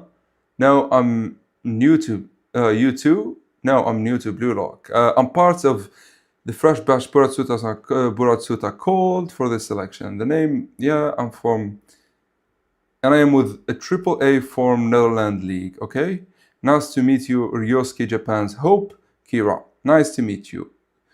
Are you one too? So, yeah, where does it say it? Where does it say it, Tsuki? Look at his jacket in the first page. Okay.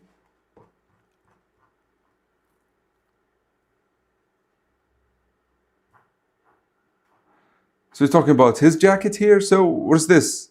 It's just a random, like a random logo that could be for anything. The crest on Kira's jacket is French League. What team?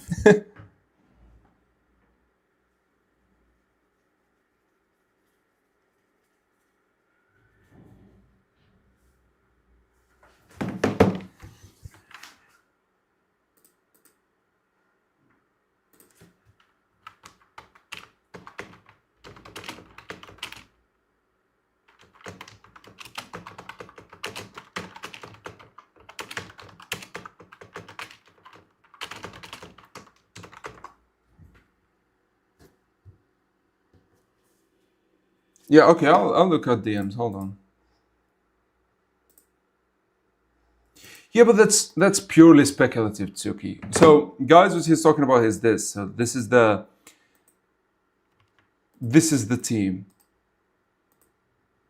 and so as you can see, like red star here, but like it looks similar, but like it's different too. Like there is something on the star that we don't see here, as you can see, and also Kira himself said that he is still like going for nationals and shit like that. You have to remember, it's only been 100 days since Kira got eliminated from Blue Lock.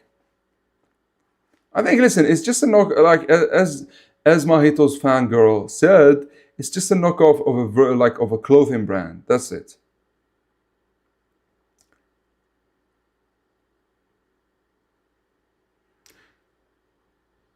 Yeah, yeah, bro, give us the theory about England.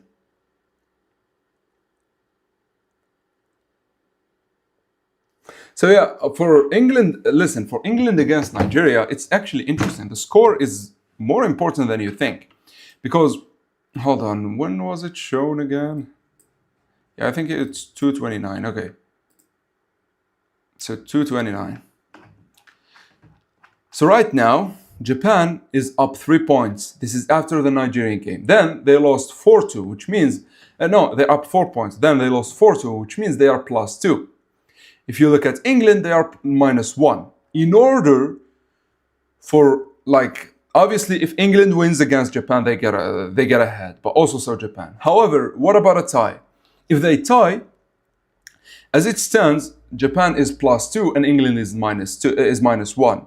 Then if they tie, Japan succeeded, meaning at least it needs 3-0 for England not to be eliminated with a tie. This is what I'm saying. Maybe they will win against Nigeria 3-0 or 2-0, and then they tie the game with Japan, and either Japan advances because they tied the game, or Japan wins through penalties. I feel like there need to be a repercussion to ego's philosophies failing. And one of the best ways to do it is by have them survive barely with like a Barros goal at the end, just so they can like tie things with England and survive. And so I think the score between Nigeria and England needs to be 2-0, or any combination of that. At the end of the day, it needs to be 2 goals difference for it to work. That's my theory.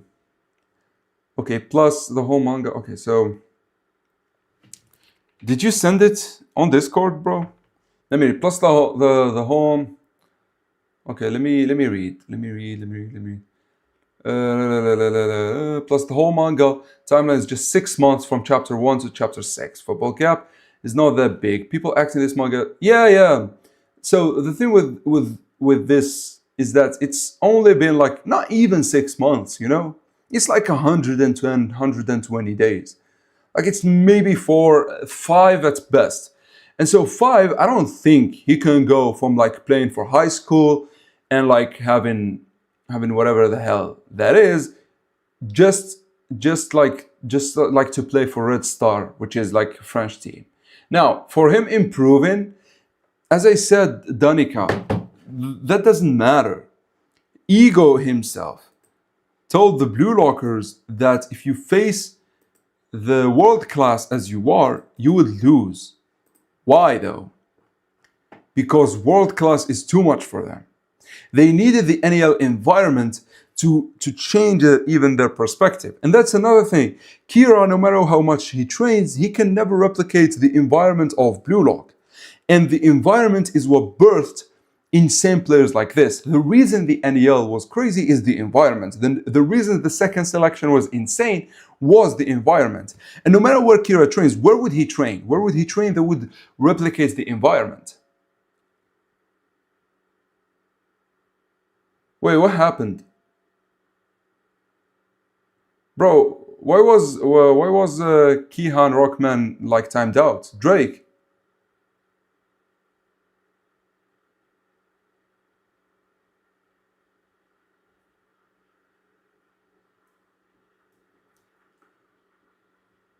Wait. Hold on.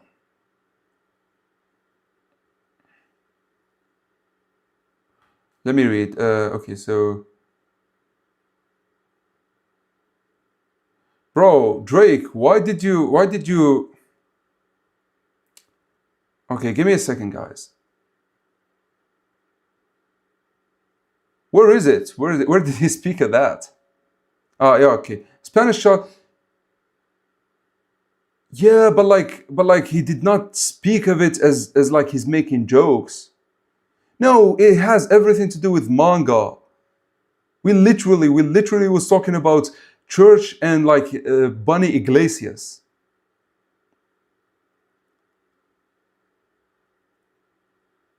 It is a theory, bro. Why? Why did you?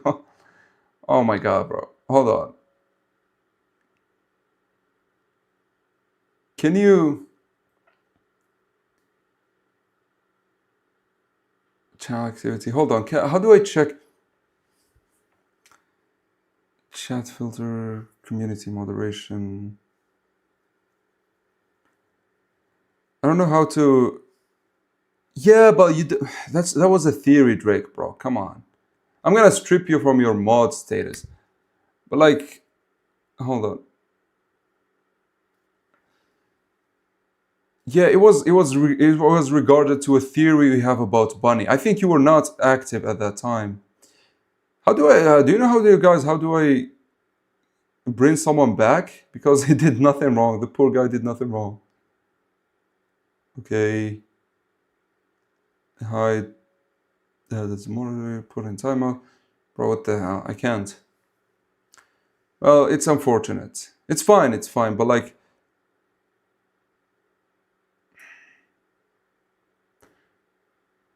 it's fine. I have to apologize to the guy because it was a mistake. It was an honest mistake. Yeah, Drake, you weren't online. He was actually. Yeah, okay, so he's back in 3 minutes. It's good. But like he weren't online. He was talking about like Iglesias, it has something to do with churches in Spain. So he was talking about the theory about the documentary and things like that. So it's not really England versus Nigeria. Even I mean England versus Nigeria, like for like top thing, we'll probably see just like the score. I know they're not going to show us who scored and things like that. I just know it because I feel like the writer would want to keep the new gen. Nah, don't worry, Drake. Don't worry, it's fine.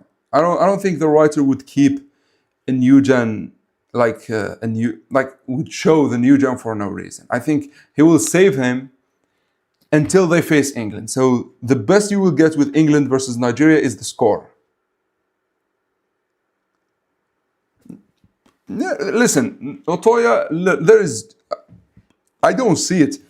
This chapter right here, the one on screen, proves the weapons and abilities you possess that are exceptional in Japan become mediocre the instant you go up against a world-class team.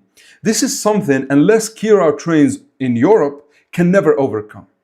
Unfortunately, the level of Japanese football is not enough for him to reach Otoya or Yuki. I think if he does, it's a plot hole, which would be a fine plot hole, not a plot hole that would ruin the story or anything, but at least I want it to make sense, right? Not churches in Spanish, but like it has relation. Someone commented it. It's not me who said it. Someone said that Iglesias has something to do with residential, like it is like a nickname or something given that's for like families that have something to do with churches, right? Yeah. Good night, Insomnia, which is funny by the way. Your name is Insomnia and you're going to sleep. Good night. Oh, welcome, Rockman. Yeah, welcome back. So yeah, it was an honest mistake from Drake. It's not really that big of a deal. Yeah, bro. Kira would literally need cursed energy in order to compete with Japan. Yeah, we'll see. I mean, we'll see. And as I said, it's not that it's not possible. I said that if it is possible, then it will contradict exactly what Ego is saying right here. And that would make it a plot hole. Now, obviously, plot holes are sometimes fine. We accept them as they are and we move on, especially a small plot hole like this. However, I wouldn't like it.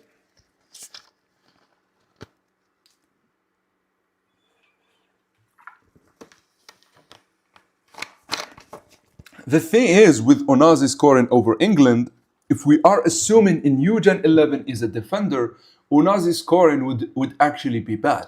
We need Onazi not to score in order to hype up a defensive team, right? Like even Loki and Hugo could only score two. Oh, so yeah, Iglesias. Okay, the world itself means churches in Spanish. If you translate it from Spanish to English, yeah. So someone said that, yeah, yeah, it was Danny, yeah. Does anyone here speak Spanish to confirm? But like, if that's the case, then it has a big thing to do with like churches, and the cross on his face kind of confirms that. And I don't know what Kanshiro would do, but like, I just know it's going to be the craziest shit ever, right?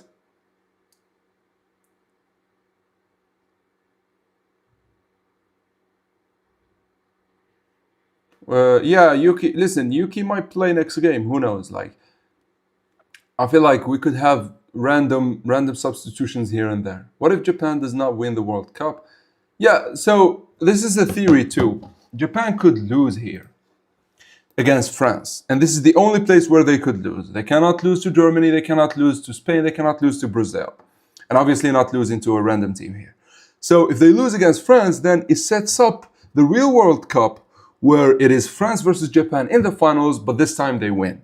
Which is perfect because Hugo might win here, but like when it matters, when he wants to win four, he starts immediately by failing against Blue Lock and Isagi. But again, we don't know what Kanshiro might do. Our theory is working so well, bro. Yeah, it is. Notice how the body scars are also crosses. Yeah, they all look like crosses. That's the thing.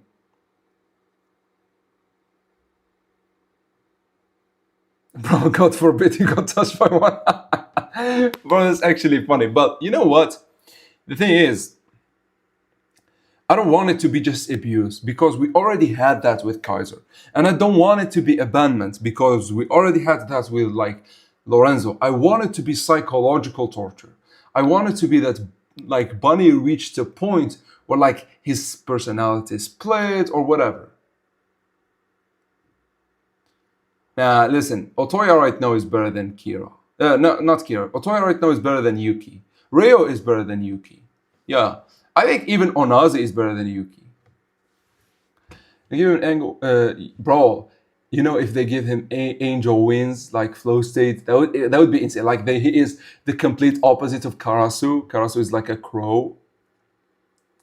It is almost 1 p.m. It is almost 1 p.m. It's, how do I say it? It's 12 o'clock or 0 o'clock and 14 minutes.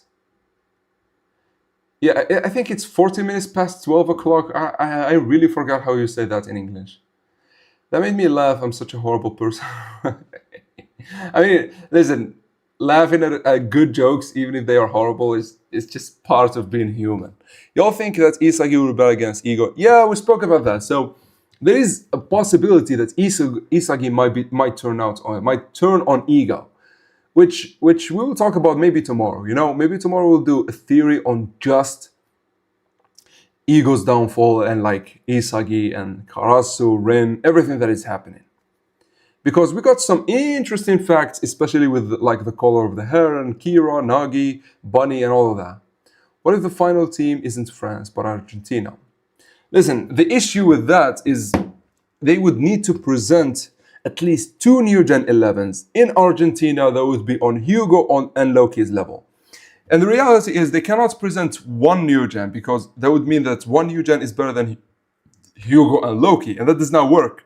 Because Loki is the one regarded as the prodigy, not any, like the biggest prodigy, you could say.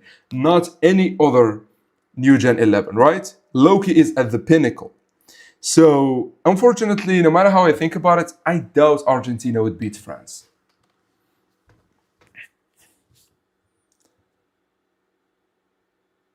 Yeah, I will end it soon. Like, I'm just answering some questions before we end it. Now, the NEL is a one-time deal, don't worry. And Ego will fall real hard when the guy he rejected, Nagi, comes back. Yeah, so the issue, like the thing with that theory is that Ego would have to face his prodigy, which you could say Isagi, or the guy he selected, at the same time, the guy he rejected. They might form a team against him, which honestly would be insane. Yeah, you could have Hakev. Yassine, come on, buddy. Anyways, I need to end the stream here. Genuinely, I low-key want to see the new Generation 11 again. Yeah, we will see them. So, a UCL championship, like a Champions League arc, would give us like these guys once more, and like it would be insane too. Like it would give them to us on the pros level, which honestly would be just crazy. Like think about it, like Ubers with Lorenzo and Baro, German like Bassett Munich with Isagi and Noah. That's immediately an insane duo. Oh, and Ubers might have even Baro, Lorenzo, and Snuffy. Who knows? Real with like Ren, maybe Ren and Kaiser and Sai. PXG would have Loki and Shido. It's going to be insane.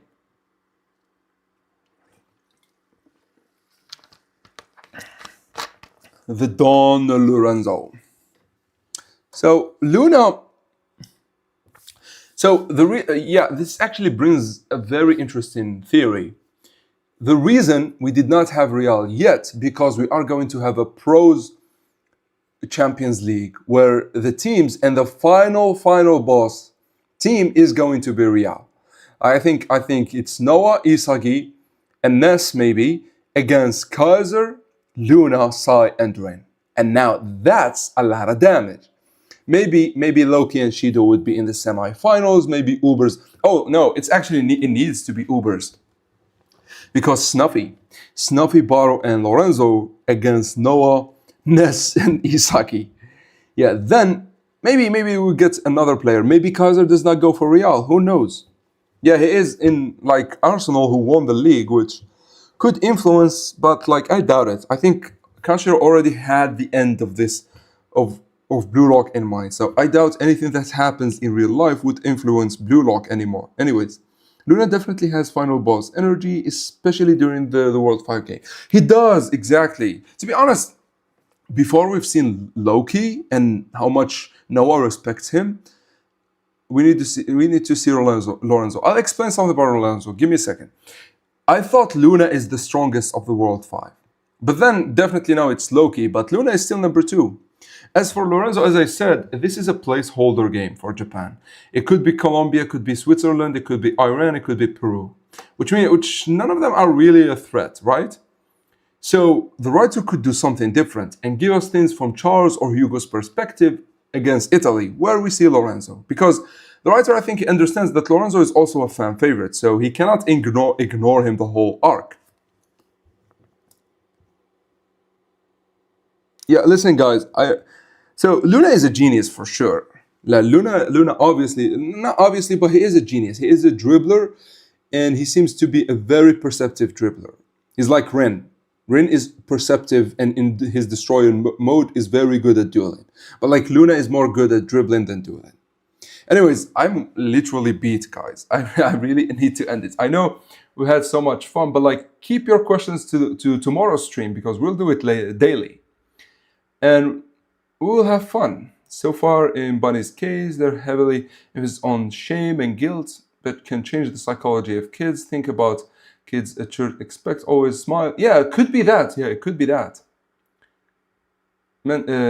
Yeah, Bunny is a rabbit because he jumps, and Iglesias is a church. So he's a rabbi rabbit, and not a rabbi. He's a pastor rabbit. Yeah, if you spread your legs that much, people will think you're a loose guy. Bro burned him. Yeah. Sure, I'll analyze it and end the stream. Okay. So if we go to the final chapter, bro, what the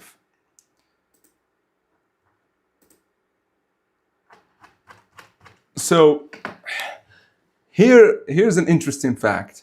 It doesn't matter how high you can jump if I can take the ball before you can jump. So Karasu and Kunigami both run to the ball, but bam, he takes it. Like Kunigami was still in the air when Loki took it. And for all we know, he could have jumped, took it, then fell down.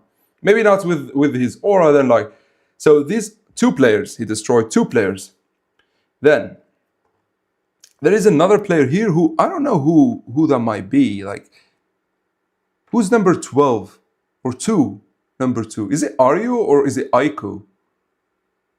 I think it's Aiku. We'll see. So then, like, Otoya is trying to cut him off. And from this angle, it does not show. But Otoya actually is doing something great here. He's cutting him off. He's not allowing him to go about it. Bam! He spins around him, making his charge completely useless. Then he does the same to Aryu, negating him completely. And finally, he scores over Aiku, who is not... he is number 2. So it was Aiku here. So, by the way, you could see these like waves and things. So usually when you are so fast, you distort time itself. And so what's happening here is that Loki is distorting time with his speed. It's not realistic, it's just an aura manifestation. But in addition to the light beams, this just adds so much flavor to Loki and makes him such a threat. Like, he feels as a threat. And then of course he scores. Now obviously, we don't see the Predator eyes here, but like the way the ball went straight, it kind of reminds me of Kaiser. So he maybe have used them here. However, the annoying part is this. He did not care the whole game, which is kind of bad because he was going into the game wanting to show Isagi that he is not just fast. But he ends up doing exactly that. He just showed them that he is just fast. And something funny, Isagi is no longer mad that Loki is fast. If you remember back in the NEL, he really thought the world is unfair because Loki is fast. But here, he's more thinking about Hugo and Rin. he already gave up. He already knows his ban. Okay. And by the way, I can show you something about Loki, and he did it back in chapter 335. So as soon as Renoir throws the ball, check this. Rin tries to react to Loki, but nothing. Aryu, late. Then he goes in, he zooms past Hiyori, Isagi, and then meets Chigiri. And this is Isagi, by the way. If you can see, this is number 11, it's Isagi. And bro was reduced to nothingness. You could read the situation, you could do whatever the fuck you want. You're not going to be able to do anything. Then Chigiri, of course, reacts because he is also fast. However, Loki is much stronger and Chigiri is falling back. But that small window where they were not stopped, but like deaccelerated, gave Karasu time to stop him. So, yeah, so this game, like the MVP of Japan is just Karasu, and it's far. Like the difference between Karasu and the second best player in Japan in this game, it's honestly just really, really big. No, he said it. He said that he wants to prove to Isagi that he's not just born with fast legs. Hold on. He says it in chapter 326. So after Japan wins, we get Kaiser, who is mad. We get then Sai, Bunny, and then Loki is running. Then look at this. Small fry with nothing but passion. But they've got like guys like Shiro. I can't wait to fight against him. We're playing Japan in round 2, right?